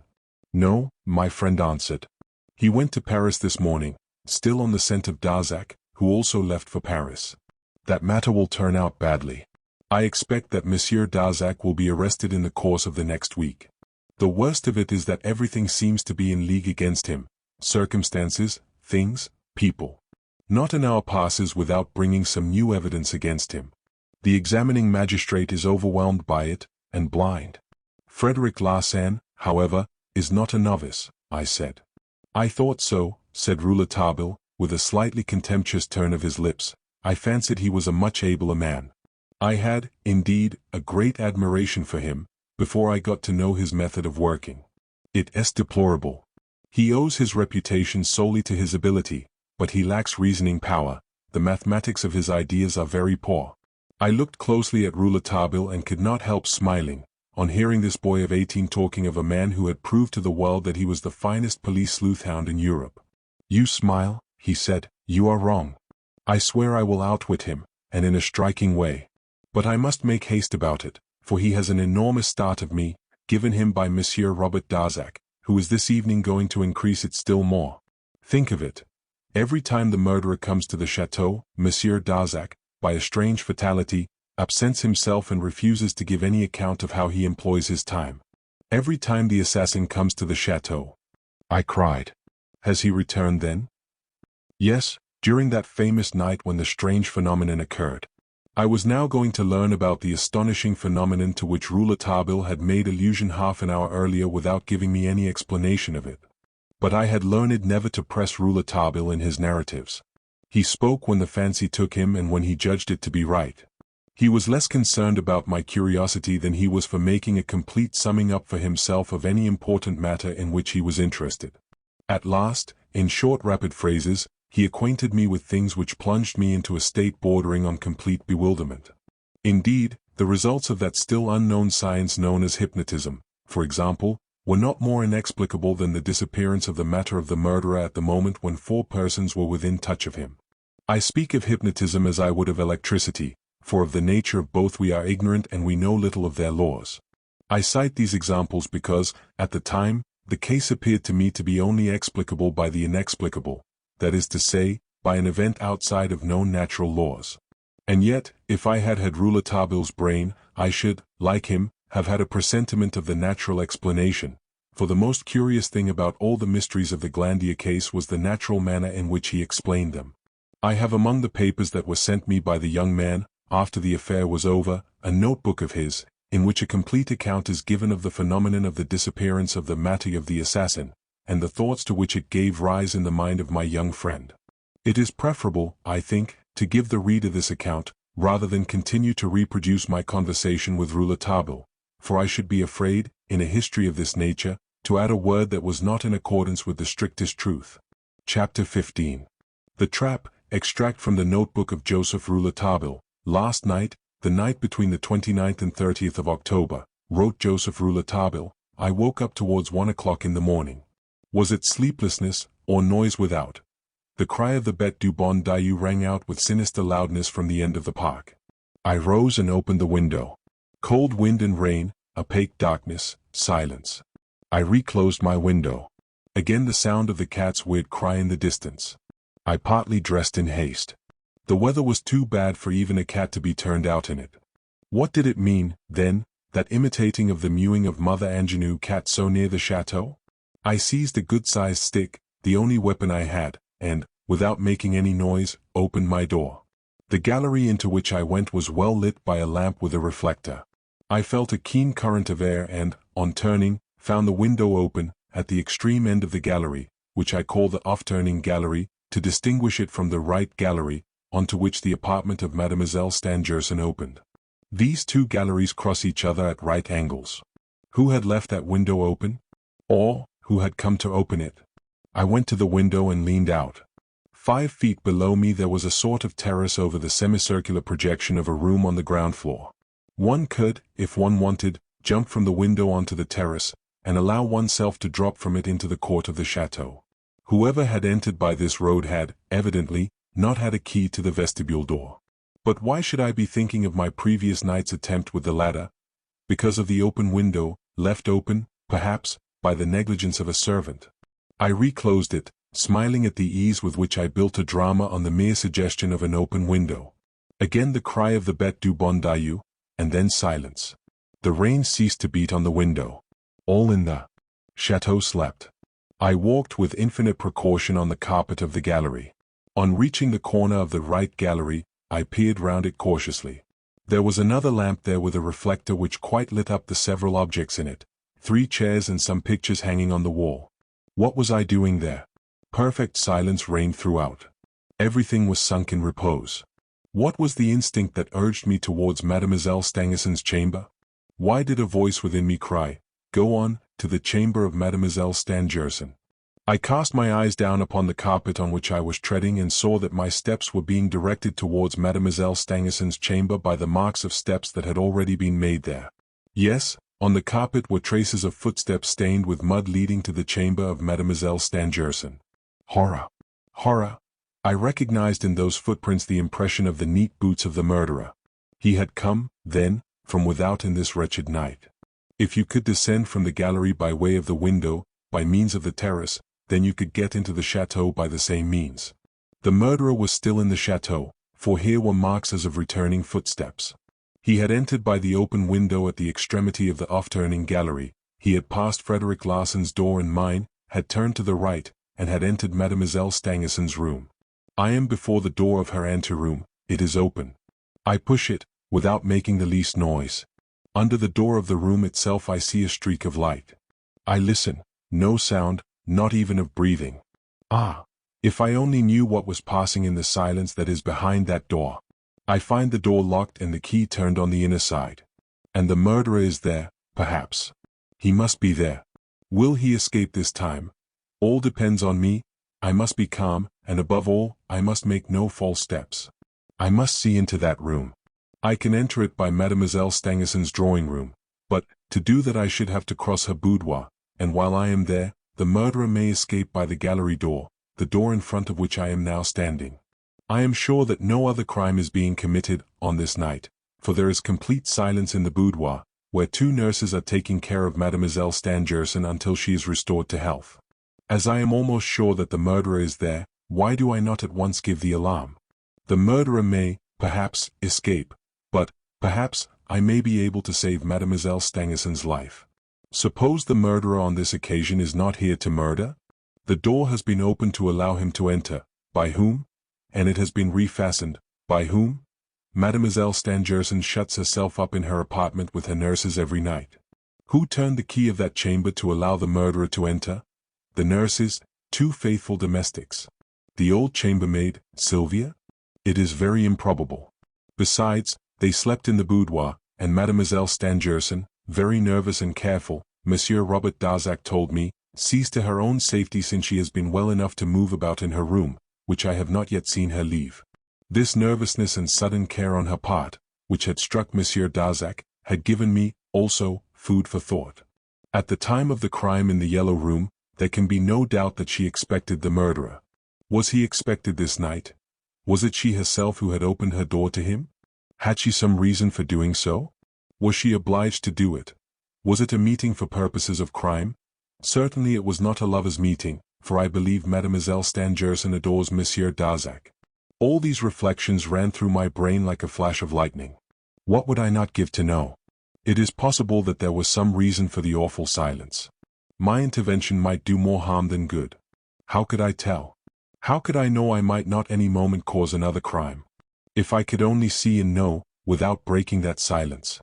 I left the anteroom and descended the central stairs to the vestibule and, as silently as possible, made my way to the little room on the ground floor where Daddy Jacques had been sleeping since the attack made at the pavilion. I found him dressed, his eyes wide open, almost haggard. He did not seem surprised to see me. He told me that he had got up because he had heard the cry of the Bête du Bon Dieu, and because he had heard footsteps in the park, close to his window, out of which he had looked and, just then, had seen a black shadow pass by. I asked him whether he had a firearm of any kind. No, he no longer kept one, since the examining magistrate had taken his revolver from him. We went out together, by a little back door, into the park, and stole along the chateau to the point which is just below Mademoiselle Stangerson's window.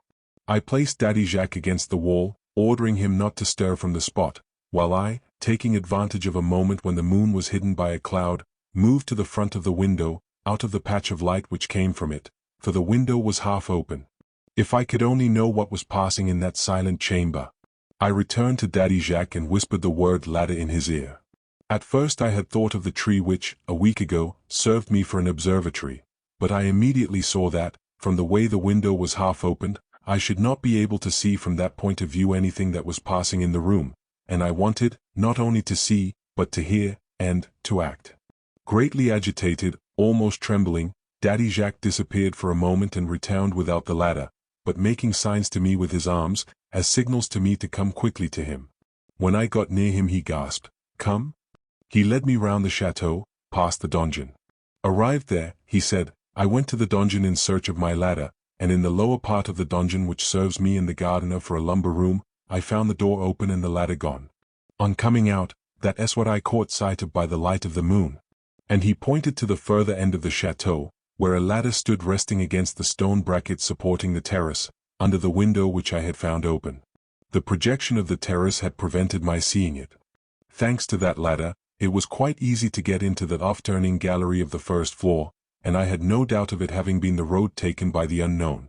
We ran to the ladder, but at the moment of reaching it, Daddy Jacques drew my attention to the half-open door of the little semicircular room, situated under the terrace, at the extremity of the right wing of the chateau, having the terrace for its roof. Daddy Jacques pushed the door open a little further and looked in. "He is not there," he whispered. "Who is not there?" "The forest keeper." With his lips once more to my ear, he added, "Do you know that he has slept in the upper room of the donjon ever since it was restored?" And with the same gesture he pointed to the half-open door, the ladder, the terrace, and the windows in the off-turning gallery which, a little while before, I had reclosed. What were my thoughts then? I had no time to think. I felt more than I thought. Evidently, I felt, if the forest keeper is up there in the chamber, I say, if, because at this moment, apart from the presence of the ladder and his vacant room, there are no evidences which permit me even to suspect him. If he is there, he has been obliged to pass by the ladder, and the rooms which lie behind in his new lodging, are occupied by the family of the steward and by the cook, and by the kitchens, which bar the way by the vestibule to the interior of the chateau. And if he had been there during the evening on any pretext, it would have been easy for him to go into the gallery and see that the window could be simply pushed open from the outside. This question of the unfastened window easily narrowed the field of search for the murderer. He must belong to the house, unless he had an accomplice, which I do not believe he had, unless Mademoiselle Stangerson herself had seen that that window was not fastened from the inside. But, then, what could be the frightful secret which made her under the necessity of doing away with obstacles that separated her from the murderer? I seized hold of the ladder, and we returned to the back of the chateau to see if the window of the chamber was still half open. The blind was drawn but did not join and allowed a bright stream of light to escape and fall upon the path at our feet. I planted the ladder under the window. I am almost sure that I made no noise, and while Daddy Jacques remained at the foot of the ladder, I mounted it, very quietly, my stout stick in my hand. I held my breath and lifted my feet with the greatest care. Suddenly a heavy cloud discharged itself at that moment in a fresh downpour of rain. At the same instant the sinister cry of the Bête du Bon Dieu arrested me in my ascent. It seemed to me to have come from close by me, only a few yards away. Was the cry a signal? Had some accomplice of the man seen me on the ladder? Would the cry bring the man to the window? Perhaps. Ah, there he was at the window. I felt his head above me. I heard the sound of his breath. I could not look up towards him. The least movement of my head, and I might be lost. Would he see me? Would he peer into the darkness? No, he went away. He had seen nothing. I felt, rather than heard, him moving on tiptoe in the room, and I mounted a few steps higher. My head reached to the level of the windowsill, my forehead rose above it, my eyes looked between the opening in the blinds, and I saw a man seated at Mademoiselle Stangerson's little desk, writing. His back was turned toward me. A candle was lit before him, and he bent over the flame, the light from it projecting shapeless shadows. I saw nothing but a monstrous, stooping back. Mademoiselle Stangerson herself was not there. Her bed had not been lain on. Where, then, was she sleeping that night? Doubtless in the side room with her women. Perhaps this was but a guess. I must content myself with the joy of finding the man alone. I must be calm to prepare my trap. But who, then, is this man writing there before my eyes, seated at the desk, as if he were in his own home? If there had not been that ladder under the window, if there had not been those footprints on the carpet in the gallery, if there had not been that open window, I might have been led to think that this man had a right to be there, and that he was there as a matter of course and for reasons about which as yet I knew nothing. But there was no doubt that this mysterious unknown was the man of the yellow room, the man to whose murderous assault Mademoiselle Stangerson, without denouncing him, had had to submit. If I could but see his face, surprise and capture him. If I spring into the room at this moment, he will escape by the right-hand door opening into the boudoir, or crossing the drawing-room, he will reach the gallery and I shall lose him. I have him now, and in 5 minutes more he'll be safer than if I had him in a cage. What is he doing there, alone in Mademoiselle Stangerson's room? What is he writing? I descend and place the ladder on the ground. Daddy Jacques follows me. We re-enter the chateau. I send Daddy Jacques to wake Monsieur Stangerson, and instruct him to await my coming in Mademoiselle Stangerson's room and to say nothing definite to him before my arrival. I will go and awaken Frederic Larsan. It is a bore to have to do it, for I should have liked to work alone and to have carried off all the honors of this affair myself, right under the very nose of the sleeping detective. But Daddy Jacques and Monsieur Stangerson are old men, and I am not yet fully developed. I might not be strong enough. Larsan is used to wrestling and putting on the handcuffs. He opened his eyes swollen with sleep, ready to send me flying, without in the least believing in my reporter's fancies. I had to assure him that the man was there. That is strange, he said, I thought I left him this afternoon in Paris. He dressed himself in haste and armed himself with a revolver. We stole quietly into the gallery. Where is he? Larsan asked. In Mademoiselle Stangerson's room. And, Mademoiselle Stangerson? She is not in there. Let us go in. Don't go there. On the least alarm the man will escape.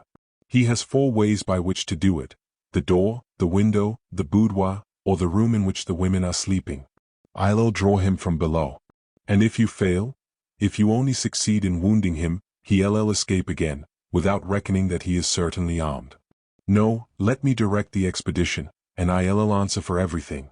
As you like, he replied, with fairly good grace. Then, after satisfying myself that all the windows of the 2 galleries were thoroughly secure, I placed Frederic Larsan at the end of the off-turning gallery, before the window which I had found open and had reclosed. Under no consideration, I said to him, must you stir from this post till I call you. The chances are even that the man, when he is pursued, will return to this window and try to save himself that way, for it is by that way he came in and made a way ready for his flight. You have a dangerous post. What will be yours? Asked Fred. I shall spring into the room and knock him over for you. Take my revolver, said Fred, and I'll take your stick. Thanks, I said, you are a brave man. I accepted his offer. I was going to be alone with the man in the room writing and was really thankful to have the weapon. I left Fred, having posted him at the window, number 5 on the plan, and, with the greatest precaution, went towards Monsieur Stangerson's apartment in the left wing of the chateau. I found him with Daddy Jacques, who had faithfully obeyed my directions, confining himself to asking his master to dress as quickly as possible. In a few words I explained to Monsieur Stangerson what was passing. He armed himself with a revolver, followed me, and we were all 3 speedily in the gallery. Since I had seen the murderer seated at the desk 10 minutes had elapsed. Monsieur Stangerson wished to spring upon the assassin at once and kill him. I made him understand that, above all, he must not, in his desire to kill him, miss him. When I had sworn to him that his daughter was not in the room, and in no danger, he conquered his impatience and left me to direct the operations. I told them that they must come to me the moment I called to them, or when I fired my revolver. I then sent Daddy Jacques to place himself before the window at the end of the right gallery. Number 2 on my plan. I chose that position for Daddy Jacques because I believed that the murderer, tracked, on leaving the room, would run through the gallery towards the window which he had left open, and, instantly seeing that it was guarded by Larsan, would pursue his course along the right gallery. There he would encounter Daddy Jacques, who would prevent his springing out of the window into the park. Under that window there was a sort of buttress, while all the other windows in the galleries were at such a height from the ground that it was almost impossible to jump from them without breaking one's neck. All the doors and windows, including those of the lumber room at the end of the right gallery, as I had rapidly assured myself, were strongly secured. Having indicated to Daddy Jacques the post he was to occupy, and having seen him take up his position, I placed Monsieur Stangerson on the landing at the head of the stairs not far from the door of his daughter's anteroom. Everything led me to suppose that when I surprised the murderer in the room, he would run by way of the anteroom, rather than the boudoir, where the women were, and of which the door must have been locked by Mademoiselle Stangerson herself if, as I thought, she had taken refuge in the boudoir for the purpose of avoiding the murderer who was coming to see her. In any case, he must return to the gallery where my people were awaiting him at every possible issue. On coming there, he would see on his left, Monsieur Stangerson. He would turn to the right, towards the off-turning gallery, the way he had prearranged for flight, where, at the intersection of the 2 galleries, he would see at once, as I have explained, on his left, Frederic Larsan at the end of the off-turning gallery, and in front, Daddy Jacques, at the end of the right gallery. Monsieur Stangerson and myself would arrive by way of the back of the chateau. He is ours, he can no longer escape us. I was sure of that. The plan I had formed seemed to me the best, the surest, and the most simple. It would, no doubt, have been simpler still, if we had been able to place someone directly behind the door of Mademoiselle's boudoir, which opened out of her bedchamber, and, in that way, had been in a position to besiege the 2 doors of the room in which the man was. But we could not penetrate the boudoir except by way of the drawing-room, the door of which had been locked on the inside by Mademoiselle Stangerson. But even if I had had the free disposition of the boudoir, I should have held to the plan I had formed, because any other plan of attack would have separated us at the moment of the struggle with the man, while my plan united us all for the attack, at a spot which I had selected with almost mathematical precision, the intersection of the two galleries. Having so placed my people, I again left the chateau, hurried to my ladder, and, replacing it, climbed up, revolver in hand. If there be any inclined to smile at my taking so many precautionary measures, I refer them to the mystery of the Yellow Room, and to all the proofs we have of the weird cunning of the murderer. Further, if there be some who think my observations needlessly minute at a moment when they ought to be completely held by rapidity of movement and decision of action, I reply that I have wished to report here, at length and completely, all the details of a plan of attack conceived so rapidly that it is only the slowness of my pen that gives an appearance of slowness to the execution. I have wished, by this slowness and precision, to be certain that nothing should be omitted from the conditions under which the strange phenomenon was produced, which, until some natural explanation of it is forthcoming, seems to me to prove, even better than the theories of Professor Stangerson, the dissociation of matter, I will even say, the instantaneous dissociation of matter. Chapter 16. Strange Phenomenon of the Dissociation of Matter. Extract from the Notebook of Joseph Rouletabille. Continued, I am again at the window-sill, continues Rouletabille, and once more I raise my head above it. Through an opening in the curtains, the arrangement of which has not been changed, I am ready to look, anxious to note the position in which I am going to find the murderer, whether his back will still be turned towards me, whether he is still seated at the desk writing. But perhaps, he is no longer there. Yet how could he have fled? Was I not in possession of his ladder? I force myself to be cool. I raise my head yet higher. I look, he is still there.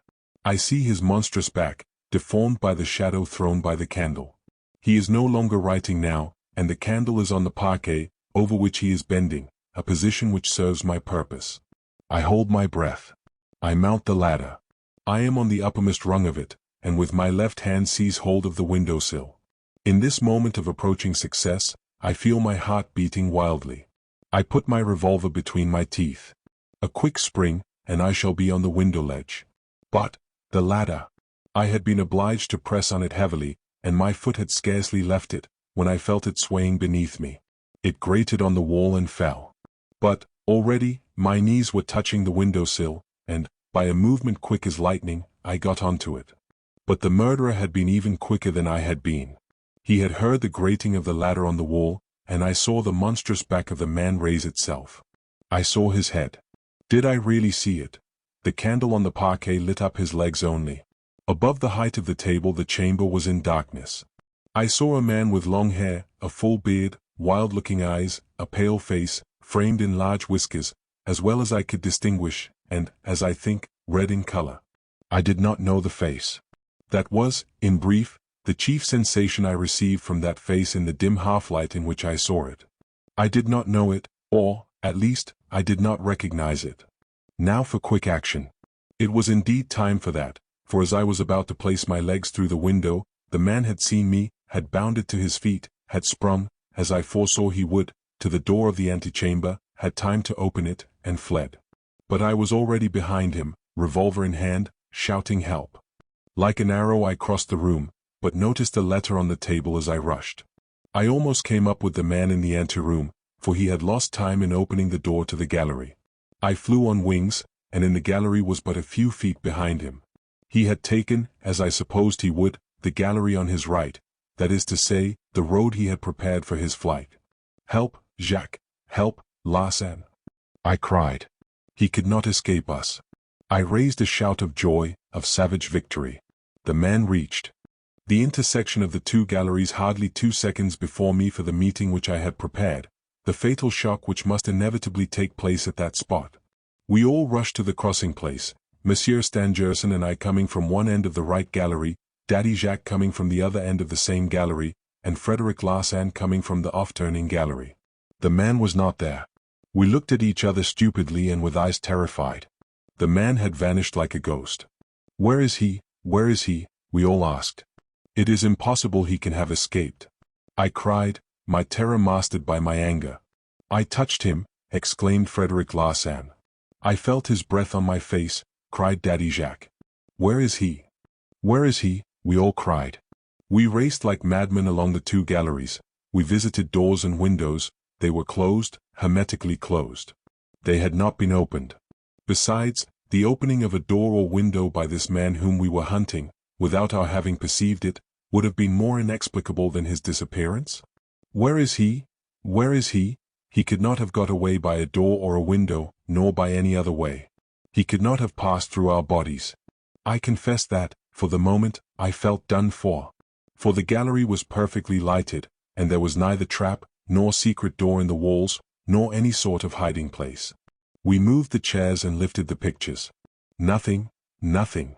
We would have looked into a flower pot, if there had been one to look into.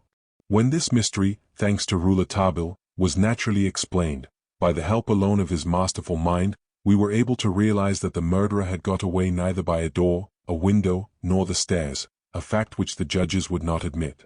Chapter 17. The Inexplicable Gallery. Extract from the notebook of Joseph Rouletabille, continued. Mademoiselle Stangerson appeared at the door of her anteroom, continues Rouletabille's notebook. We were near her door in the gallery where this incredible phenomenon had taken place. There are moments when one feels as if one's brain were about to burst. A bullet in the head, a fracture of the skull, the seat of reason shattered. With only these can I compare the sensation which exhausted and left me void of sense. Happily, Mademoiselle Stangerson appeared on the threshold of her anteroom. I saw her, and that helped to relieve my chaotic state of mind. I breathed her, I inhaled the perfume of the lady in black, whom I should never see again. I would have given 10 years of my life, half my life, to see once more the lady in black. Alas! I no more meet her but from time to time, and yet, how the memory of that perfume, felt by me alone, carries me back to the days of my childhood. To the power of one, it was this sharp reminder from my beloved perfume, of the lady in black, which made me go to her, dressed wholly in white and so pale and so beautiful, on the threshold of the inexplicable gallery. Her beautiful golden hair, gathered into a knot on the back of her neck, left visible the red star on her temple which had so nearly been the cause of her death.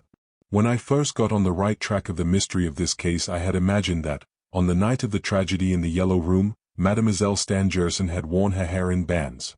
But then, how could I have imagined otherwise when I had not been in the Yellow Room?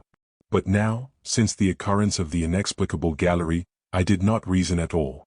I stood there, stupid, before the apparition, so pale and so beautiful, of Mademoiselle Stangerson. She was clad in a dressing gown of dreamy white. One might have taken her to be a ghost, a lovely phantom.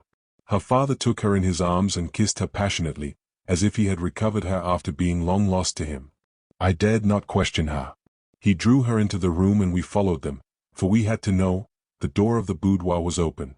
The terrified faces of the two nurses craned towards us. Mademoiselle Stangerson inquired the meaning of all the disturbance. That she was not in her own room was quite easily explained, quite easily. She had a fancy not to sleep that night in her chamber, but in the boudoir with her nurses, locking the door on them. Since the night of the crime she had experienced feelings of terror, and fears came over her that are easily to be comprehended. But who could imagine that on that particular night when he was to come, she would, by a mere chance, determine to shut herself in with her women? Who would think that she would act contrary to her father's wish to sleep in the drawing-room? Who could believe that the letter which had so recently been on the table in her room would no longer be there? He who could understand all this, would have to assume that Mademoiselle Stangerson knew that the murderer was coming. She could not prevent his coming again, unknown to her father, unknown to all but to Monsieur Robert Darzac. For he must know it now, perhaps he had known it before. Did he remember that phrase in the Elysee garden, "Must I commit a crime, then, to win you?" Against whom the crime, if not against the obstacle, against the murderer? Ah, I would kill him with my own hand. And I replied, "You have not answered my question." That was the very truth.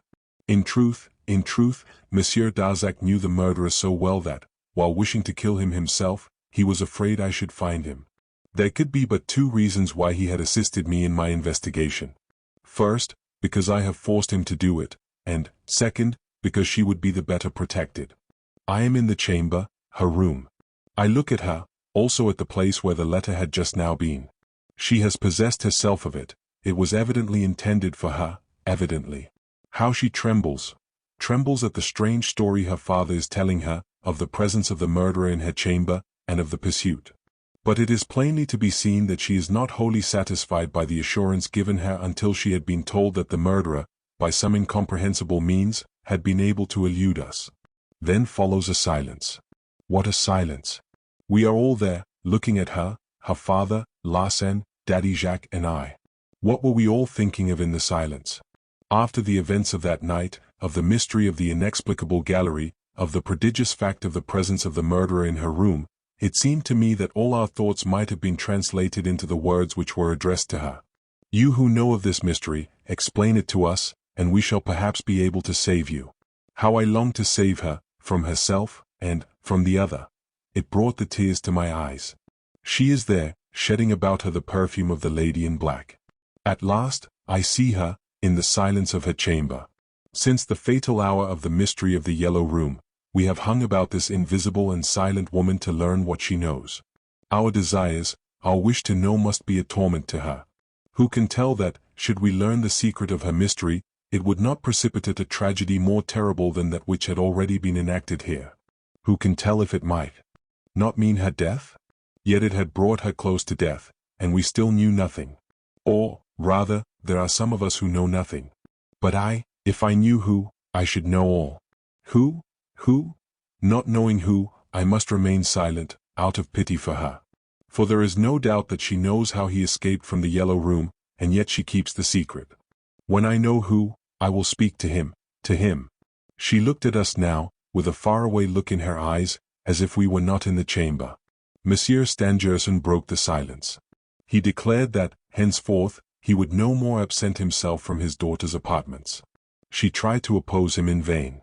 He adhered firmly to his purpose. He would install himself there this very night, he said. Solely concerned for the health of his daughter, he reproached her for having left her bed. Then he suddenly began talking to her as if she were a little child.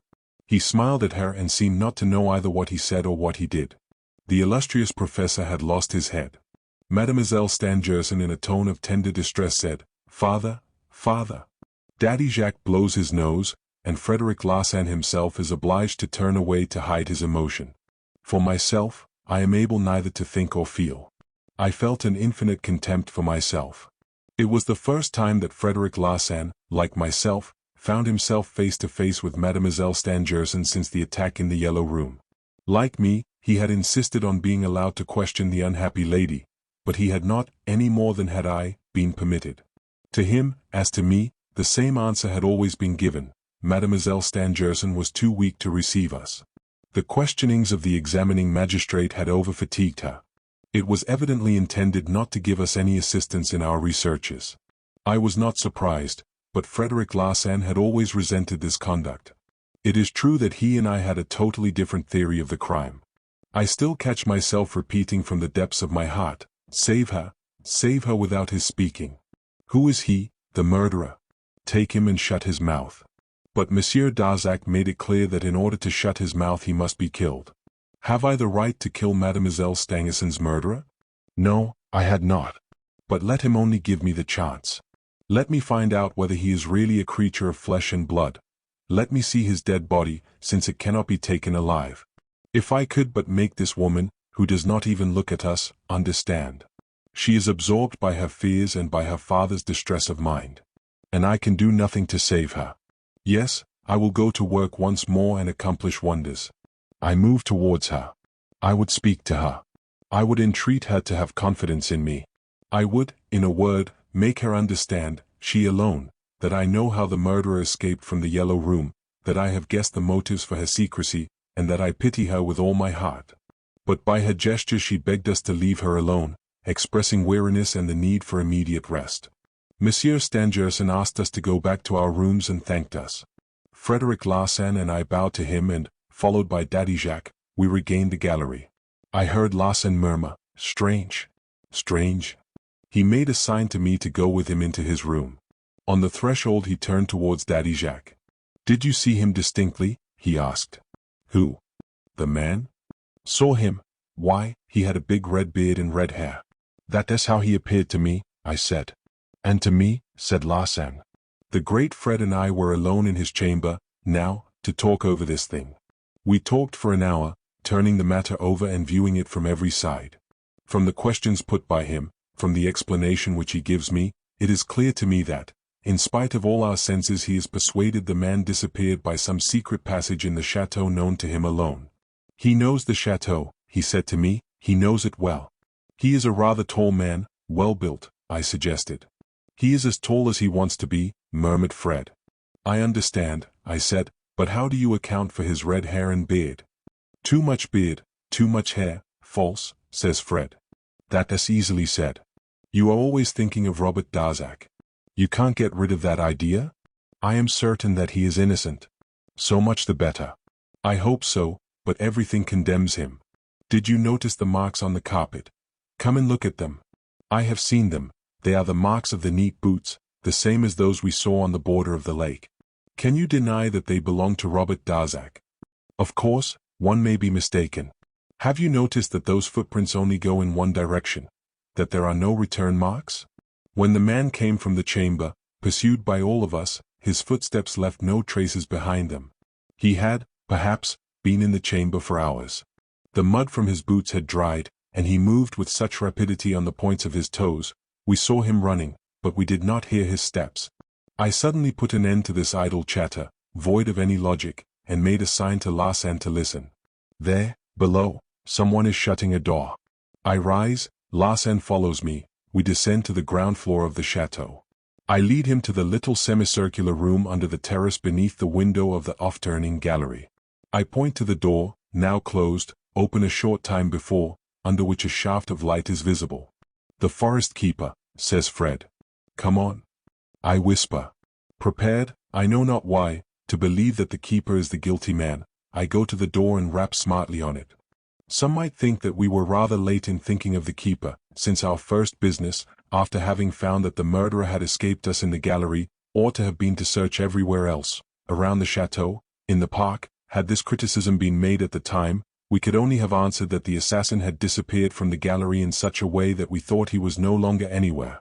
He had eluded us when we all had our hands stretched out ready to seize him, when we were almost touching him. We had no longer any ground for hoping that we could clear up the mystery of that night. As soon as I rapped at the door, it was opened, and the keeper asked us quietly what we wanted. He was undressed and preparing to go to bed. The bed had not yet been disturbed. We entered and I affected surprise. Not gone to bed yet? No, he replied roughly. I have been making a round of the park and in the woods. I am only just back, and sleepy. Good night. Listen, I said. An hour or so ago, there was a ladder close by your window. What ladder? I did not see any ladder. Good night. And he simply put us out of the room. When we were outside, I looked at Larsan. His face was impenetrable. Well? I said. Well, he repeated. Does that open out any new view to you? There was no mistaking Larsan's bad temper. On re-entering the chateau, I heard him mutter, "It would be strange, very strange, if I had deceived myself on that point." He seemed to be talking to me rather than to himself. He added, "In any case, we shall soon know what to think. The morning will bring light with it." To the power of one, when I wrote these lines, Joseph Rouletabille was 18 years of age, and he spoke of his youth. I have kept the text of my friend, but I inform the reader here that the episode of the mystery of the Yellow Room has no connection with that of the perfume of the lady in black. It is not my fault if, in the document which I have cited, Rouletabille thought fit to refer to his childhood. Left arrow with hook, Chapter 18. Rouletabille has drawn a circle between the two bumps on his forehead. Extract from the notebook of Joseph Rouletabille, continued. We separated on the thresholds of our rooms, with a melancholy shake of the hands. I was glad to have aroused in him a suspicion of error. His was an original brain, very intelligent but, without method. I did not go to bed. I awaited the coming of daylight and then went down to the front of the chateau, and made a detour, examining every trace of footsteps coming towards it or going from it. These, however, were so mixed and confusing that I could make nothing of them. Here I may make a remark. I am not accustomed to attach an exaggerated importance to exterior signs left in the track of a crime.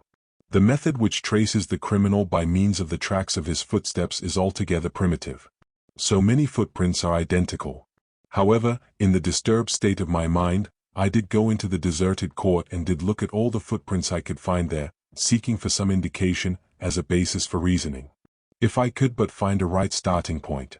In despair I seated myself on a stone. For over an hour I busied myself with the common, ordinary work of a policeman. Like the least intelligent of detectives, I went on blindly over the traces of footprints which told me just no more than they could. I came to the conclusion that I was a fool, lower in the scale of intelligence than even the police of the modern romancer. Novelists build mountains of stupidity out of a footprint on the sand, or from an impression of a hand on the wall. That's the way innocent men are brought to prison. It might convince an examining magistrate or the head of a detective department, but it's not proof. You writers forget that what the senses furnish is not proof. If I am taking cognizance of what is offered me by my senses, I do so but to bring the results within the circle of my reason. That circle may be the most circumscribed, but if it is, it has this advantage: it holds nothing but the truth. Yes, I swear that I have never used the evidence of the senses but as servants to my reason. I have never permitted them to become my master. They have not made of me that monstrous thing, worse than a blind man, a man who sees falsely. And that is why I can triumph over your error and your merely animal intelligence, Frederic Larsan. Be of good courage, then, friend Rouletabille. It is impossible that the incident of the inexplicable gallery should be outside the circle of your reason. You know that. Then have faith and take thought with yourself, and forget not that you took hold of the right end when you drew that circle in your brain within which to unravel this mysterious play of circumstance. To it, once again. Go back to the gallery. Take your stand on your reason and rest there as Frederic Larsan rests on his cane. You will then soon prove that the great Fred is nothing but a fool. The 30th of October. Noon. Joseph Rouletabille. I acted as I planned. With head on fire, I retraced my way to the gallery, and without having found anything more than I had seen on the previous night, the right hold I had taken of my reason drew me to something so important that I was obliged to cling to it to save myself from falling. Now for the strength and patience to find sensible traces to fit in with my thinking, and these must come within the circle I have drawn between the two bumps on my forehead. 30th of October. Midnight. Joseph Rouletabille. Chapter 19. Rouletabille invites me to breakfast at the donjon, and it was not until later that Rouletabille sent me the notebook in which he had written at length the story of the phenomenon of the inexplicable gallery. On the day I arrived at the Glandier and joined him in his room, he recounted to me, with the greatest detail, all that I have now related, telling me also how he had spent several hours in Paris where he had learned nothing that could be of any help to him. The event of the inexplicable gallery had occurred on the night between the 29th and 30th of October, that is to say, 3 days before my return to the chateau. It was on the 2nd of November, then, that I went back to the Glandier, summoned there by my friend's telegram, and taking the revolvers with me. I am now in Rouletabille's room, and he has finished his recital. While he had been telling me the story, I noticed him continually rubbing the glass of the eyeglasses he had found on the side table. From the evident pleasure he was taking in handling them, I felt they must be one of those sensible evidences destined to enter, what he had called, the circle of the right end of his reason. That strange and unique way of his, to express himself in terms wonderfully adequate for his thought, no longer surprised me. It was often necessary to know his thought to understand the terms he used, and it was not easy to penetrate into Rouletabille's thinking. This lad's brain was one of the most curious things I have ever observed. Rouletabille went on the even tenor of his way without suspecting the astonishment and even bewilderment he roused in others. I am sure he was not himself in the least conscious of the originality of his genius. He was himself and at ease wherever he happened to be. When he had finished his recital, he asked me what I thought of it. I replied that I was much puzzled by his question. Then he begged me to try, in my turn, to take my reason in hand by the right end. Very well, I said. It seems to me that the point of departure of my reason would be this: there can be no doubt that the murderer you pursued was in the gallery. I paused. After making so good a start, you ought not to stop so soon, he exclaimed. Come, make another effort. I'll try. Since he disappeared from the gallery without passing through any door or window, he must have escaped by some other opening. Rouletabille looked at me pityingly, smiled carelessly, and remarked that I was reasoning like a postman, or, like Frederic Larsan. Rouletabille had alternate fits of admiration and disdain for the great Fred. It all depended as to whether Larsan's discoveries tallied with Rouletabille's reasoning or not. When they did, he would exclaim, "He is really great." When they did not, he would grunt and mutter, "What an ass." It was a petty side of the noble character of this strange youth.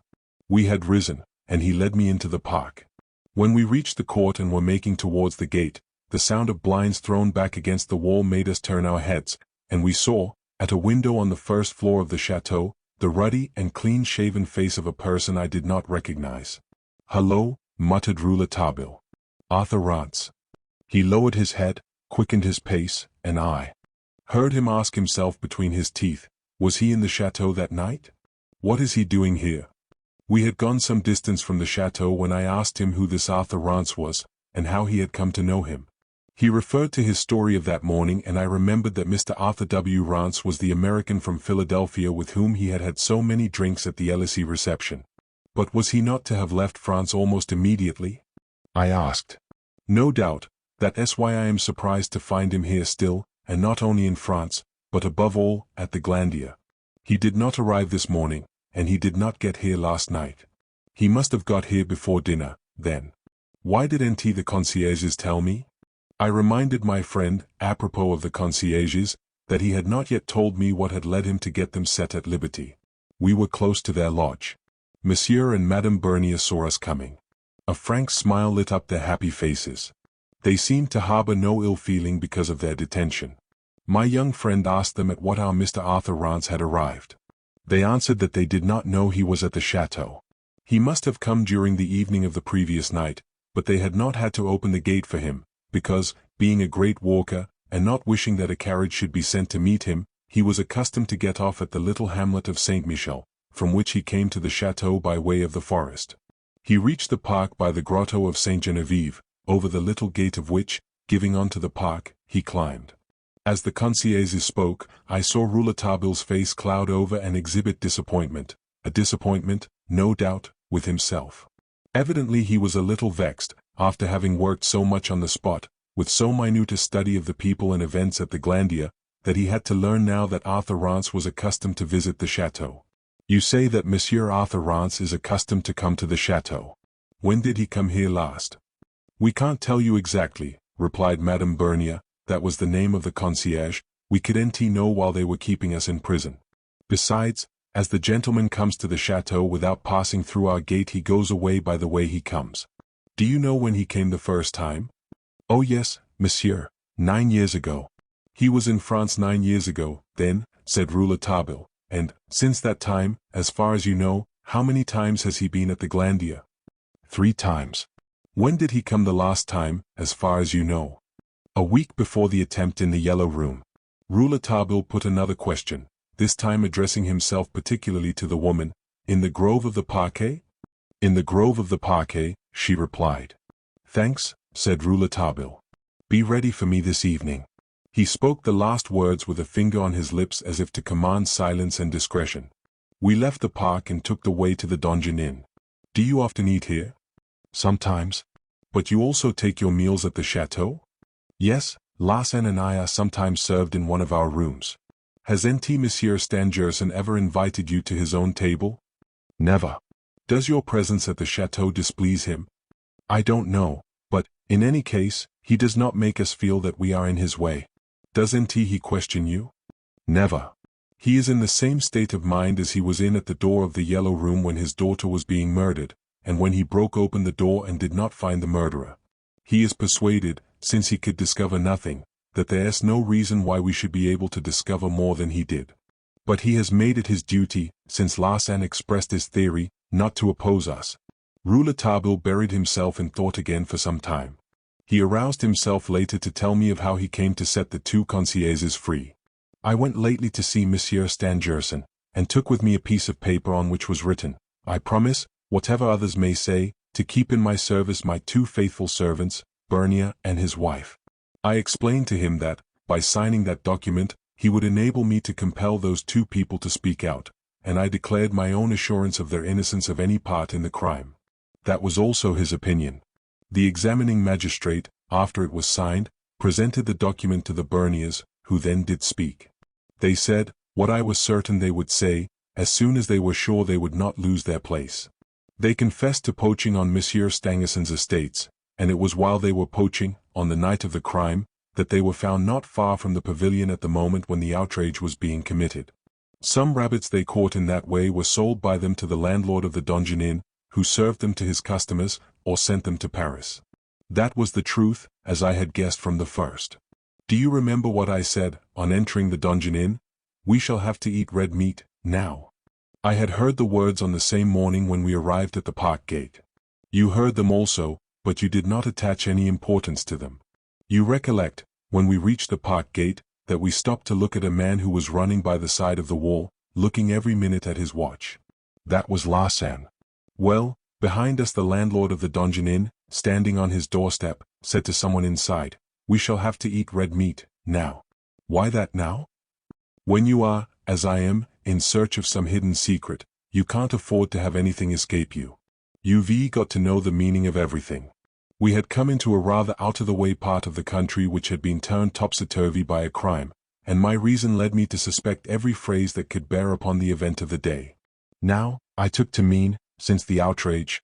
In the course of my inquiry, therefore, I sought to find a relation between that phrase and the tragedy. We went to the Donjon Inn for breakfast. I repeated the phrase and saw, by the surprise and trouble on Daddy Mathieu's face, that I had not exaggerated its importance, so far as he was concerned. I had just learned that the concierges had been arrested. Daddy Mathieu spoke of them as of dear friends, people for whom one is sorry. That was a reckless conjunction of ideas, I said to myself. Now, that the concierges are arrested, we shall have to eat red meat. No more concierges, no more game. The hatred expressed by Daddy Mathieu for Monsieur Stangerson's forest keeper, a hatred he pretended was shared by the concierges, led me easily to think of poaching. Now, as all the evidence showed the concierges had not been in bed at the time of the tragedy, why were they abroad that night? As participants in the crime? I was not disposed to think so. I had already arrived at the conclusion, by steps of which I will tell you later, that the assassin had had no accomplice, and that the tragedy held a mystery between Mademoiselle Stangerson and the murderer, a mystery with which the concierges had nothing to do. With that theory in my mind, I searched for proof in their lodge, which, as you know, I entered. I found there under their bed, some springs and brass wire. Ah! I thought, these things explain why they were out in the park at night. I was not surprised at the dogged silence they maintained before the examining magistrate, even under the accusation so grave as that of being accomplices in the crime. Poaching would save them from the assize court, but it would lose them their places, and, as they were perfectly sure of their innocence of the crime, they hoped it would soon be established, and then their poaching might go on as usual. They could always confess later. I, however, hastened their confession by means of the document Monsieur Stangerson signed. They gave all the necessary proofs, were set at liberty, and have now a lively gratitude for me. Why did I not get them released sooner? Because I was not sure that nothing more than poaching was against them. I wanted to study the ground. As the days went by, my conviction became more and more certain. The day after the events of the inexplicable gallery I had need of help I could rely on, so I resolved to have them released at once. That was how Joseph Rouletabille explained himself. Once more I could not but be astonished at the simplicity of the reasoning which had brought him to the truth of the matter. Certainly this was no big thing, but I think, myself, that the young man will, one of these days, explain with the same simplicity, the fearful tragedy in the Yellow Room as well as the phenomenon of the inexplicable gallery. We reached the Donjon Inn and entered it. This time we did not see the landlord, but were received with a pleasant smile by the hostess. I have already described the room in which we found ourselves, and I have given a glimpse of the charming blonde woman with the gentle eyes who now immediately began to prepare our breakfast. "How is Daddy Mathieu?" asked Rouletabille. "Not much better, not much better. He is still confined to his bed." "His rheumatism still sticks to him, then?" "Yes. Last night I was again obliged to give him morphine, the only drug that gives him any relief." She spoke in a soft voice. Everything about her expressed gentleness. She was, indeed, a beautiful woman, somewhat with an air of indolence, with great eyes seemingly black and blue, amorous eyes. Was she happy with her crabbed, rheumatic husband? The scene at which we had once been present did not lead us to believe that she was, yet there was something in her bearing that was not suggestive of despair. She disappeared into the kitchen to prepare our repast, leaving on the table a bottle of excellent cider. Rouletabille filled our earthenware mugs, loaded his pipe, and quietly explained to me his reason for asking me to come to the Glandier with revolvers. "Yes," he said, contemplatively looking at the clouds of smoke he was puffing out, "yes, my dear boy, I expect the assassin tonight." A brief silence followed, which I took care not to interrupt, and then he went on, "Last night, just as I was going to bed, Monsieur Robert Darzac knocked at my room. When he came in he confided to me that he was compelled to go to Paris the next day, that is, this morning. The reason which made this journey necessary was at once peremptory and mysterious. It was not possible for him to explain its object to me. I go, and yet," he added, "I would give my life not to leave Mademoiselle Stangerson at this moment." He did not try to hide that he believed her to be once more in danger. "It will not greatly astonish me if something happens tomorrow night," he avowed, "and yet I must be absent. I cannot be back at the Glandier before the morning of the day after tomorrow." I asked him to explain himself, and this is all he would tell me. His anticipation of coming danger had come to him solely from the coincidence that Mademoiselle Stangerson had been twice attacked, and both times when he had been absent. On the night of the incident of the inexplicable gallery he had been obliged to be away from the Glandier. On the night of the tragedy in the Yellow Room he had also not been able to be at the Glandier, though this was the first time he had declared himself on the matter. Now a man so moved who should still go away must be acting under compulsion, must be obeying a will stronger than his own. That was how I reasoned, and I told him so. He replied perhaps. I asked him if Mademoiselle Stangerson was compelling him. He protested that she was not. His determination to go to Paris had been taken without any conference with Mademoiselle Stangerson. To cut the story short, he repeated that his belief in the possibility of a fresh attack was founded entirely on the extraordinary coincidence. "If anything happens to Mademoiselle Stangerson," he said, "it would be terrible for both of us. For her, because her life would be in danger. For me because I could neither defend her from the attack nor tell of where I had been. I am perfectly aware of the suspicions cast on me. The examining magistrate and Monsieur Larsan are both on the point of believing in my guilt. Larsan tracked me the last time I went to Paris, and I had all the trouble in the world to get rid of him. Why do you not tell me the name of the murderer now, if you know it?" I cried. Monsieur Darzac appeared extremely troubled by my question, and replied to me in a hesitating tone, I know the name of the murderer? Why, how could I know his name?" I at once replied, "From Mademoiselle Stangerson." He grew so pale that I thought he was about to faint, and I saw that I had hit the right nail on the head. Mademoiselle, and he knew the name of the murderer. When he recovered himself, he said to me, "I am going to leave you. Since you have been here I have appreciated your exceptional intelligence and your unequaled ingenuity. But I ask this service of you.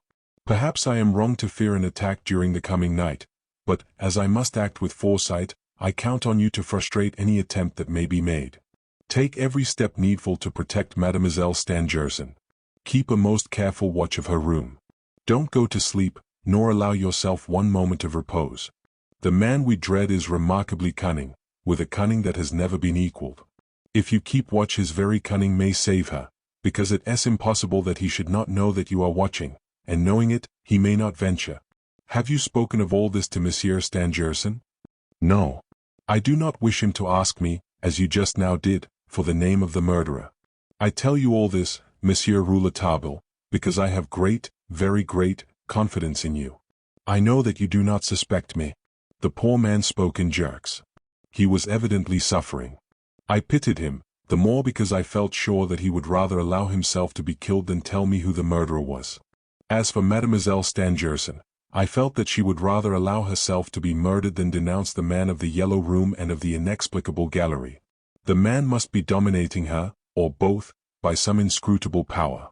They were dreading nothing so much as the chance of Monsieur Stangerson knowing that his daughter was held by her assailant. I made Monsieur Darzac understand that he had explained himself sufficiently, and that he might refrain from telling me any more than he had already told me. I promised him to watch through the night. He insisted that I should establish an absolutely impassable barrier about Mademoiselle Stangerson's chamber, around the boudoir where the nurses were sleeping, and around the drawing-room where, since the affair of the inexplicable gallery, Monsieur Stangerson had slept. In short, I was to put a cordon round the whole apartment.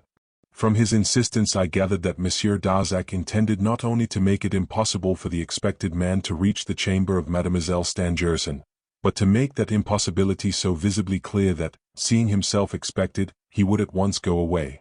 That was how I interpreted his final words when we parted. "You may mention your suspicions of the expected attack to Monsieur Stangerson, to Daddy Jacques, to Frederic Larsan, and to anybody in the chateau. The poor fellow left me hardly knowing what he was saying. My silence and my eyes told him that I had guessed a large part of his secret.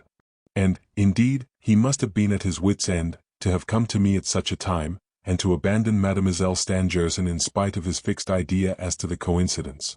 When he was gone, I began to think that I should have to use even a greater cunning than his, so that if the man should come that night, he might not for a moment suspect that his coming had been expected. Certainly, I would allow him to get in far enough, so that, dead or alive, I might see his face clearly. He must be got rid of. Mademoiselle Stangerson must be freed from this continual impending danger. Yes, my boy, said Rouletabille, after placing his pipe on the table and emptying his mug of cider, I must see his face distinctly, so as to make sure to impress it on that part of my brain where I have drawn my circle of reasoning. The landlady reappeared at that moment, bringing in the traditional bacon omelette. Rouletabille chaffed her a little, and she took the chaff with the most charming good humor. She is much jollier when Daddy Mathieu is in bed with his rheumatism, Rouletabille said to me. But I had eyes neither for Rouletabille nor for the landlady's smiles. I was entirely absorbed over the last words of my young friend and in thinking over Monsieur Robert Darzac's strange behavior. When he had finished his omelette and we were again alone, Rouletabille continued the tale of his confidences. When I sent you my telegram this morning, he said, I had only the word of Monsieur Darzac, that perhaps the assassin would come tonight. I can now say that he will certainly come. I expect him. What has made you feel this certainty? I have been sure since 10:30 this morning that he would come. I knew that before we saw Arthur Rance at the window in the court.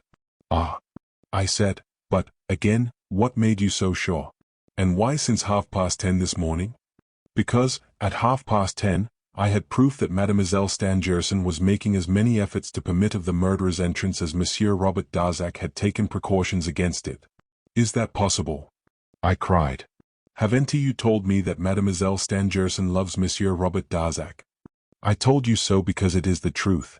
Then do you see nothing strange? Everything in this business is strange, my friend, but take my word for it, the strangeness you now feel is nothing to the strangeness that is to come. It must be admitted, then, I said, that Mademoiselle Stangerson and her murderer are in communication, at any rate in writing? Admit it, my friend, admit it. You don't risk anything. I told you about the letter left on her table, on the night of the inexplicable gallery affair, the letter that disappeared, into the pocket of Mademoiselle Stangerson. Why should it not have been a summons to a meeting? Might he not, as soon as he was sure of Darzac's absence, appoint the meeting for the coming night? And my friend laughed silently. There are moments when I ask myself if he is not laughing at me. The door of the inn opened. Rouletabille was on his feet so suddenly that one might have thought he had received an electric shock. Mr. Arthur Rance, he cried. Mr. Arthur Rance stood before us calmly bowing. Chapter 20. An act of Mademoiselle Stangerson. You remember me, monsieur? Asked Rouletabille. Perfectly, replied Arthur Rance. I recognize you as the lad at the bar. The face of Rouletabille crimsoned at being called a lad. I want to shake hands with you. You are a bright little fellow. The American extended his hand and Rouletabille, relaxing his frown, shook it and introduced Mr. Arthur Rance to me. He invited him to share our meal. No thanks. I breakfasted with Monsieur Stangerson. Arthur Rance spoke French perfectly, almost without an accent. I did not expect to have the pleasure of seeing you again, monsieur. I thought you were to have left France the day after the reception at the Elysee. Rouletabille and I, outwardly indifferent, listened most intently for every word the American would say. The man's purplish-red face, his heavy eyelids, the nervous twitchings, all spoke of his addiction to drink. How come it that so sorry a specimen of a man should be so intimate with Monsieur Stangerson? Some days later, I learned from Frederic Larsan, who, like ourselves, was surprised and mystified by his appearance and reception at the chateau, that Mr. Rance had been an inebriate for about 15 years only, that is to say, since the professor and his daughter left Philadelphia. During the time the Stangersons lived in America they were very intimate with Arthur Rance, who was one of the most distinguished phrenologists of the New World. Owing to new experiments, he had made enormous strides beyond the science of Gall and Lavater. The friendliness with which he was received at the Glandier may be explained by the fact that he had rendered Mademoiselle Stangerson a great service by stopping, at the peril of his own life, the runaway horses of her carriage. The immediate result of that could, however, have been no more than a mere friendly association with the Stangersons, certainly not a love affair. Frederic Larsan did not tell me where he had picked up this information, but he appeared to be quite sure of what he said.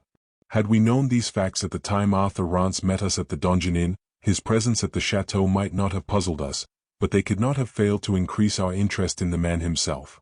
The American must have been at least 4 to 5 years old. He spoke in a perfectly natural tone in reply to Rouletabille's question. I put off my return to America when I heard of the attack on Mademoiselle Stangerson. I wanted to be certain the lady had not been killed, and I shall not go away until she is perfectly recovered. Arthur Rance then took the lead in talk, paying no heed to some of Rouletabille's questions. He gave us, without our inviting him, his personal views on the subject of the tragedy, views which, as well as I could make out, were not far from those held by Frederic Larsan. The American also thought that Robert Darzac had something to do with the matter. He did not mention him by name, but there was no room to doubt whom he meant. He told us he was aware of the efforts young Rouletabille was making to unravel the tangled skein of the Yellow Room mystery. He explained that Monsieur Stangerson had related to him all that had taken place in the inexplicable gallery. He several times expressed his regret at Monsieur Darzac's absence from the chateau on all these occasions, and thought that Monsieur Darzac had done cleverly in allying himself with Monsieur Joseph Rouletabille, who could not fail, sooner or later, to discover the murderer. He spoke the last sentence with unconcealed irony. Then he rose, bowed to us, and left the inn. Rouletabille watched him through the window. An odd fish, that, he said. Do you think he'll pass the night at the Glandier? I asked. To my amazement the young reporter answered that it was a matter of entire indifference to him whether he did or not. As to how we spent our time during the afternoon, all I need say is that Rouletabille led me to the grotto of Saint Genevieve, and, all the time, talked of every subject but the one with which we were most interested. Towards evening I was surprised to find Rouletabille making none of the preparations I had expected him to make. I spoke to him about it when night had come on, and we were once more in his room. He replied that all his arrangements had already been made, and this time the murderer would not get away from him. I expressed some doubt on this, reminding him of his disappearance in the gallery, and suggested that the same phenomenon might occur again. He answered that he hoped it would. He desired nothing more. I did not insist, knowing by experience how useless that would have been. He told me that, with the help of the concierges, the chateau had since early dawn been watched in such a way that nobody could approach it without his knowing it, and that he had no concern for those who might have left it and remained without. It was then 6 o'clock by his watch. Rising, he made a sign to me to follow him, and, without in the least trying to conceal his movements or the sound of his footsteps, he led me through the gallery. We reached the right gallery and came to the landing place which we crossed. We then continued our way in the gallery of the left wing, passing Professor Stangerson's apartment. At the far end of the gallery, before coming to the donjon, is the room occupied by Arthur Rance. We knew that, because we had seen him at the window looking onto the court. The door of the room opens onto the end of the gallery, exactly facing the east window, at the extremity of the right gallery, where Rouletabille had placed Daddy Jacques, and commands an uninterrupted view of the gallery from end to end of the chateau. That off-turning gallery, said Rouletabille, I reserve for myself. When I tell you will come and take your place here. And he made me enter a little dark, triangular closet built in a bend of the wall, to the left of the door of Arthur Rance's room. From this recess I could see all that occurred in the gallery as well as if I had been standing in front of Arthur Rance's door, and I could watch that door, too. The door of the closet, which was to be my place of observation, was fitted with panels of transparent glass. In the gallery, where all the lamps had been lit, it was quite light. In the closet, however, it was quite dark. It was a splendid place from which to observe and remain unobserved. I was soon to play the part of a spy, a common policeman. I wonder what my leader at the bar would have said had he known. I was not altogether pleased with my duties, but I could not refuse Rouletabille the assistance he had begged me to give him. I took care not to make him see that I in the least objected, and for several reasons. I wanted to oblige him, I did not wish him to think me a coward, I was filled with curiosity, and it was too late for me to draw back, even had I determined to do so. That I had not had these scruples sooner was because my curiosity had quite got the better of me. I might also urge that I was helping to save the life of a woman, and even a lawyer may do that conscientiously. We returned along the gallery. On reaching the door of Mademoiselle Stangerson's apartment, it opened from a push given by the steward who was waiting at the dinner table. Monsieur Stangerson had, for the last 3 days, dined with his daughter in the drawing room on the first floor. As the door remained open, we distinctly saw Mademoiselle Stangerson, taking advantage of the steward's absence, and while her father was stooping to pick up something he had let fall, pour the contents of a phial into Monsieur Stangerson's glass. Chapter 21. On the watch. The act, which staggered me, did not appear to affect Rouletabille much. We returned to his room and, without even referring to what we had seen, he gave me his final instructions for the night. First we were to go to dinner. After dinner, I was to take my stand in the dark closet and wait there as long as it was necessary, to look out for what might happen. If you see anything before I do, he explained, you must let me know. If the man gets into the right gallery by any other way than the off-turning gallery, you will see him before I shall, because you have a view along the whole length of the right gallery, while I can only command a view of the off-turning gallery. All you need do to let me know is to undo the cord holding the curtain of the right gallery window, nearest to the dark closet. The curtain will fall of itself and immediately leave a square of shadow where previously there had been a square of light. To do this, you need but stretch your hand out of the closet. I shall understand your signal perfectly. And then? Then you will see me coming round the corner of the off-turning gallery. What am I to do then? You will immediately come towards me, behind the man, but I shall already be upon him, and shall have seen his face. I attempted a feeble smile. Why do you smile? Well, you may smile while you have the chance, but I swear you will have no time for that a few hours from now. And if the man escapes? So much the better, said Rouletabille, coolly, I don't want to capture him. He may take himself off any way he can. I will let him go, after I have seen his face. That is all I want. I shall know afterwards what to do so that as far as Mademoiselle Stangerson is concerned he shall be dead to her even though he continues to live. If I took him alive, Mademoiselle Stangerson and Robert Darzac would, perhaps, never forgive me. And I wish to retain their goodwill and respect. Seeing, as I have just now seen, Mademoiselle Stangerson pour a narcotic into her father's glass, so that he might not be awake to interrupt the conversation she is going to have with her murderer, you can imagine she would not be grateful to me if I brought the man of the yellow room and the inexplicable gallery, bound and gagged, to her father. I realize now that if I am to save the unhappy lady, I must silence the man and not capture him. To kill a human being is no small thing. Besides, that is not my business, unless the man himself makes it my business.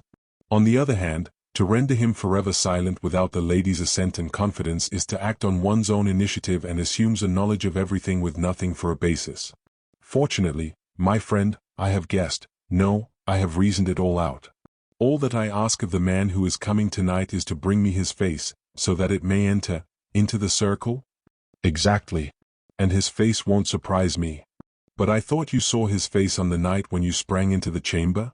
Only imperfectly. The candle was on the floor, and his beard, will he wear his beard this evening? I think I can say for certain that he will. But the gallery is light and, now, I know, or, at least, my brain knows, and my eyes will see. If we are here only to see him and let him escape, why are we armed? Because, if the man of the yellow room and the inexplicable gallery knows that I know, he is capable of doing anything. We should then have to defend ourselves. And you are sure he will come tonight? As sure as that you are standing there. This morning, at 10:30, Mademoiselle Stangerson, in the cleverest way in the world, arranged to have no nurses tonight. She gave them leave of absence for 24 hours, under some plausible pretexts, and did not desire anybody to be with her but her father, while they are away. Her father, who is to sleep in the boudoir, has gladly consented to the arrangement. Darzac's departure and what he told me, as well as the extraordinary precautions Mademoiselle Stangerson is taking to be alone tonight leaves me no room for doubt. She has prepared the way for the coming of the man whom Darzac dreads. That is awful. It is. And what we saw her do was done to send her father to sleep. Yes. Then there are but 2 of us for tonight's work. 4. The concierge and his wife will watch at all hazards. I don't set much value on them before, but the concierge may be useful after, if there is to be any killing. Then you think there may be? If he wishes it. Why haven't you brought in Daddy Jacques? Have you made no use of him today? No, replied Rouletabille sharply. I kept silence for a while, then, anxious to know his thoughts, I asked him point blank, why not tell Arthur Rance? He may be of great assistance to us. Oh, said Rouletabille crossly, then you want to let everybody into Mademoiselle Stangerson's secrets. Come, let us go to dinner, it is time. This evening we dine in Frederick Larsan's room, at least, if he is not on the heels of Darzac. He sticks to him like a leech. But, anyhow, if he is not there now, I am quite sure he will be, tonight. He is the one I am going to knock over. At this moment we heard a noise in the room near us. It must be he, said Rouletabille. I forgot to ask you, I said, if we are to make any allusion to tonight's business when we are with this policeman. I take it we are not. Is that so? Evidently. We are going to operate alone, on our own personal account. So that all the glory will be ours? Rouletabille laughed. We dined with Frederick Larsan in his room. He told us he had just come in and invited us to be seated at table. We ate our dinner in the best of humors, and I had no difficulty in appreciating the feelings of certainty which both Rouletabille and Larsan felt. Rouletabille told the great Fred that I had come on a chance visit, and that he had asked me to stay and help him in the heavy batch of writing he had to get through for the dépôt.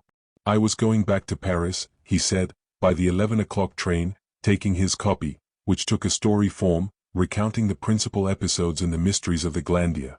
Larsan smiled at the explanation like a man who was not fooled and politely refrains from making the slightest remark on matters which did not concern him. With infinite precautions as to the words they used, and even as to the tones of their voices, Larsan and Rouletabille discussed, for a long time, Mr. Arthur Rance's appearance at the chateau, and his past in America, about which they expressed a desire to know more, at any rate, so far as his relations with the Stangersons. At one time, Larsan, who appeared to me to be unwell, said, with an effort, I think, Monsieur Rouletabille, that we've not much more to do at the Glandier, and that we shan't sleep here many more nights. I think so, too, Monsieur Fred. Then you think the conclusion of the matter has been reached? I think, indeed, that we have nothing more to find out, replied Rouletabille. Have you found your criminal? Asked Larsan. Have you? Yes. So have I, said Rouletabille. Can it be the same man? I don't know if you have swerved from your original idea, said the young reporter. Then he added, with emphasis, Monsieur Darzac is an honest man. Are you sure of that? Asked Larsan. Well, I am sure he is not. So it is a fight then? Yes, it is a fight. But I shall beat you, Monsieur Frederick Larsan. Youth never doubts anything, said the great Fred laughingly, and held out his hand to me by way of conclusion. Rouletabille's answer came like an echo, not anything. Suddenly Larsan, who had risen to wish us good night, pressed both his hands to his chest and staggered. He was obliged to lean on Rouletabille for support, and to save himself from falling. Oh, he cried. What is the matter with me? Have I been poisoned? He looked at us with haggard eyes. We questioned him vainly, he did not answer us. He had sunk into an armchair and we could get not a word from him. We were extremely distressed, both on his account and on our own, for we had partaken of all the dishes he had eaten. He seemed to be out of pain, but his heavy head had fallen on his shoulder and his eyelids were tightly closed. Rouletabille bent over him, listening for the beatings of the heart. My friend's face, however, when he stood up, was as calm as it had been a moment before agitated. He is asleep, he said. He led me to his chamber, after closing Larsan's room. The drug? I asked. Does Mademoiselle Stangerson wish to put everybody to sleep, tonight? Perhaps, replied Rouletabille, but I could see he was thinking of something else. But what about us? I exclaimed. How do we know that we have not been drugged? Do you feel indisposed? Rouletabille asked me coolly. Not in the least. Do you feel any inclination to go to sleep? None whatever. Well, then, my friend, smoke this excellent cigar. And he handed me a choice Havana, one Monsieur Darzac had given him, while he lit his briarwood, his eternal briarwood. We remained in his room until about 10 o'clock without a word passing between us. Buried in an armchair, Rouletabille sat and smoked steadily, his brow in thought and a faraway look in his eyes. On the stroke of 10 he took off his boots and signed to me to do the same. Standing in our socks he said, in so low a tone that I guessed, rather than heard, the word, revolver.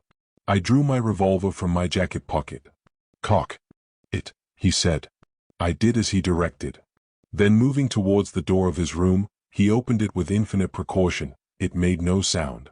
We were in the loft-turning gallery. Rouletabille made another sign to me which I understood to mean that I was to take up my post in the dark closet. When I was some distance from him, he rejoined me and embraced me, and then I saw him, with the same precaution, return to his room. Astonished by his embrace, and somewhat disquieted by it, I arrived at the right gallery without difficulty, crossing the landing place, and reaching the dark closet. Before entering it I examined the curtain cord of the window and found that I had only to release it from its fastening with my fingers for the curtain to fall by its own weight and hide the square of light from Rouletabille, the signal agreed upon. The sound of a footstep made me halt before Arthur Rance's door. He was not yet in bed, then. How was it that, being in the chateau, he had not dined with Monsieur Stangerson and his daughter? I had not seen him at table with them, at the moment when we looked in. I retired into the dark closet. I found myself perfectly situated. I could see along the whole length of the gallery. Nothing, absolutely nothing could pass there without my seeing it. But what was going to pass there? Rouletabille's embrace came back to my mind. I argued that people don't part from each other in that way unless on an important or dangerous occasion. Was I then in danger? My hand closed on the butt of my revolver and I waited. I am not a hero, but neither am I a coward. I waited about an hour, and during all that time I saw nothing unusual. The rain, which had begun to come down strongly towards 9 o'clock, had now ceased. My friend had told me that, probably, nothing would occur before midnight or 1 o'clock in the morning. It was not more than 11:30, however, when I heard the door of Arthur Rance's room open very slowly. The door remained open for a minute which seemed to me a long time. As it opened into the gallery, that is to say, outwards, I could not see what was passing in the room behind the door. At that moment I noticed a strange sound, 3 times repeated, coming from the park. Ordinarily I should not have attached any more importance to it than I would to the noise of cats on the roof. But the third time, the mew was so sharp and penetrating that I remembered what I had heard about the cry of the Bête du Bon Dieu. As the cry had accompanied all the events at the Glandier, I could not refrain from shuddering at the thought. Directly afterwards I saw a man appear on the outside of the door, and close it after him. At first I could not recognize him, for his back was towards me and he was bending over a rather bulky package. When he had closed the door and picked up the package, he turned towards the dark closet, and then I saw who he was. He was the forest keeper, the Green Man. He was wearing the same costume that he had worn when I first saw him on the road in front of the Donjon Inn. There was no doubt about his being the keeper. As the cry of the Bête du Bon Dieu came for the third time, he put down the package and went to the second window, counting from the dark closet. I dared not risk making any movement, fearing I might betray my presence. Arrived at the window, he peered out onto the park. The night was now light, the moon showing at intervals. The Green Man raised his arms twice, making signs which I did not understand. Then, leaving the window, he again took up his package and moved along the gallery towards the landing place. Rouletabille had instructed me to undo the curtain cord when I saw anything. Was Rouletabille expecting this? It was not my business to question. All I had to do was obey instructions.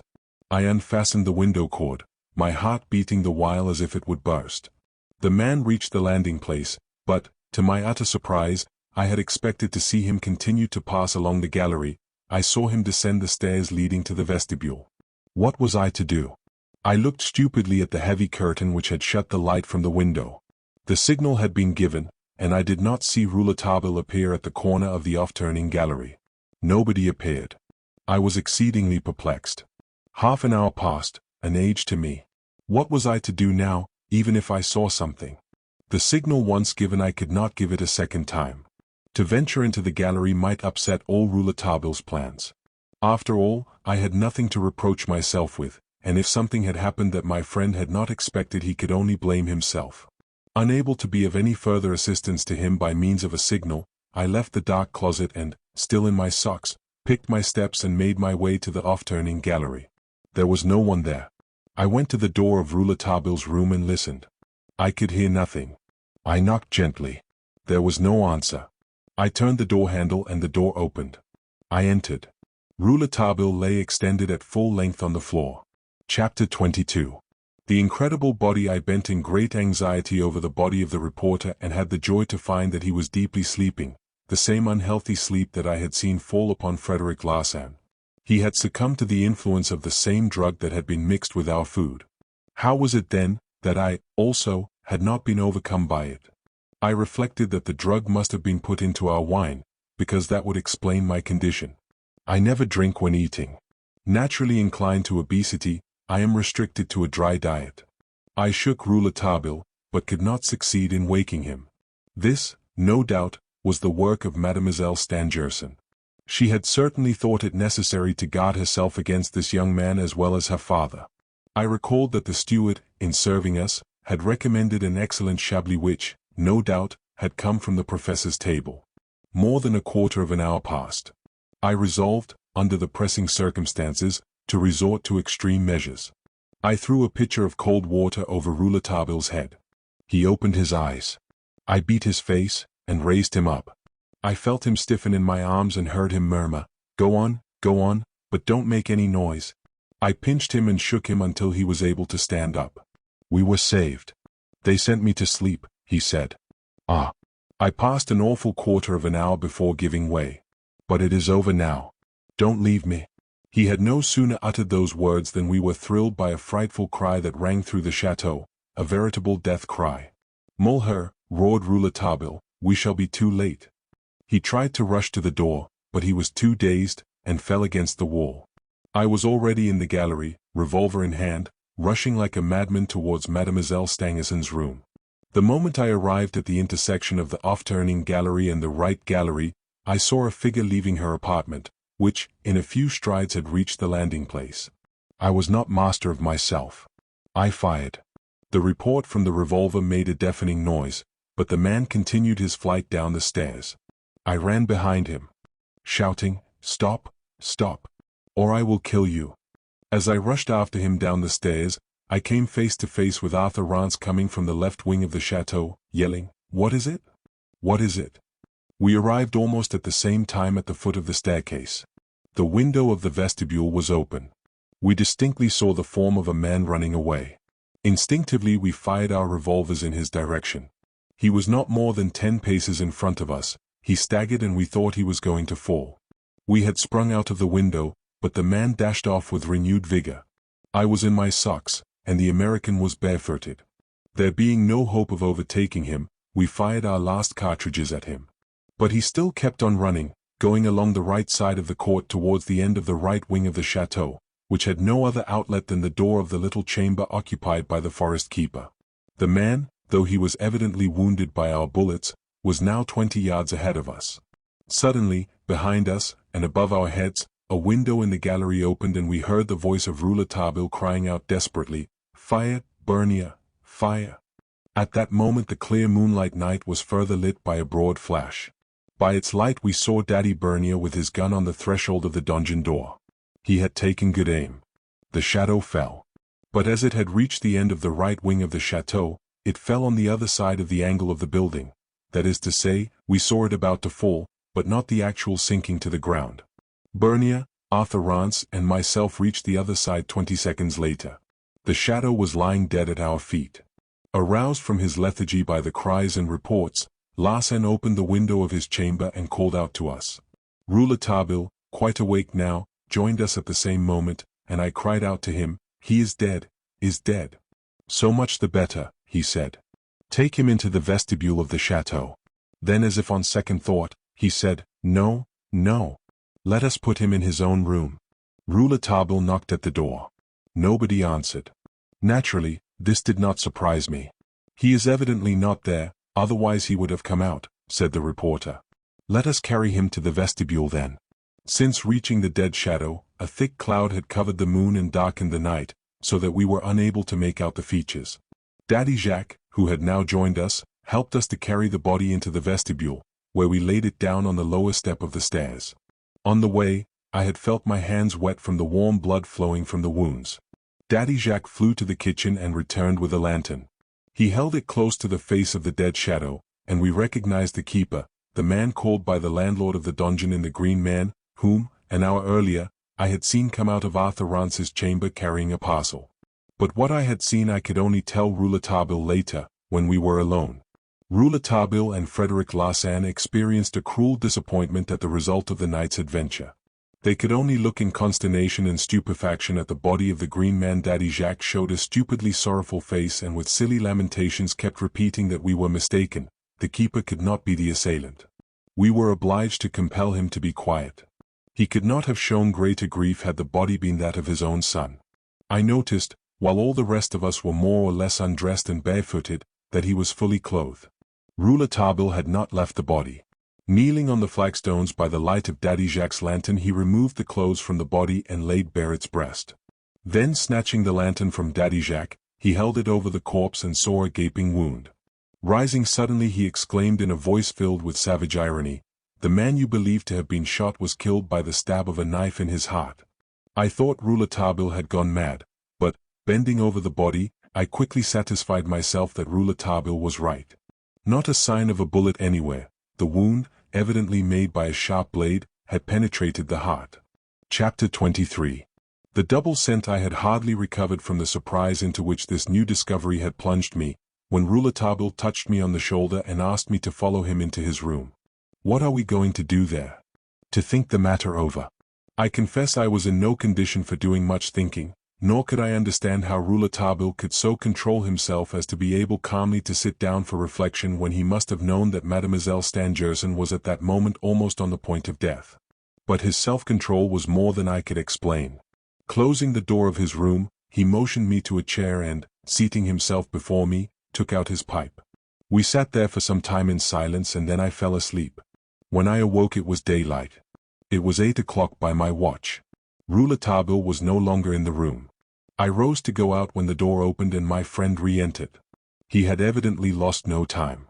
"How about Mademoiselle Stangerson?" I asked him. "Her condition, though very alarming, is not desperate." "When did you leave this room?" "Towards dawn."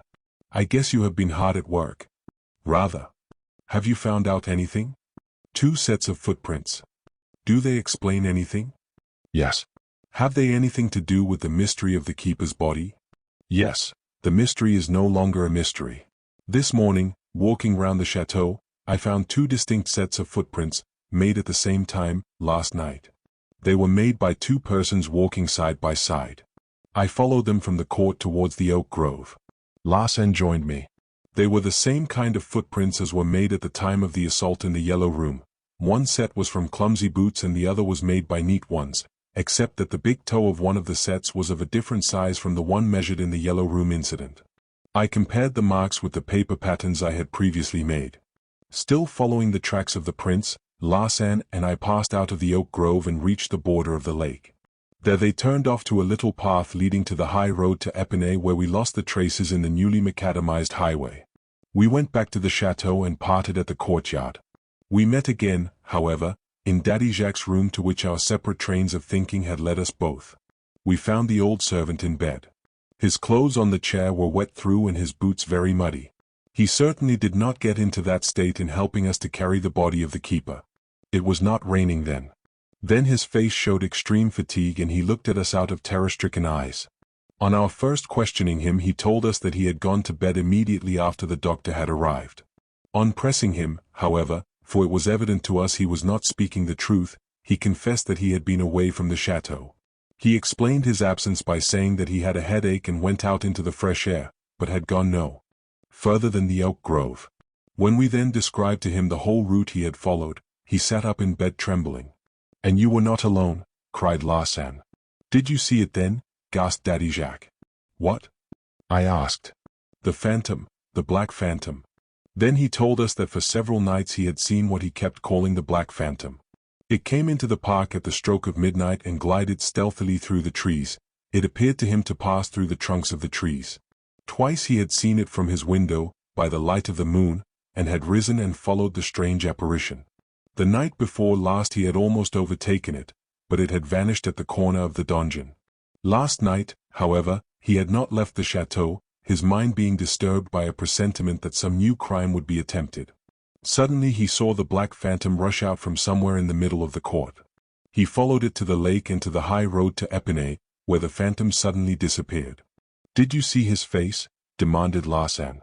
No, I saw nothing but black veils. Did you go out after what passed on the gallery? I could not. I was terrified. Daddy Jacques, I said, in a threatening voice, you did not follow it. You and the phantom walked to Epinay together, arm in arm. No, he cried, turning his eyes away, I did not. It came on to pour, and I turned back. I don't know what became of the black phantom. We left him, and when we were outside I turned to Larsan, looking him full in the face, and put my question suddenly to take him off his guard. An accomplice? How can I tell? He replied, shrugging his shoulders. You can't be sure of anything in a case like this.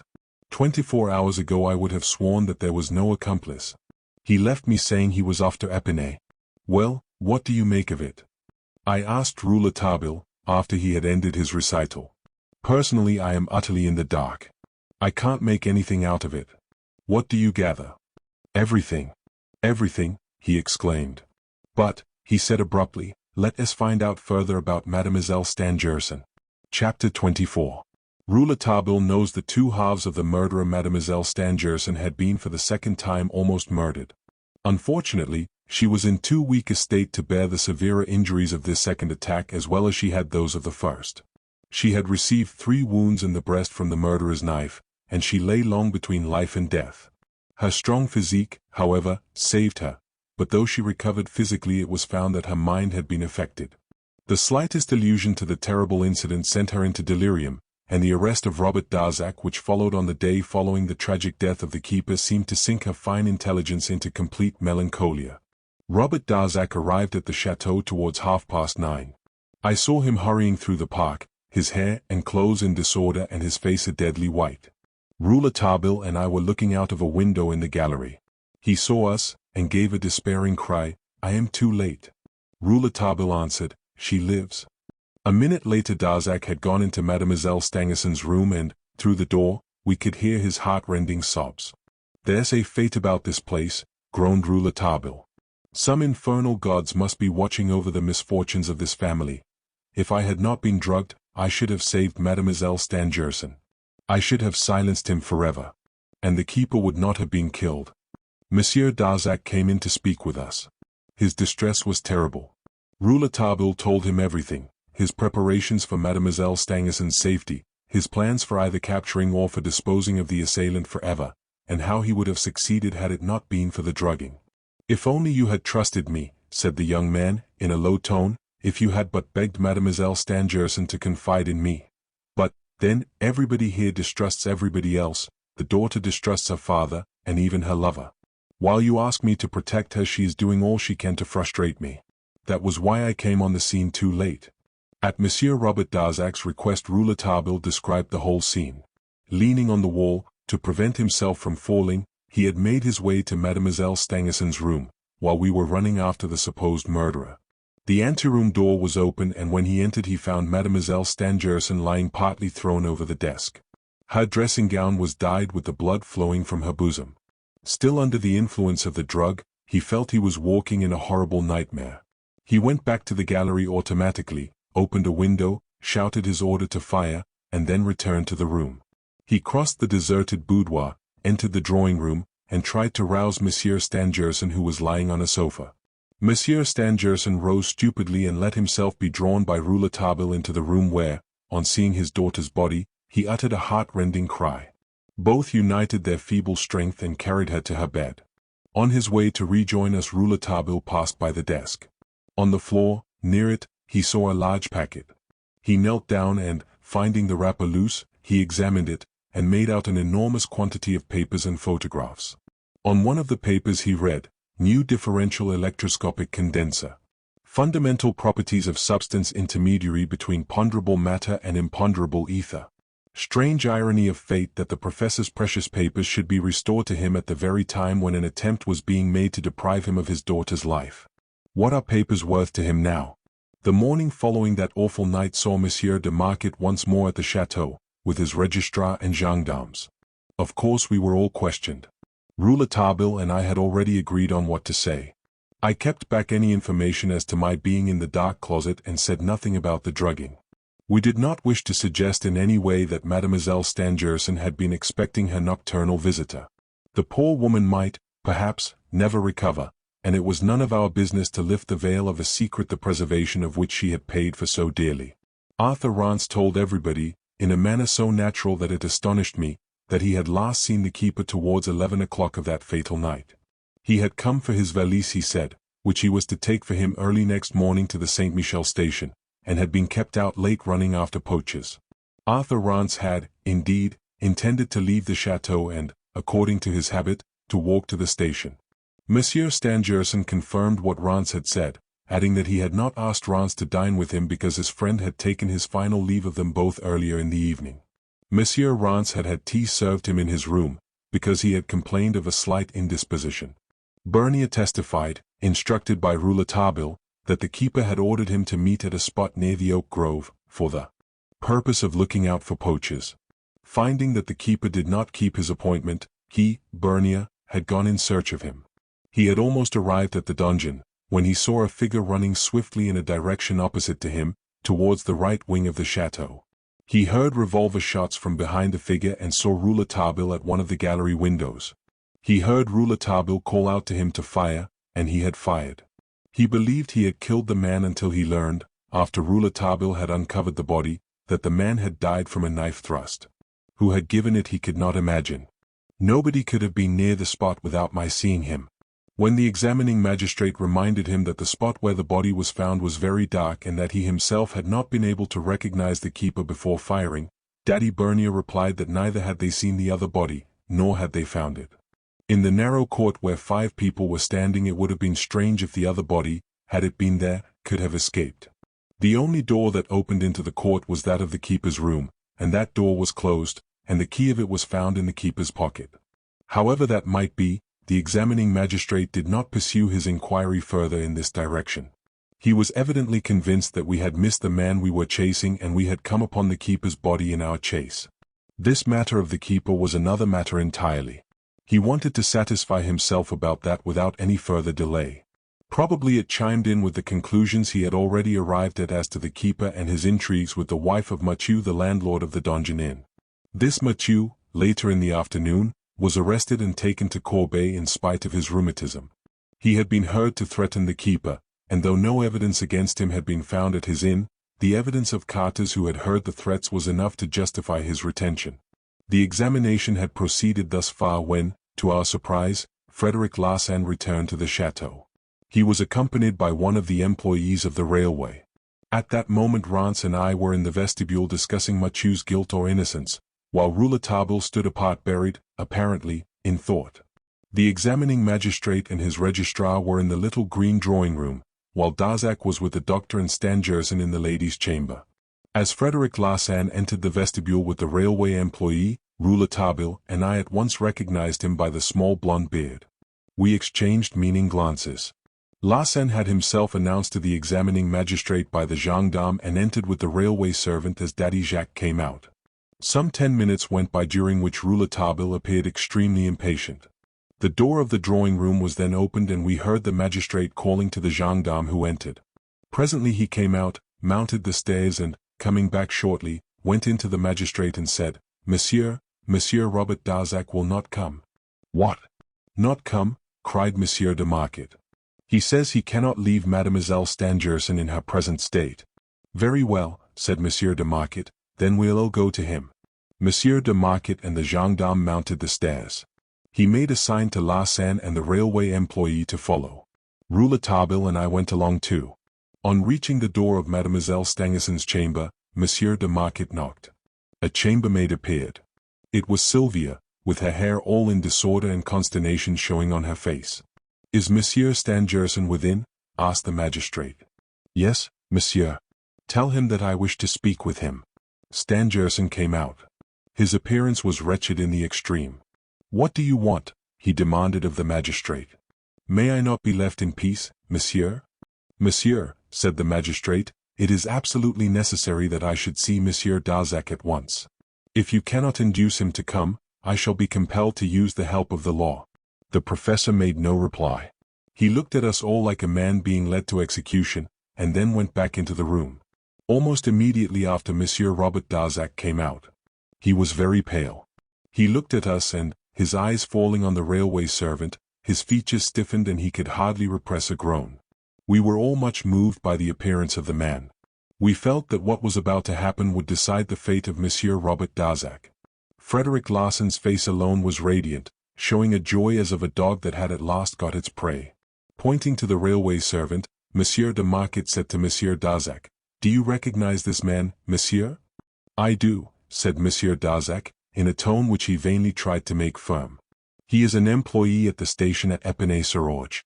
"This young man," went on Monsieur de Marquet, "affirms that he saw you get off the train at Épinay-sur-Orge." "That night," said Monsieur Darzac, interrupting, "at 10:30, it is quite true."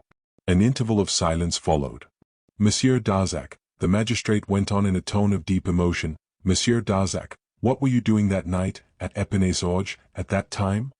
Monsieur Darzac remained silent, simply closing his eyes. "Monsieur Darzac," insisted Monsieur de Marquet, "can you tell me how you employed your time, that night?" Monsieur Darzac opened his eyes. He seemed to have recovered his self-control. "No, monsieur." "Think, monsieur. For, if you persist in your strange refusal, I shall be under the painful necessity of keeping you at my disposition." "I refuse."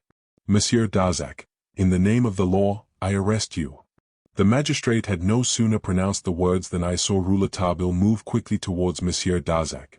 He would certainly have spoken to him, but Darzac, by a gesture, held him off.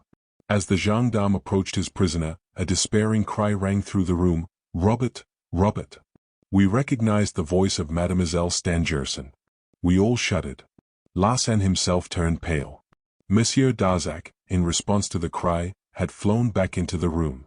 The magistrate, the gendarme, and Larsan followed closely after. Rouletabille and I remained on the threshold. It was a heartbreaking sight that met our eyes. Mademoiselle Stangerson, with a face of deathly pallor, had risen on her bed, in spite of the restraining efforts of 2 doctors and her father. She was holding out her trembling arms towards Robert Darzac, on whom Larsan and the gendarme had laid hands. Her distended eyes saw, she understood, her lips seemed to form a word, but nobody made it out, and she fell back insensible. Monsieur Darzac was hurried out of the room and placed in the vestibule to wait for the vehicle Larsan had gone to fetch. We were all overcome by emotion, and even Monsieur de Marquet had tears in his eyes. Rouletabille took advantage of the opportunity to say to Monsieur Darzac, "Are you going to put in any defense?" "No," replied the prisoner. "Very well, then I will, monsieur."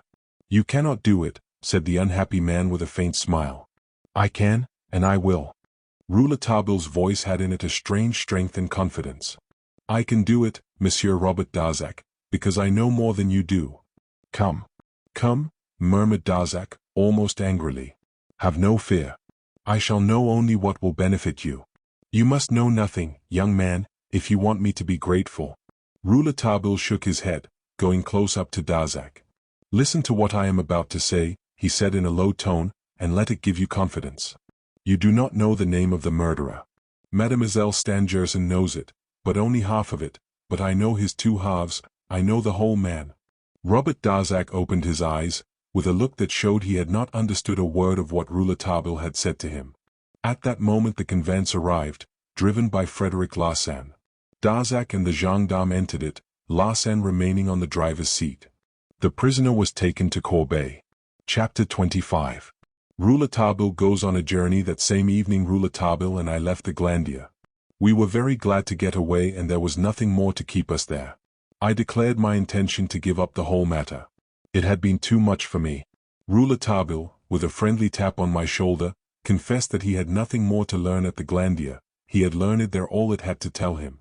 We reached Paris about 8 o'clock, dined, and then, tired out, we separated, agreeing to meet the next morning at my rooms. Rouletabille arrived next day at the hour agreed on. He was dressed in a suit of English tweed, with an ulster on his arm, and a valise in his hand. Evidently he had prepared himself for a journey. "How long shall you be away?" I asked.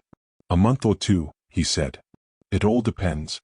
I asked him no more questions. "Do you know," he asked, "what the word was that Mademoiselle Stangerson tried to say before she fainted?" "No, nobody heard it." "I heard it," replied Rouletabille. "She said speak." "Do you think Darzac will speak?" "Never." I was about to make some further observations, but he wrung my hand warmly and wished me goodbye. I had only time to ask him one question before he left. Are you not afraid that other attempts may be made while you are away? No. Not now that Darzac is in prison, he answered. With this strange remark he left. I was not to see him again until the day of Darzac's trial at the court, when he appeared to explain the inexplicable. Chapter 26.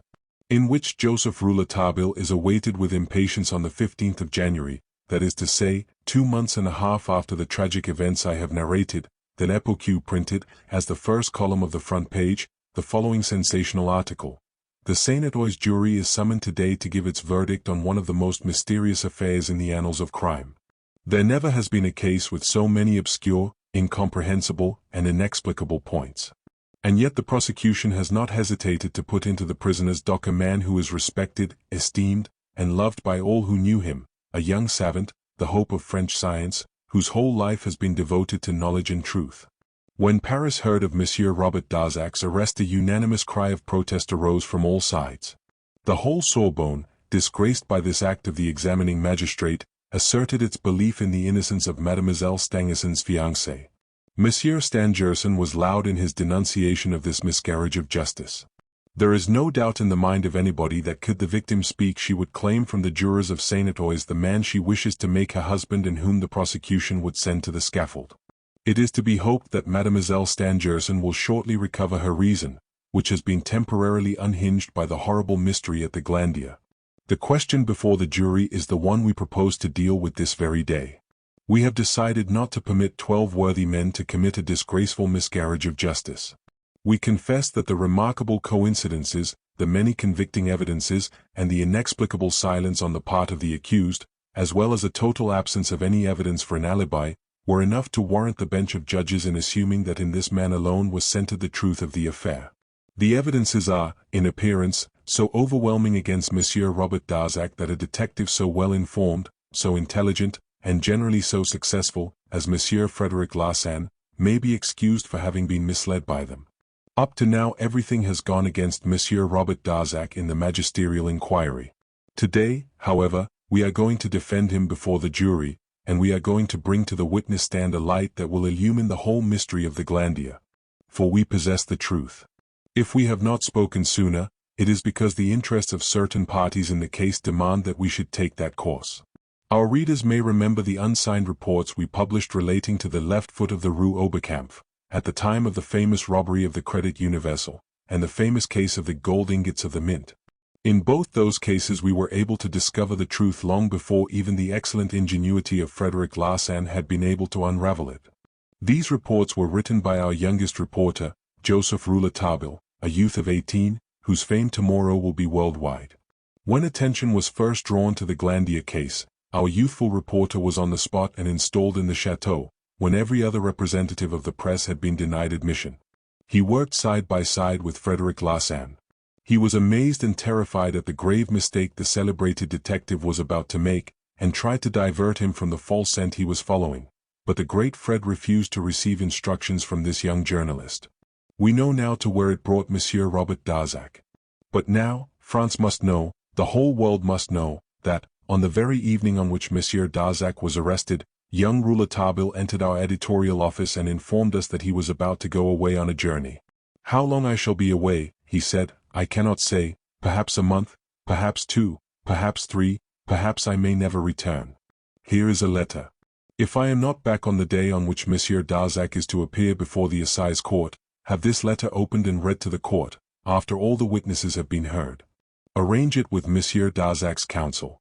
Monsieur Darzac is innocent. In this letter is written the name of the murderer, and that is all I have to say. I am leaving to get my proofs, for the irrefutable evidence of the murderer's guilt. Our reporter departed. For a long time we were without news from him, but, a week ago, a stranger called upon our manager and said, act in accordance with the instructions of Joseph Rouletabille, if it becomes necessary to do so. The letter left by him holds the truth. The gentleman who brought us this message would not give us his name. Today, the 15th of January, is the day of the trial. Joseph Rouletabille has not returned. It may be we shall never see him again. The press also counts its heroes, its martyrs to duty. It may be he is no longer living. We shall know how to avenge him. Our manager will, this afternoon, be at the court of assize at Versailles, with the letter containing the name of the murderer. At the head of the article appeared a portrait of Rouletabille, the same given as the frontispiece to this book. Those Parisians who flocked the assize court at Versailles, to be present at the trial of what was known as the mystery of the Yellow Room, will certainly remember the terrible crush at the Saint Lazare station. The ordinary trains were so full that special trains had to be made up. The article in the Époque had so excited the populace that discussion was rife everywhere, even to the verge of blows. Partisans of Rouletabille fought with the supporters of Frederic Larsan. Curiously enough, the excitement was due less to the fact that an innocent man was in danger of a wrongful conviction than to the interest taken in their own ideas as to the mystery of the Yellow Room. Each had his explanation to which each held fast. Those who explained the crime on Frederic Larsan's theory would not admit that there could be any doubt as to the perspicacity of the popular detective. Others who had arrived at a different solution naturally insisted that this was Rouletabille's explanation, though they did not as yet know what that was. With the day's Époque in their hands, the Larsans and the Rouletabils fought and shoved each other on the steps of the Palais de Justice, right into the court itself. Those who could not get in remained in the neighborhood until evening and were, with great difficulty, kept back by the soldiery and the police. They became hungry for news, welcoming the most absurd rumors. At one time the rumor spread that Monsieur Stangerson himself had been arrested in the court and had confessed to being the murderer. This goes to show to what a pitch of madness nervous excitement may carry people. Rouletabille was still expected. Some pretended to know him, and when a young man with a past crossed the open space which separated the crowd from the courthouse, a scuffle took place. Cries were raised of Rouletabille, there is Rouletabille. The arrival of the manager of the paper was the signal for a great demonstration. Some applauded, others hissed. The trial itself was presided over by Monsieur de Recuse, a judge filled with the prejudice of his class, but a man honest at heart. The witnesses had been called. I was there, of course, as were all who had, in any way, been in touch with the mysteries of the Glandier. Monsieur Stangerson, looking many years older and almost unrecognizable, Larsan, Arthur Rance, with his face ruddy as ever, Daddy Jacques, Daddy Mathieu, who was brought into court handcuffed between two gendarmes, Madame Mathieu, in tears, the two Berniers, the two nurses, the steward, all the domestics of the chateau, the employee of the Paris post office, the railway employee from Epinay, some friends of Monsieur and Mademoiselle Stangerson, and all Monsieur Darzac's witnesses. I was lucky enough to be called early in the trial, so that I was then able to watch and be present at almost the whole of the proceedings. The court was so crowded that many lawyers were compelled to find seats on the steps. Behind the bench of justices were representatives from other benches. Monsieur Robert Darzac stood in the prisoner's dock between policemen, tall, handsome, and calm. A murmur of admiration rather than of compassion greeted his appearance. He leaned forward towards his counsel, Maître Henri Robert, who, assisted by his chief secretary, Maître André Hesse, was busily turning over the folios of his brief. Many expected that Monsieur Stangerson, after giving his evidence, would have gone over to the prisoner and shaken hands with him, but he left the court without another word. It was remarked that the jurors appeared to be deeply interested in a rapid conversation which the manager of the Époque was having with Maître Henri Robert. The manager, later, sat down in the front row of the public seats. Some were surprised that he was not asked to remain with the other witnesses in the room reserved for them. The reading of the indictment was got through, as it always is, without any incident. I shall not here report the long examination to which Monsieur Darzac was subjected. He answered all the questions quickly and easily. His silence as to the important matters of which we know was dead against him. It would seem as if this reticence would be fatal for him. He resented the president's reprimands. He was told that his silence might mean death. Very well, he said, I will submit to it, but I am innocent. With that splendid ability which has made his fame, Maître Robert took advantage of the incident, and tried to show that it brought out in noble relief his client's character, for only heroic natures could remain silent for moral reasons in face of such a danger. The eminent advocate, however, only succeeded in assuring those who were already assured of Darzac's innocence. At the adjournment Rouletabille had not yet arrived. Every time a door opened, all eyes there turned towards it and back to the manager of the Époque, who sat impassive in his place. When he once was feeling in his pocket, a loud murmur of expectation followed. The letter. It is not, however, my intention to report in detail the course of the trial. My readers are sufficiently acquainted with the mysteries surrounding the Glandier case to enable me to go on to the really dramatic denouement of this ever-memorable day. When the trial was resumed, Maître Henri Robert questioned Daddy Mathieu as to his complicity in the death of the keeper. His wife was also brought in and was confronted by her husband. She burst into tears and confessed that she had been the keeper's mistress, and that her husband had suspected it. She again, however, affirmed that he had had nothing to do with the murder of her lover. Maître Henri Robert thereupon asked the court to hear Frederic Larsan on this point.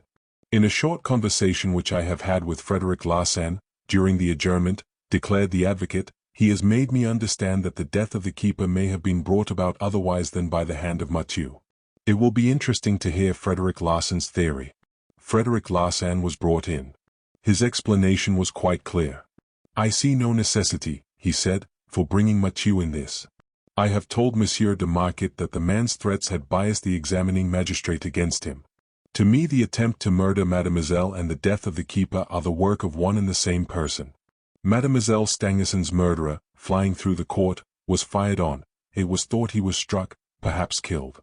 As a matter of fact, he only stumbled at the moment of his disappearance behind the corner of the right wing of the chateau.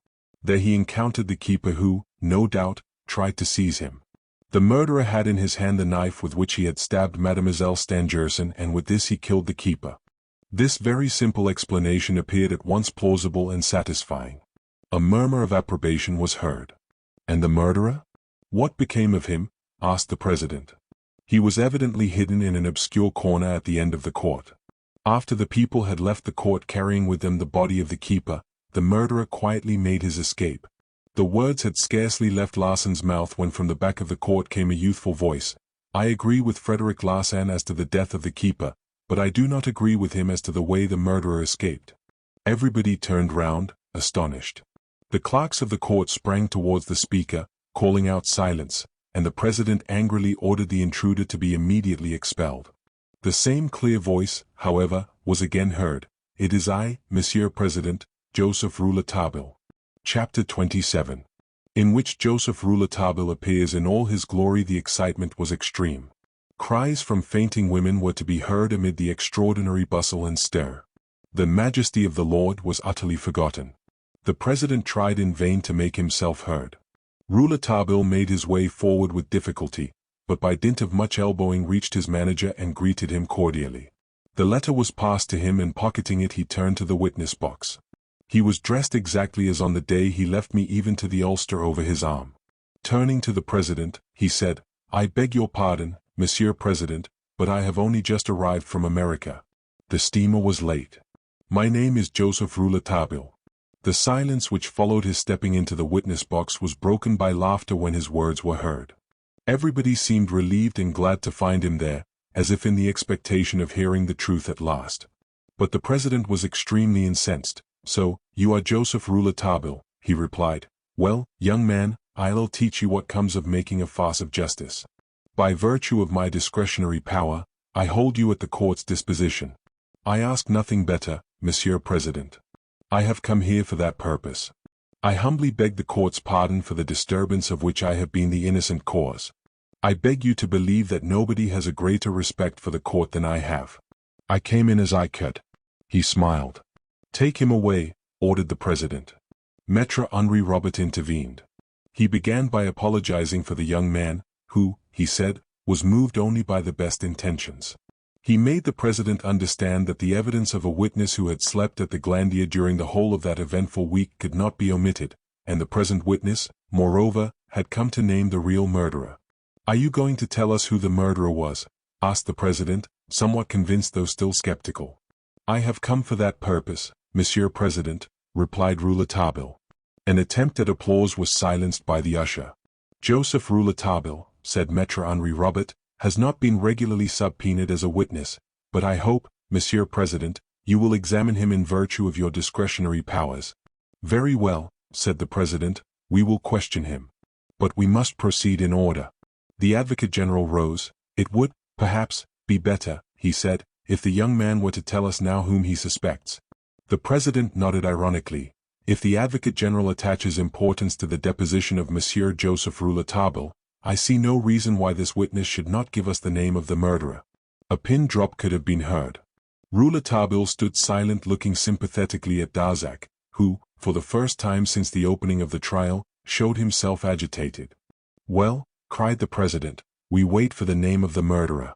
Rouletabille, feeling in his waistcoat pocket, drew his watch and, looking at it, said, "Monsieur President, I cannot name the murderer before 6:30.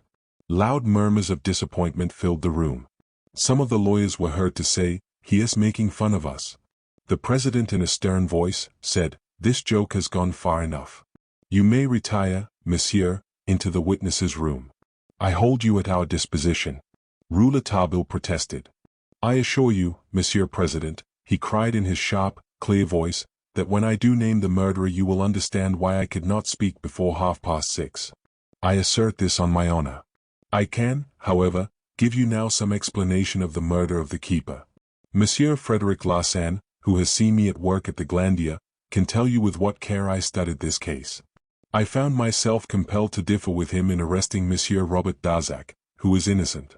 Monsieur Larsan knows of my good faith and knows that some importance may be attached to my discoveries, which have often corroborated his own." Frederic Larsan said, "Monsieur President, it will be interesting to hear Monsieur Joseph Rouletabille, especially as he differs from me." A murmur of approbation greeted the detective's speech. He was a good sportsman and accepted the challenge. The struggle between the two promised to be exciting. As the president remained silent, Frederic Larsan continued, "We agree that the murderer of the keeper was the assailant of Mademoiselle Stangerson, but as we are not agreed as to how the murderer escaped, I am curious to hear Monsieur Rouletabille's explanation." "I have no doubt you are," said my friend. General laughter followed this remark. The president angrily declared that if it was repeated, he would have the court cleared. "Now, young man," said the president, "you have heard Monsieur Frederic Larsan. How did the murderer get away from the court?" Rouletabille looked at Madame Mathieu, who smiled back at him sadly. "Since Madame Mathieu," he said, "has freely admitted her intimacy with the keeper, why, it's the boy," exclaimed Daddy Mathieu. "Remove that man," ordered the president. Mathieu was removed from the court. Rouletabille went on, "Since she has made this confession, I am free to tell you that she often met the keeper at night on the first floor of the dungeon, in the room which was once an oratory. These meetings became more frequent when her husband was laid up by his rheumatism.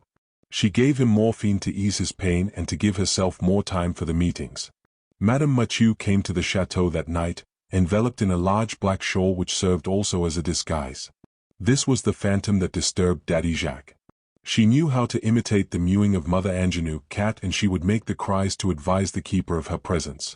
The recent repairs of the donjon did not interfere with their meetings in the keeper's old room, in the donjon, since the new room assigned to him at the end of the right wing was separated from the steward's room by a partition only. Previous to the tragedy in the court, Madame Mathieu and the keeper left the donjon together. I learnt these facts from my examination of the footmarks in the court the next morning.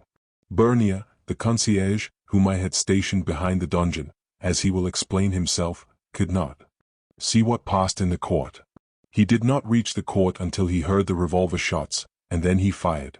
When the woman parted from the man, she went towards the open gate of the court, while he returned to his room.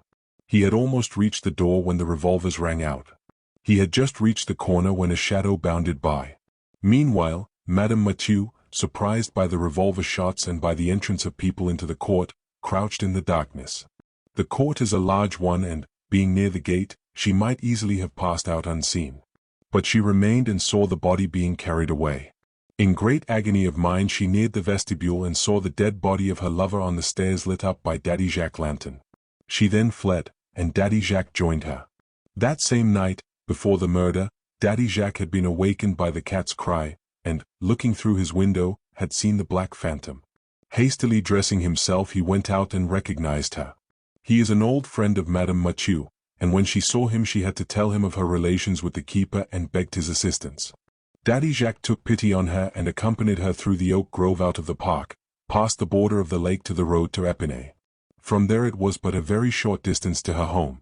Daddy Jacques returned to the chateau, and, seeing how important it was for Madame Mathieu's presence at the chateau to remain unknown, he had done all he could to hide it. I appealed to Monsieur Larsan, who saw me, next morning, examine the two sets of footprints. Here Rouletabille, turning towards Madame Mathieu, with a bow, said, "The footprints of Madame bear a strange resemblance to the neat footprints of the murderer." Madame Mathieu trembled and looked at him with wide eyes as if in wonder at what he would say next. "Madame has a shapely foot, long and rather large for a woman. The imprint, with its pointed toe, is very like that of the murderer's." A movement in the court was repressed by Rouletabille. He held their attention at once. "I hasten to add," he went on, "that I attach no importance to this. Outward signs like these are often liable to lead us into error, if we do not reason rightly. Monsieur Robert Darzac's footprints are also like the murderer's, and yet he is not the murderer." The president, turning to Madame Mathieu, asked, "Is that in accordance with what you know occurred?" "Yes, Monsieur President," she replied. "It is as if Monsieur Rouletabille had been behind us." "Did you see the murderer running towards the end of the right wing?" "Yes, as clearly as I saw them afterwards carrying the keeper's body." "What became of the murderer? You were in the court and could easily have seen." "I saw nothing of him, Monsieur President. It became quite dark just then." "Then Monsieur Rouletabille," said the president, "must explain how the murderer made his escape." Rouletabille continued, "It was impossible for the murderer to escape by the way he had entered the court without our seeing him. Or if we couldn't see him we must certainly have felt him, since the court is a very narrow one enclosed in high iron railings. Then if the man was hemmed in that narrow square, how is it you did not find him? I have been asking you that for the last half hour." "Monsieur President," replied Rouletabille, "I cannot answer that question before 6:30. By this time the people in the courtroom were beginning to believe in this new witness. They were amused by his melodramatic action in thus fixing the hour, but they seemed to have confidence in the outcome. As for the president, it looked as if he also had made up his mind to take the young man in the same way. He had certainly been impressed by Rouletabille's explanation of Madame Mathieu's part. "Well, Monsieur Rouletabille," he said, "as you say, but don't let us see any more of you before 6:30. Rouletabille bowed to the president, and made his way to the door of the witness's room. I quietly made my way through the crowd and left the court almost at the same time as Rouletabille. He greeted me heartily, and looked happy. "I'll not ask you, my dear fellow," I said, smiling, "what you've been doing in America, because I've no doubt you'll say you can't tell me until after 6:30. No, my dear St. Clair, I'll tell you right now why I went to America. I went in search of the name of the other half of the murderer." "The name of the other half?" "Exactly. When we last left the Glandier I knew there were two halves to the murderer and the name of only one of them. I went to America for the name of the other half." I was too puzzled to answer. Just then we entered the witness's room, and Rouletabille was immediately surrounded. He showed himself very friendly to all except Arthur Rance, to whom he exhibited a marked coldness of manner. Frederic Larsan came in also. Rouletabille went up and shook him heartily by the hand. His manner toward the detective showed that he had got the better of the policeman. Larsan smiled and asked him what he had been doing in America. Rouletabille began by telling him some anecdotes of his voyage. They then turned aside together, apparently with the object of speaking confidentially. I, therefore, discreetly left them and, being curious to hear the evidence, returned to my seat in the courtroom, where the public plainly showed its lack of interest in what was going on in their impatience for Rouletabille's return at the appointed time. On the stroke of 6:30 Joseph Rouletabille was again brought in. It is impossible for me to picture the tense excitement which appeared on every face as he made his way to the bar. Darzac rose to his feet, frightfully pale. The president, addressing Rouletabille, said gravely, "I will not ask you to take the oath, because you have not been regularly summoned, but I trust there is no need to urge upon you the gravity of the statement you are about to make." Rouletabille looked the president quite calmly and steadily in the face, and replied, "Yes, monsieur. At your last appearance here," said the president, "we had arrived at the point where you were to tell us how the murderer escaped, and also his name. Now, Monsieur Rouletabille, we await your explanation." "Very well, monsieur," began my friend amidst a profound silence. "I had explained how it was impossible for the murderer to get away without being seen. And yet he was there with us in the court. And you did not see him? At least that is what the prosecution declares." "No. We all of us saw him, Monsieur le President," cried Rouletabille. "Then why was he not arrested?" "Because no one, besides myself, knew that he was the murderer. It would have spoiled my plans to have had him arrested, and I had then no proof other than my own reasoning. I was convinced we had the murderer before us and that we were actually looking at him. I have now brought what I consider the indisputable proof. Speak out, monsieur. Tell us the murderer's name. You will find it on the list of names present in the court on the night of the tragedy, replied Rouletabille. The people present in the courtroom began showing impatience. Some of them even called for the name, and were silenced by the usher. The list includes Daddy Jacques, Bernier the concierge, and Mr. Arthur Rance, said the president. Do you accuse any of these? No, monsieur. Then I do not understand what you are driving at. There was no other person at the end of the court. Yes, monsieur, there was, not at the end, but above the court, who was leaning out of the window. Do you mean Frederic Larsan? Exclaimed the president. Yes. Frederic Larsan, replied Rouletabille in a ringing tone. Frederic Larsan is the murderer. The courtroom became immediately filled with loud and indignant protests. So astonished was he that the president did not attempt to quiet it. The quick silence which followed was broken by the distinctly whispered words from the lips of Robert Darzac. It is impossible. He is mad. You dare to accuse Frederic Larsan, monsieur? Asked the president. If you are not mad, what are your proofs? Proofs, monsieur? Do you want proofs? Well, here is one, cried Rouletabille shrilly. Let Frederic Larsan be called. Usher, call Frederic Larsan. The usher hurried to the side door, opened it, and disappeared. The door remained open, while all eyes turned expectantly towards it. The clerk reappeared and, stepping forward, said, Monsieur President, Frederic Larsan is not here. He left at about 4 o'clock and has not been seen since. That is my proof, cried Rouletabille, triumphantly. Explain yourself, demanded the president. My proof is Larsan's flight, said the young reporter. He will not come back. You will see no more of Frederic Larsan. Unless you are playing with the court, monsieur, why did you not accuse him when he was present? He would then have answered you. He could give no other answer than the one he has now given by his flight. We cannot believe that Larsan has fled. There was no reason for his doing so. Did he know you'd make this charge? He did. I told him I would. Do you mean to say that knowing Larsan was the murderer you gave him the opportunity to escape? Yes, Monsieur President, I did, replied Rouletabille, proudly. I am not a policeman, I am a journalist, and my business is not to arrest people. My business is in the service of truth, and is not that of an executioner. If you are just, monsieur, you will see that I am right. You can now understand why I refrained until this hour to divulge the name. I gave Larsan time to catch the 4 to 17 train for Paris, where he would know where to hide himself, and leave no traces. You will not find Frederic Larsan, declared Rouletabille, fixing his eyes on Monsieur Robert Darzac. He is too cunning. He is a man who has always escaped you and whom you have long searched for in vain. If he did not succeed in outwitting me, he can yet easily outwit any police. This man who, 4 years ago, introduced himself to the short, and became celebrated as Frederic Larsan, is notorious under another name, a name well known to crime. Frederic Larsan, Monsieur President, is Ballmeyer. Ballmeyer, cried the president. Ballmeyer, exclaimed Robert Darzac, springing to his feet. Ballmeyer, it was true, then? Ah! Monsieur Darzac, you don't think I am mad, now, cried Rouletabille. Ballmeyer. Ballmeyer. No other word could be heard in the courtroom. The president adjourned the hearing. Those of my readers who may not have heard of Ballmeyer will wonder at the excitement the name caused. And yet the doings of this remarkable criminal formed the subject matter of the most dramatic narratives of the newspapers and criminal records of the past 20 years. It had been reported that he was dead, and thus had eluded the police as he had eluded them throughout the whole of his career. Ballmeyer was the best specimen of the high-class gentleman swindler.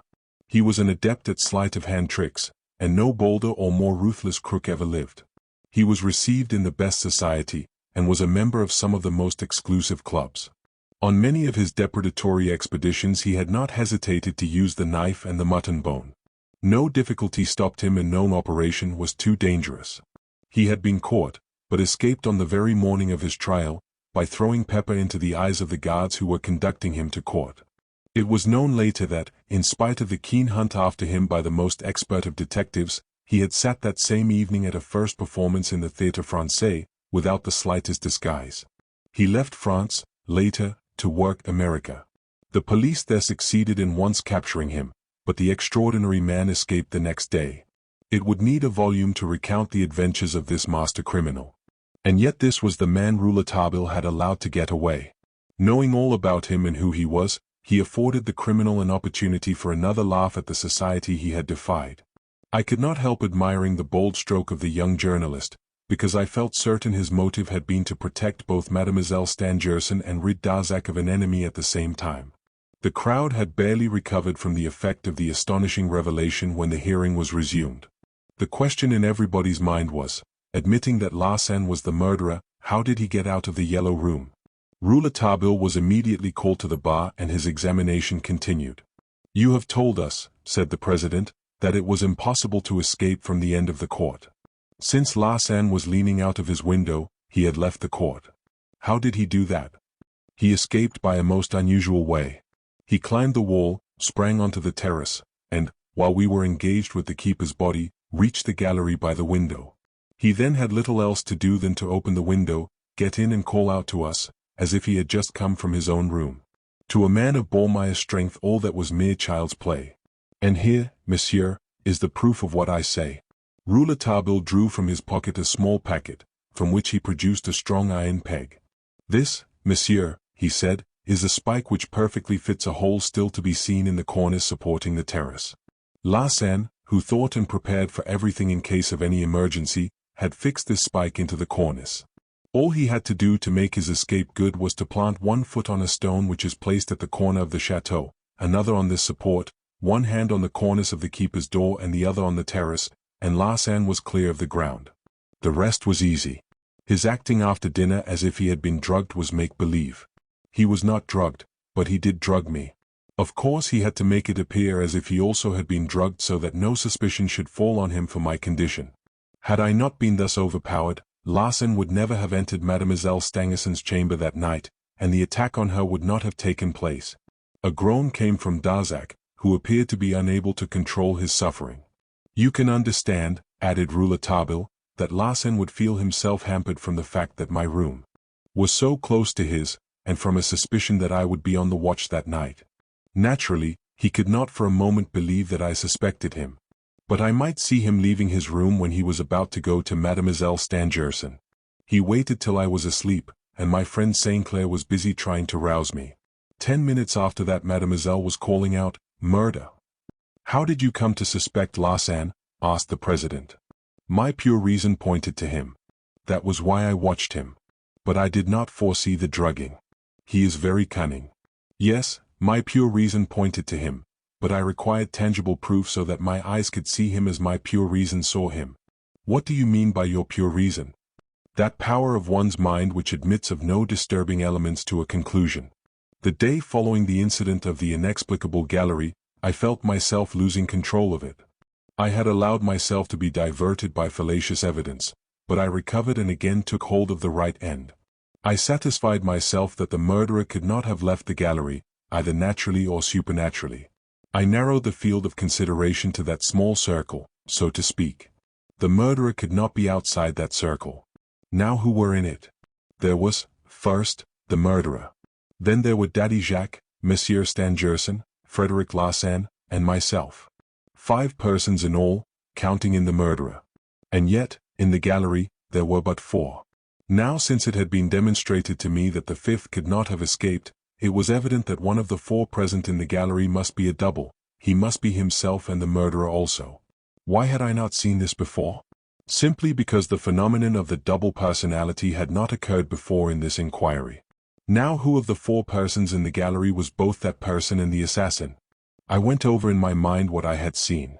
I had seen at one and the same time, Monsieur Stangerson and the murderer, Daddy Jacques and the murderer, myself and the murderer, so that the murderer, then, could not be either Monsieur Stangerson, Daddy Jacques, or myself. Had I seen Frederic Larsan and the murderer at the same time? No.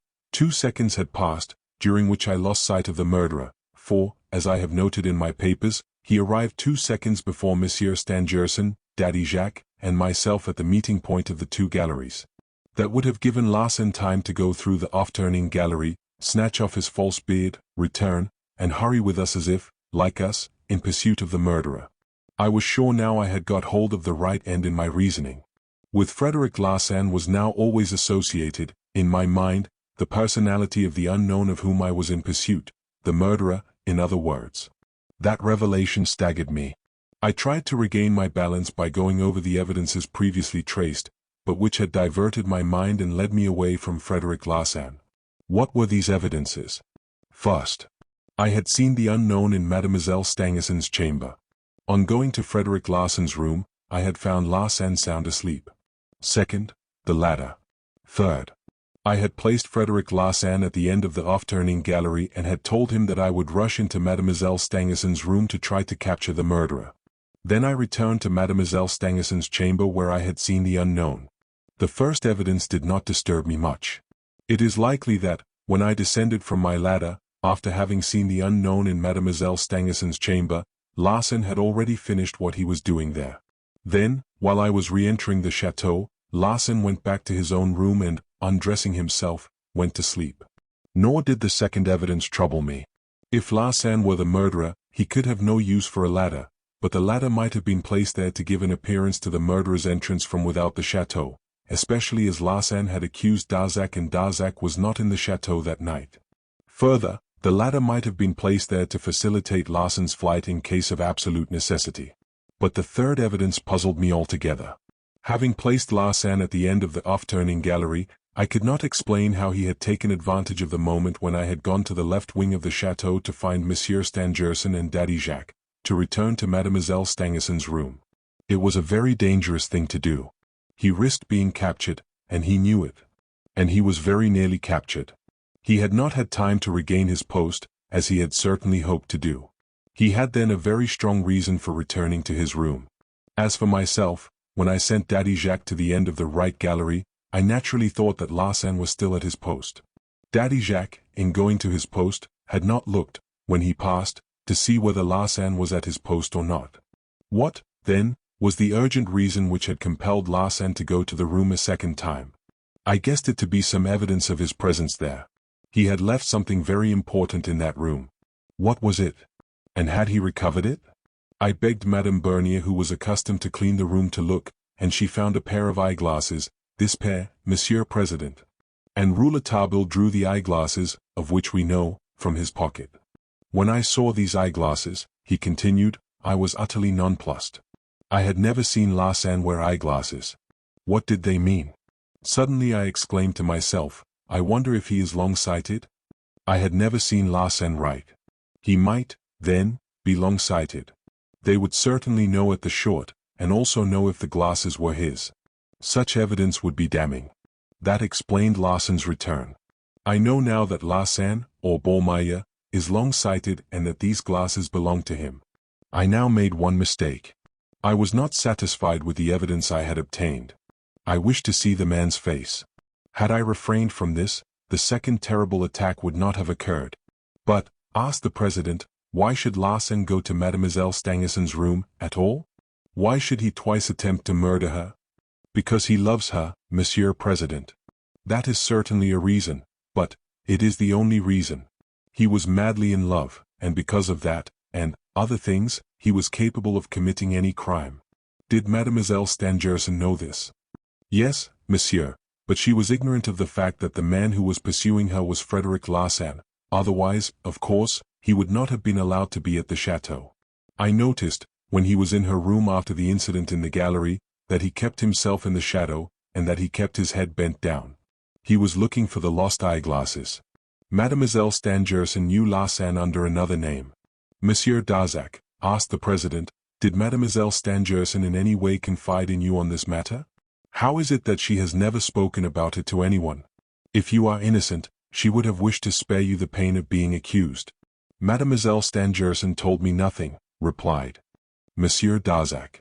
Does what this young man say appear probable to you? The President asked. Mademoiselle Stangerson has told me nothing, he replied stolidly.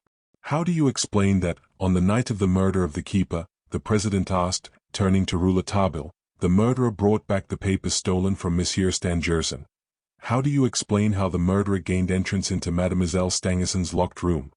The last question is easily answered.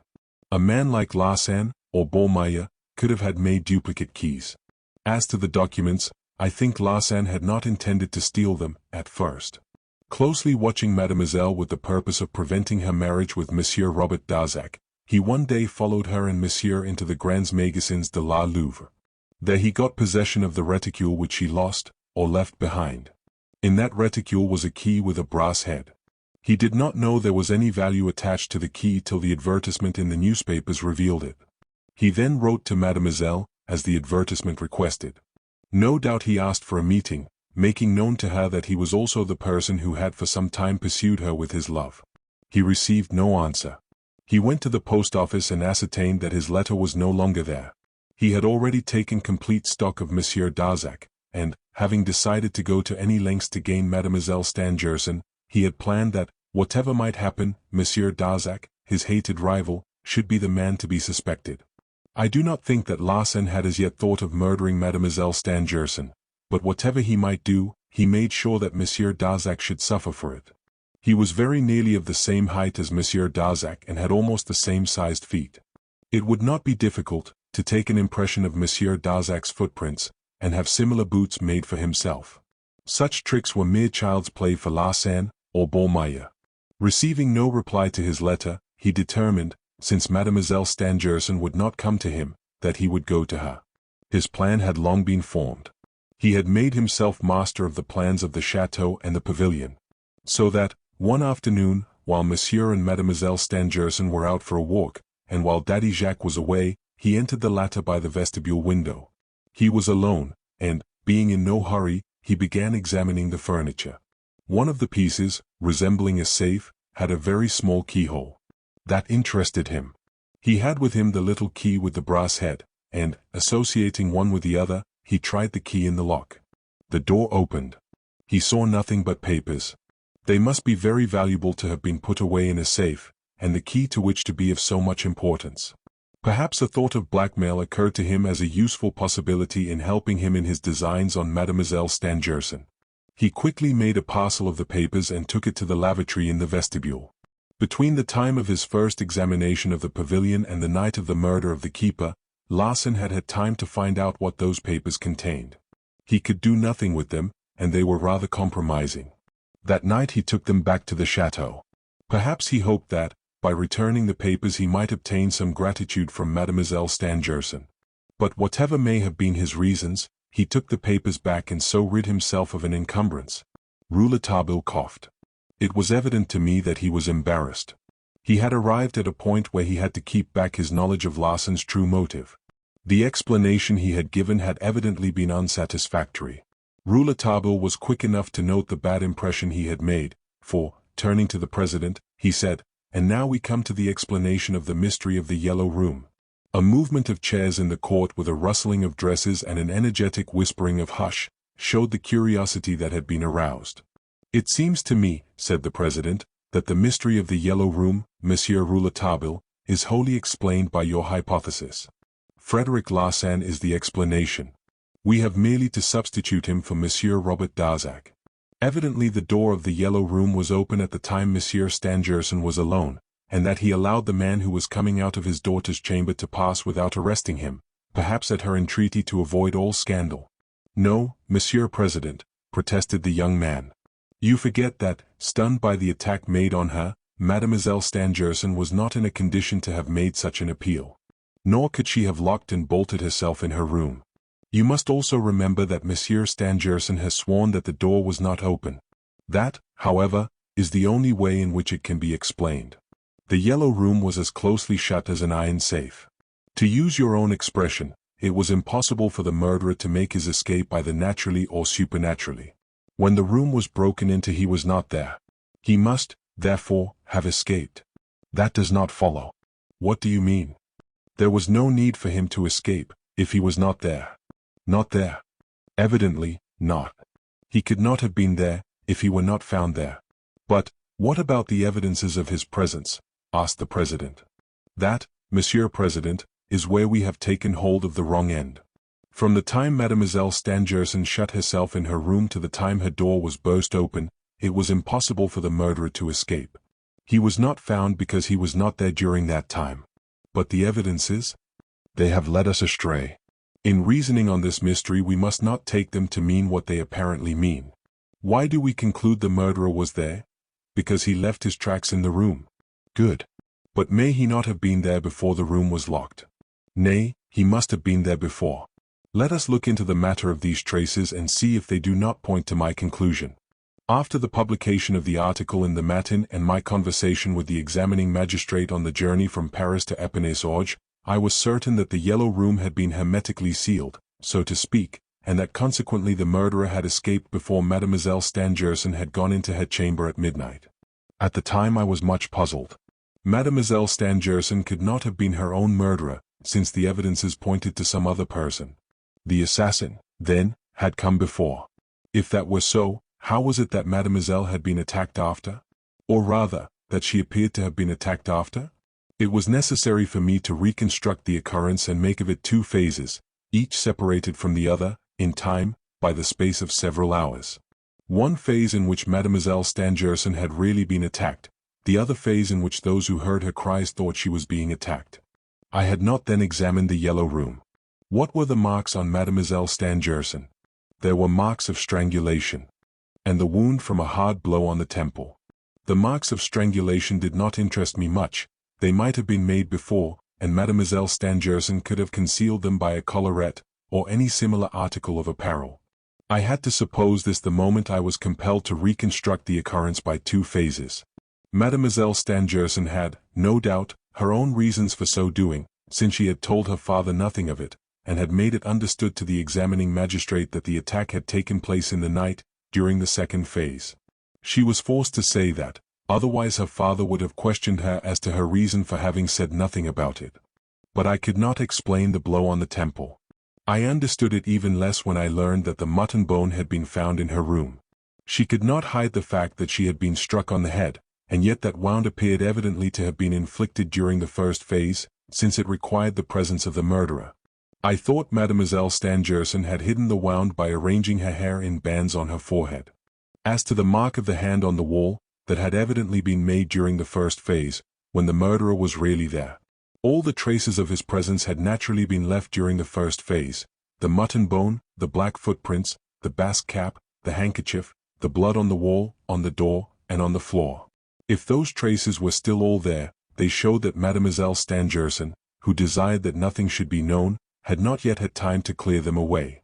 This led me to the conclusion that the two phases had taken place one shortly after the other.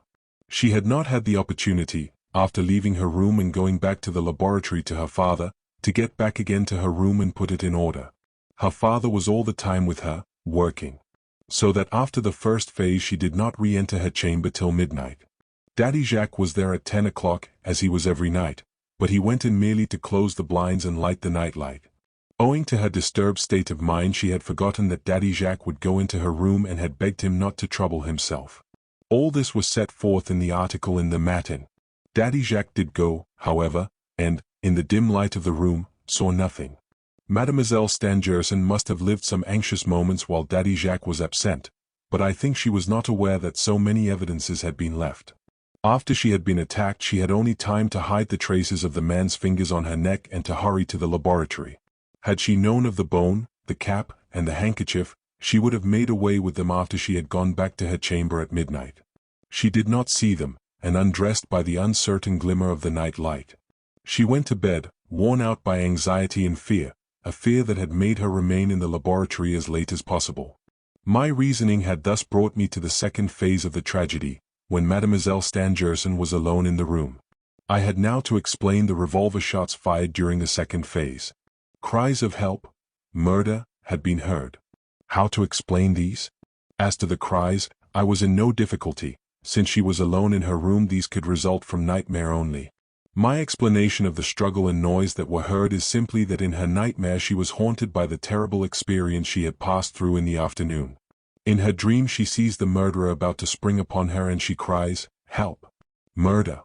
Her hand wildly seeks the revolver she had placed within her reach on the night table by the side of her bed, but her hand, striking the table, overturns it, and the revolver, falling to the floor, discharges itself, the bullet lodging in the ceiling. I knew from the first that the bullet in the ceiling must have resulted from an accident. Its very position suggested an accident to my mind, and so fell in with my theory of a nightmare. I no longer doubted that the attack had taken place before Mademoiselle had retired for the night. After wakening from her frightful dream and crying aloud for help, she had fainted.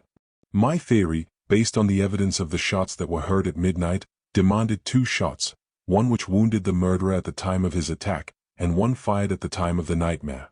The evidence given by the Berniers before the examining magistrate was to the effect that only 1 shot had been heard. Monsieur Stangerson testified to hearing a dull sound first followed by a sharp ringing sound.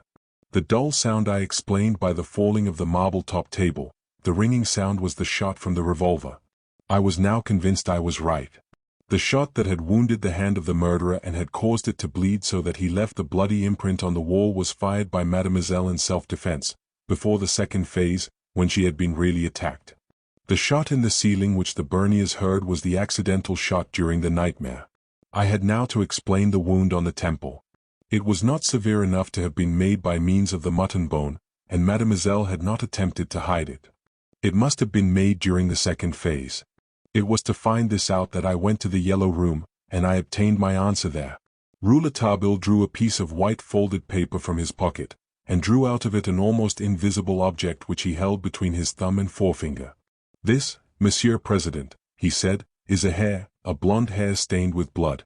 It is a hair from the head of Mademoiselle Stangerson. I found it sticking to one of the corners of the overturned table. The corner of the table was itself stained with blood, a tiny stain, hardly visible, but it told me that, on rising from her bed, Mademoiselle Stangerson had fallen heavily and had struck her head on the corner of its marble top. I had still to learn, in addition to the name of the assassin, which I did later, the time of the original attack. I learned this from the examination of Mademoiselle Stangerson and her father, though the answers given by the former were well calculated to deceive the examining magistrate. Mademoiselle Stangerson had stated very minutely how she had spent the whole of her time that day. We established the fact that the murderer had introduced himself into the pavilion between 5 and 6 o'clock. At 6:15 the professor and his daughter had resumed their work. At 5 the professor had been with his daughter, and since the attack took place in the professor's absence from his daughter, I had to find out just when he left her. The professor had stated that at the time when he and his daughter were about to re-enter the laboratory he was met by the keeper and held in conversation about the cutting of some wood and the poachers. Mademoiselle Stangerson was not with him then since the professor said, "I left the keeper and rejoined my daughter who was at work in the laboratory." It was during that short interval of time that the tragedy took place. That is certain.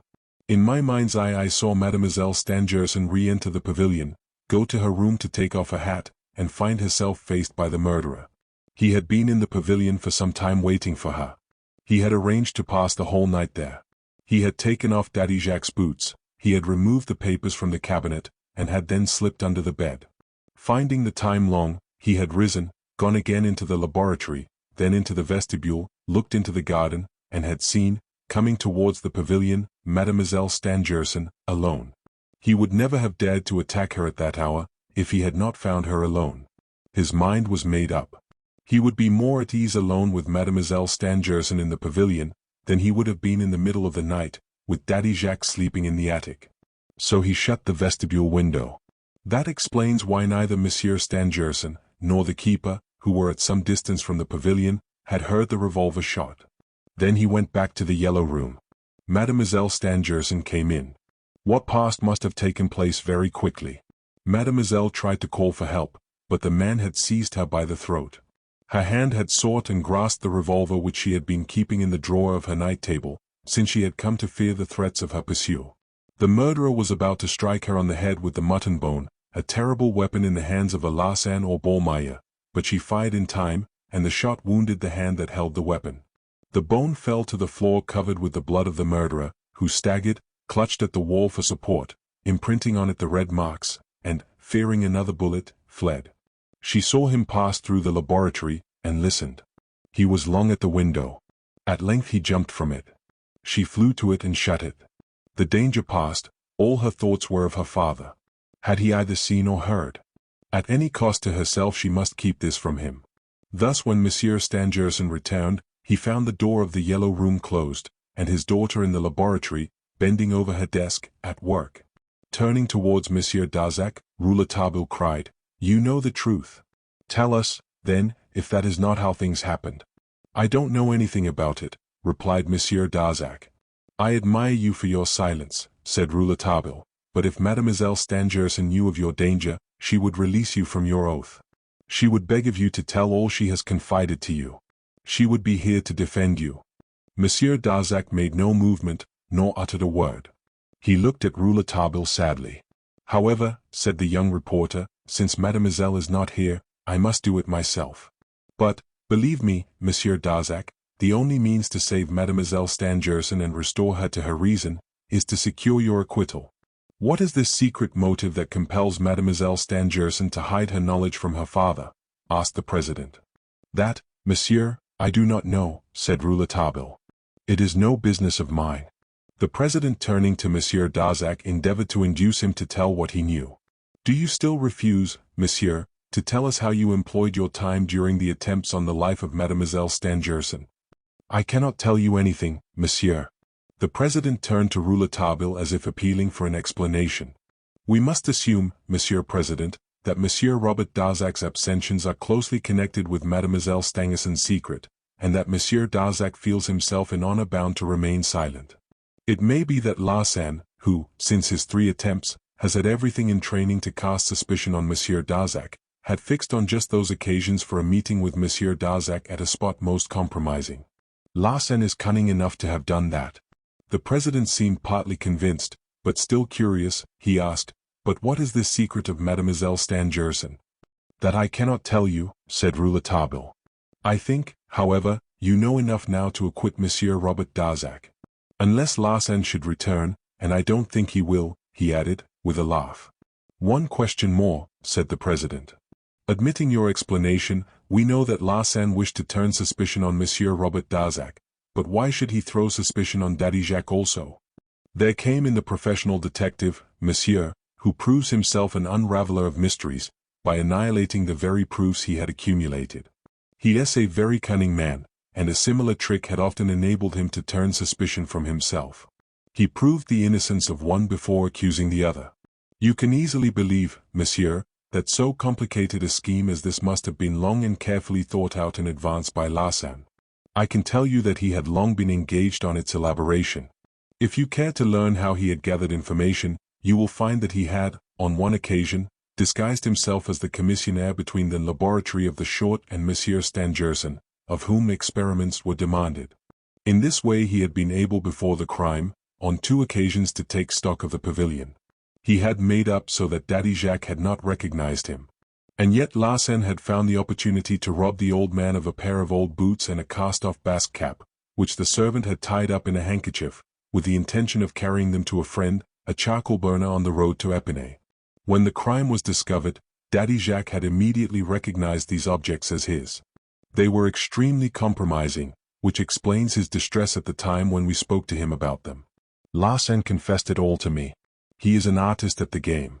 He did a similar thing in the affair of the Credit Universal, and in that of the gold ingots of the Mint. Both these cases should be revised. Since Ballmeyer or Larsan has been in the Short, a number of innocent persons have been sent to prison. Chapter 28. In which it is proved that one does not always think of everything. Great excitement prevailed when Rouletabille had finished. The courtroom became agitated with the murmurings of suppressed applause. Maître Henri Robert called for an adjournment of the trial and was supported in his motion by the public prosecutor himself. The case was adjourned. The next day Monsieur Robert Darzac was released on bail, while Daddy Jacques received the immediate benefit of a no cause for action. Search was everywhere made for Frederic Larsan, but in vain. Monsieur Darzac finally escaped the awful calamity which, at one time, had threatened him. After a visit to Mademoiselle Stangerson, he was led to hope that she might, by careful nursing, one day recover her reason. Rouletabille, naturally, became the man of the hour. On leaving the Palais de Justice, the crowd bore him aloft in triumph. The press of the whole world published his exploits and his photograph. He, who had interviewed so many illustrious personages, had himself become illustrious and was interviewed in his turn. I am glad to say that the enormous success in no way turned his head. We left Versailles together, after having dined at the Dog That Smokes. In the train I put a number of questions to him which, during our meal, had been on the tip of my tongue, but which I had refrained from uttering, knowing he did not like to talk shop while eating. "My friend," I said, "that Larsen case is wonderful. It is worthy of you." He begged me to say no more, and humorously pretended an anxiety for me should I give way to silly praise of him because of a personal admiration for his ability. "I'll come to the point, then," I said, not a little nettled. "I am still in the dark as to your reason for going to America. When you left the Glandier you had found out, if I rightly understand, all about Frederick Larsan. You had discovered the exact way he had attempted the murder?" "Quite so." "And you," he said, turning the conversation, "did you suspect nothing?" "Nothing. It's incredible. I don't see how I could have suspected anything. You took great pains to conceal your thoughts from me. Had you already suspected Larsan when you sent for me to bring the revolvers?" "Yes. I had come to that conclusion through the incident of that inexplicable gallery." Larsan's return to Mademoiselle Stangerson's room, however, had not then been cleared up by the eyeglasses. My suspicions were the outcome of my reasoning only, and the idea of Larsan being the murderer seemed so extraordinary that I resolved to wait for actual evidence before venturing to act. Nevertheless, the suspicion worried me, and I sometimes spoke to the detective in a way that ought to have opened your eyes. I spoke disparagingly of his methods. But until I found the eyeglasses I could but look upon my suspicion of him in the light of an absurd hypothesis only. You can imagine my elation after I had explained Larsan's movements. I remember well rushing into my room like a madman and crying to you, "I'll get the better of the great Fred. I'll get the better of him in a way that will make a sensation." I was then thinking of Larsan, the murderer. It was that same evening that Darzac begged me to watch over Mademoiselle Stangerson. I made no efforts until after we had dined with Larsan, until 10 o'clock. He was right there before me, and I could afford to wait. You ought to have suspected, because when we were talking of the murderer's arrival, I said to you, "I am quite sure Larsan will be here tonight." But one important point escaped us both. It was one which ought to have opened our eyes to Larsan. Do you remember the bamboo cane? I was surprised to find Larsan had made no use of that evidence against Robert Darzac. Had it not been purchased by a man whose description tallied exactly with that of Darzac? Well, just before I saw him off at the train, after the recess during the trial, I asked him why he hadn't used the cane evidence. He told me he had never had any intention of doing so, that our discovery of it in the little inn at Epinay had much embarrassed him. If you will remember, he told us then that the cane had been given him in London. Why did we not immediately say to ourselves, "Fred is lying. He could not have had this cane in London. He was not in London. He bought it in Paris?" Then you found out, on inquiry at Cassette's, that the cane had been bought by a person dressed very like Robert Darzac, though, as we learned later, from Darzac himself, it was not he who had made the purchase. Couple this with the fact we already knew, from the letter at the poste restante, that there was actually a man in Paris who was passing as Robert Darzac. Why did we not immediately fix on Fred himself? Of course, his position at the short was against us, but when we saw the evident eagerness on his part to find convicting evidence against Darzac, nay, even the passion he displayed in his pursuit of the man, the lie about the cane should have had a new meaning for us. If you ask why Larsan bought the cane, if he had no intention of manufacturing evidence against Darzac by means of it, the answer is quite simple. He had been wounded in the hand by Mademoiselle Stangerson, so that the cane was useful to enable him to close his hand in carrying it. You remember I noticed that he always carried it? All these details came back to my mind when I had once fixed on Larsan as the criminal. But they were too late then to be of any use to me. On the evening when he pretended to be drugged I looked at his hand and saw a thin silk bandage covering the signs of a slight healing wound. Had we taken a quicker initiative at the time Larsan told us that lie about the cane, I am certain he would have gone off, to avoid suspicion. All the same, we worried Larsan or Ballmeyer without our knowing it. But, I interrupted, if Larsan had no intention of using the cane as evidence against Darzac, why had he made himself up to look like the man when he went in to buy it? He had not specially made up as Darzac to buy the cane. He had come straight to Cassette's immediately after he had attacked Mademoiselle Stangerson. His wound was troubling him and, as he was passing along the Avenue de l'Opéra, the idea of the cane came to his mind and he acted on it. It was then 8 o'clock. And I, who had hit upon the very hour of the occurrence of the tragedy, almost convinced that Darzac was not the criminal, and knowing of the cane, I still never suspected Larsan. There are times, I said, when the greatest intellects Rouletabille shut my mouth. I still continued to joke him, but, finding he did not reply, I saw he was no longer paying any attention to what I was saying. I found he was fast asleep. Chapter 29. The mystery of Mademoiselle Stangerson. During the days that followed, I had several opportunities to question him as to his reason for his voyage to America, but I obtained no more precise answers than he had given me on the evening of the adjournment of the trial, when we were on the train for Paris. One day, however, on my still pressing him, he said, "Can't you understand that I had to know Larsan's true personality?" "No doubt," I said, "but why did you go to America to find that out?" He sat smoking his pipe, and made no further reply. I began to see that I was touching on the secret that concerned Mademoiselle Stangerson. Rouletabille evidently had found it necessary to go to America to find out what the mysterious tie was that bound her to Larsan by so strange and terrible a bond. In America he had learned who Larsan was and had obtained information which closed his mouth. He had been to Philadelphia. And now, what was this mystery which held Mademoiselle Stangerson and Monsieur Robert Darzac in so inexplicable a silence? After so many years and the publicity given the case by a curious and shameless press, now that Monsieur Stangerson knows all and has forgiven all may be told. In every phase of this remarkable story Mademoiselle Stangerson had always been the sufferer. The beginning dates from the time when, as a young girl, she was living with her father in Philadelphia. A visitor at the house, a Frenchman, had succeeded by his wit, grace, and persistent attention, in gaining her affections. He was said to be rich and had asked her of her father. Monsieur Stangerson, on making inquiries as to Monsieur Jean Roussel, found that the man was a swindler and an adventurer. Jean Roussel was but another of the many names under which the notorious Ballmeyer, a fugitive from France, tried to hide himself. Monsieur Stangerson did not know of his identity with Ballmeyer. He learned that the man was simply undesirable for his daughter. He not only refused to give his consent to the marriage but denied him admission into the house. Mathilde Stangerson, however, had fallen in love. To her Jean Roussel was everything that her love painted him. She was indignant at her father's attitude, and did not conceal her feelings. Her father sent her to stay with an aunt in Cincinnati. There she was joined by Jean Roussel and, in spite of the reverence she felt for her father, ran away with him to get married.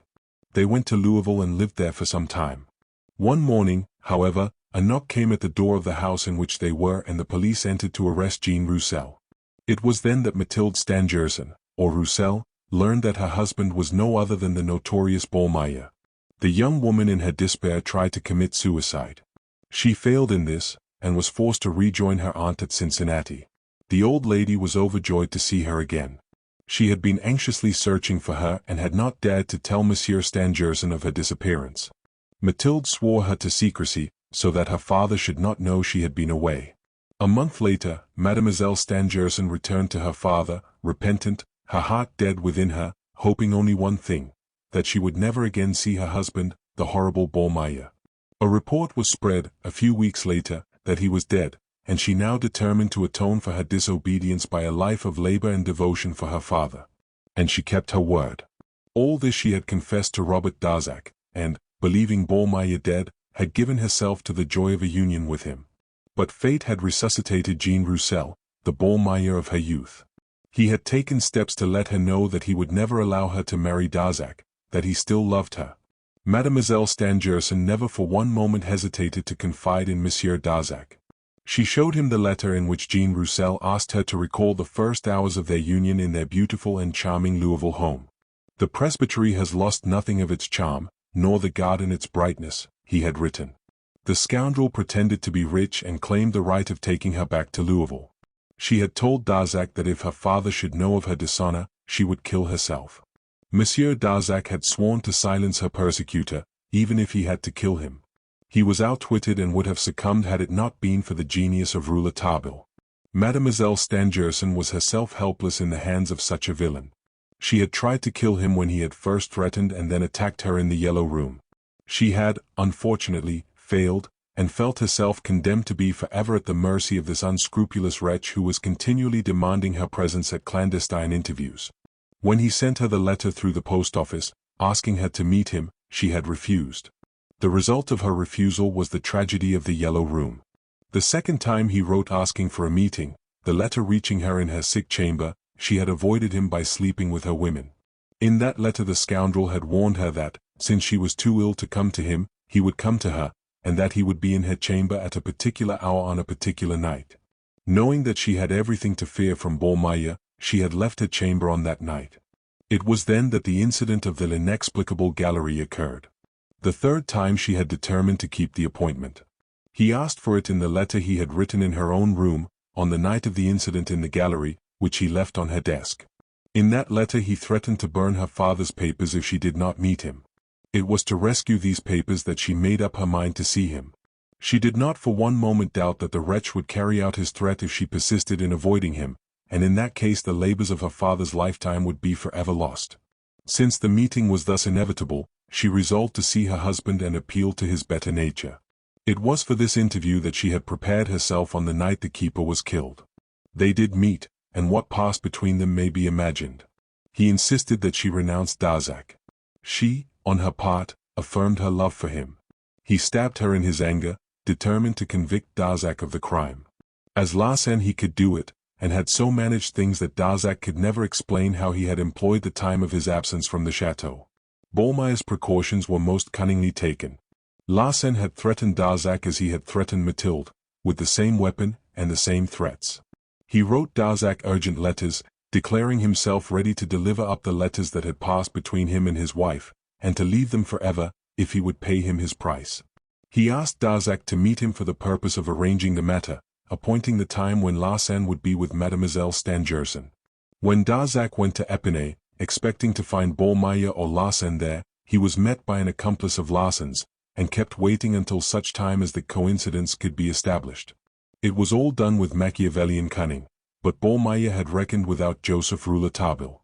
Now that the mystery of the Yellow Room has been cleared up, this is not the time to tell of Rouletabille's adventures in America. Knowing the young reporter as we do, we can understand with what acumen he had traced, step by step, the story of Mathilde Stangerson and Jean Roussel. At Philadelphia he had quickly informed himself as to Arthur William Rance. There he learned of Rance's act of devotion and the reward he thought himself entitled to for it. A rumor of his marriage with Mademoiselle Stangerson had once found its way into the drawing rooms of Philadelphia. He also learned of Rance's continued attentions to her and his importunities for her hand. He had taken to drink, he had said, to drown his grief at his unrequited love. It can now be understood why Rouletabille had shown so marked a coolness of demeanor towards Rance when they met in the witness's room, on the day of the trial. The strange Roussel-Stangerson mystery had now been laid bare. Who was this Jean Roussel? Rouletabille had traced him from Philadelphia to Cincinnati. In Cincinnati he became acquainted with the old aunt, and had found means to open her mouth. The story of Ballmeyer's arrest threw the right light on the whole story. He visited the presbytery, a small and pretty dwelling in the old colonial style, which had, indeed, lost nothing of its charm.